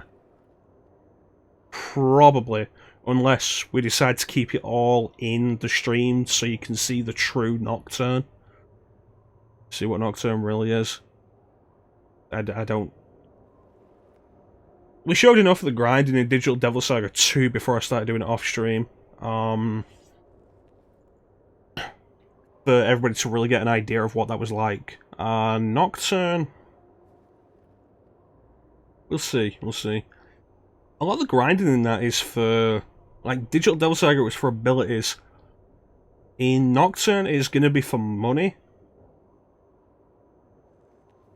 And specific demon parties. Yeah, the true demon ending.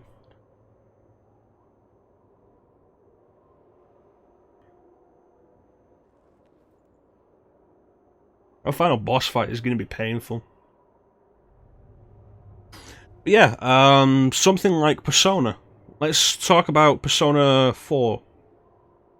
Persona 4 is about 70 hours, which is longer than any RPG we've currently done.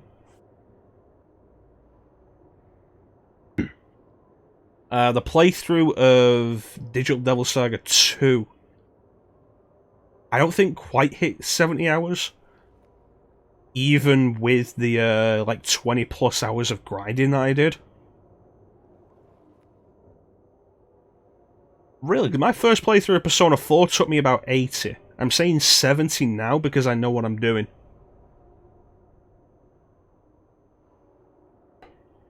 Like, we say at least 70, which would make Persona 4 longer than anything we've done so far. Anything. And Persona 4 is a game that doesn't really require a huge amount of grinding.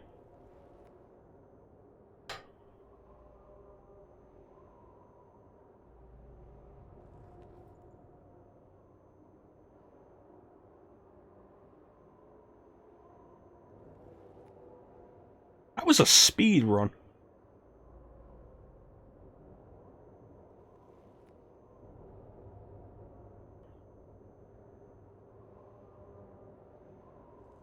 You know, who knows if the Nocturne playthrough goes well, maybe I'll invite Chansum in for Persona.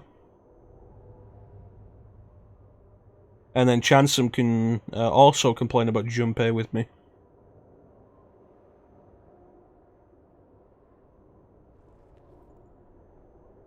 Always down for people who complain about Junpei.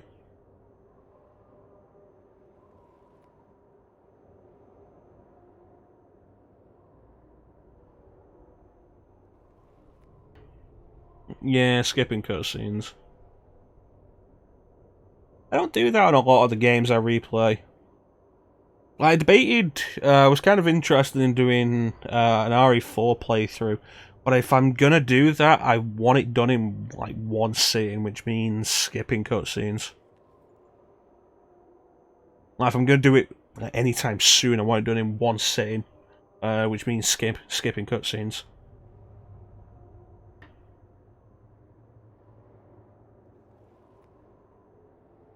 Even then, that's an exhausting playthrough. Even a standard playthrough with regular breaks of RE4 feels exhausting. Just tired by the end of it. It's probably why Sadler's one of the easiest boss fights.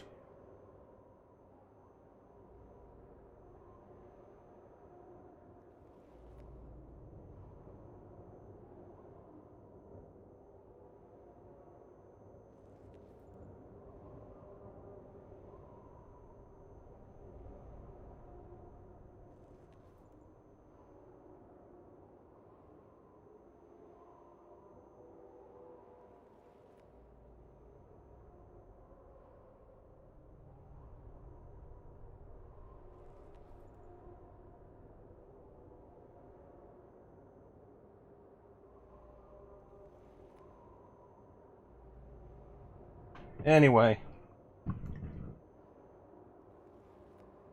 Yeah, I was debating having today's stream start like a countdown to Nocturne, which would have been fun.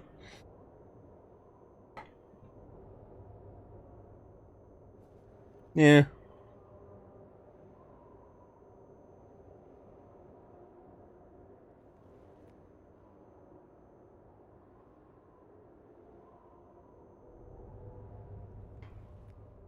To be fair, I've said before, like, I don't really like FF4 to begin with. Didn't need more of that, and I didn't need more of that while it's repeating the same story.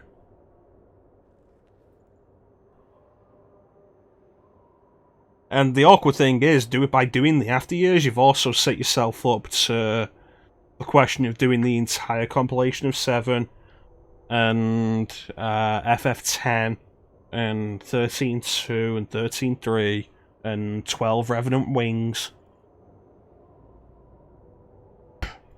Shin Megami Tensei Nocturne is the third game in the series. Third game in the main series. Because if you're going to talk about the series as a whole, There's Megami Tensei Digital Devil Story, Megami Tensei 2, Shin Megami Tensei, Shin Megami Tensei 2, Shin Megami Tensei If, Margin Tensei 2 Spiral Nemesis, The Last Bible games, Persona 2 Innocent Sin, Persona 2 Eternal Punishment.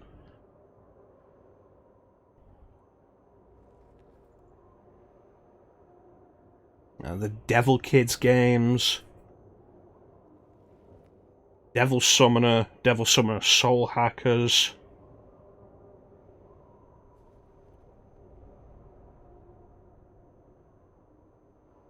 I feel like that's all of them before we eventually get to 3.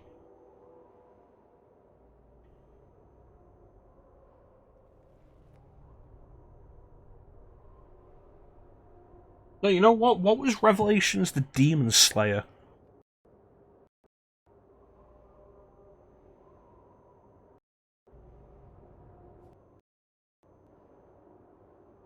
Was that Last Bible? Megami Tensei Last Bible. Alright, cool.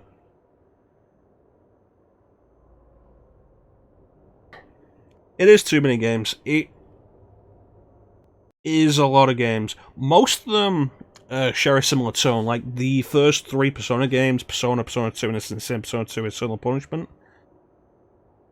are very much Shin Megami Tensei games rather than Persona as it would become to be known past 3.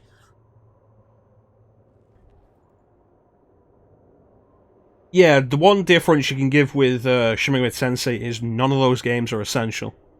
You can start with Nocturne. It may have callbacks and references to previous games, but those previous games don't exist in Nocturne's timeline. Nocturne is its own standalone game.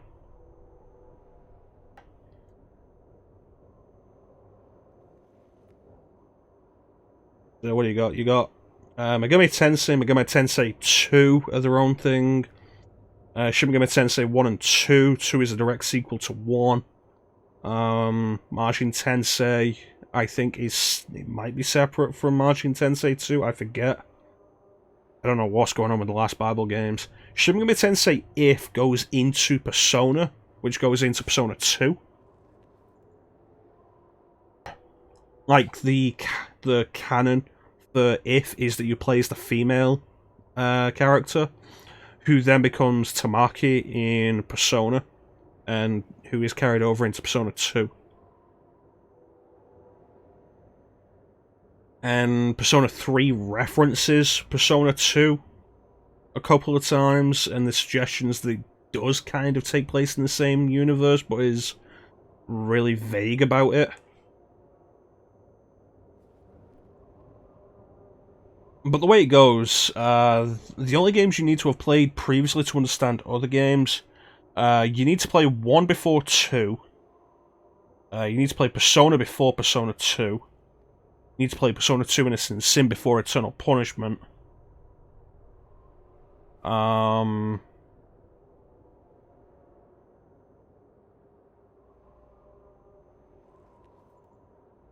You should play 4 before playing 4 Apocalypse.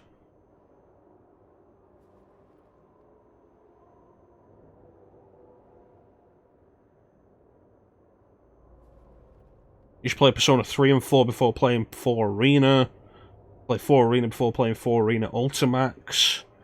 You should play 3 and 4 before playing Persona Q. You should play 3, 4, and 5 and 3 Portable on the female route before playing Persona Q2.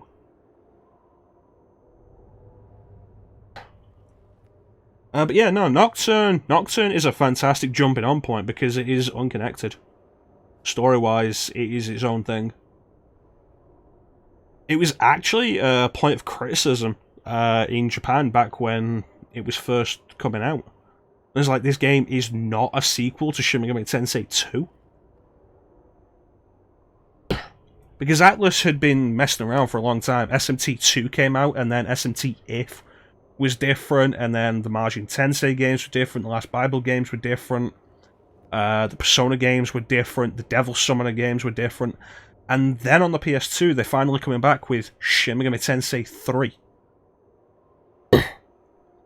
And it's not a sequel. It is not continuing the story of 2. And people weren't happy about that.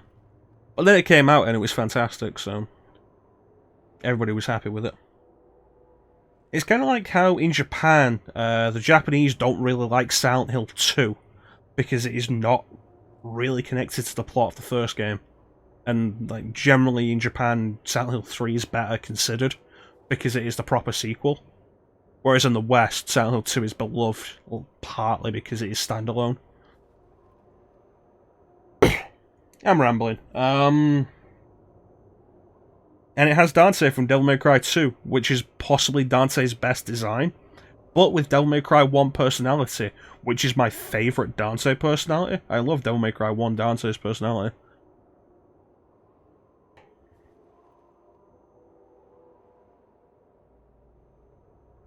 But yeah, upcoming schedule, more Code Vein shoot on Thursday, 8 PM Greenwich Mean Time GMT.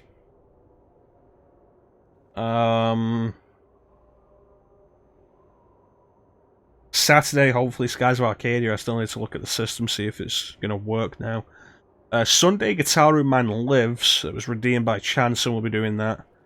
And then the Sunday after, hopefully, if everything is good with Chanson, we'll be beginning the Nocturne playthrough, which you can expect to probably run through the rest of the year. Possibly.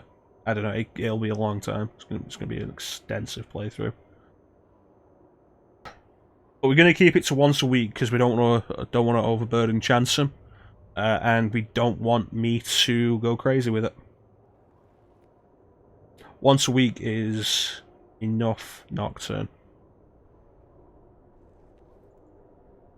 I'm gonna get angry at points with that.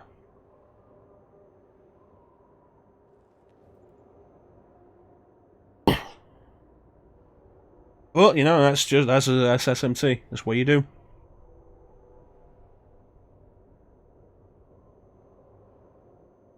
I am down to fucking play Nocturne. I'm looking forward to that. Anyway, what do we got going on? Nothing really going on. So yeah, I want to thank everybody for joining the stream. I always really appreciate the support. Big special thank you to everybody who joined the chat. Chat is always the best part of the stream. Thank you so much for keeping me company. Back on Thursday, 8 PM Greenwich Mean Time GMT with more Code Vein as we proceed presumably into the Cathedral of the Sacred Blood. Now that we've learned our past, and also I'm probably going to kill Jack and Silver. Especially Jack. He let me die twice and I'm not happy about that.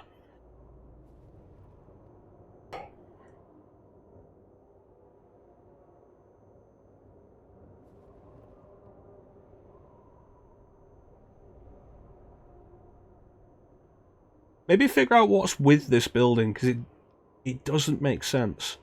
The architecture doesn't make sense. The fact that it's in a giant crater doesn't make sense, and it's almost immaculate.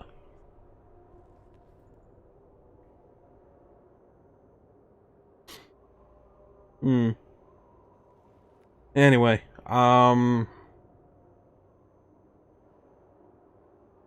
yeah, look forward to more Code Vein. Skies of Arcadia on Saturday, hopefully Guitar Man Lives on Sunday. That should be a single session. Chancellor has told me it's like 2 hours long, so that's fine. I'm also going to take the opportunity on Sunday to show off the setup I have for PSP and Vita streaming, which I've never shown before, so that should be something someone will probably be into.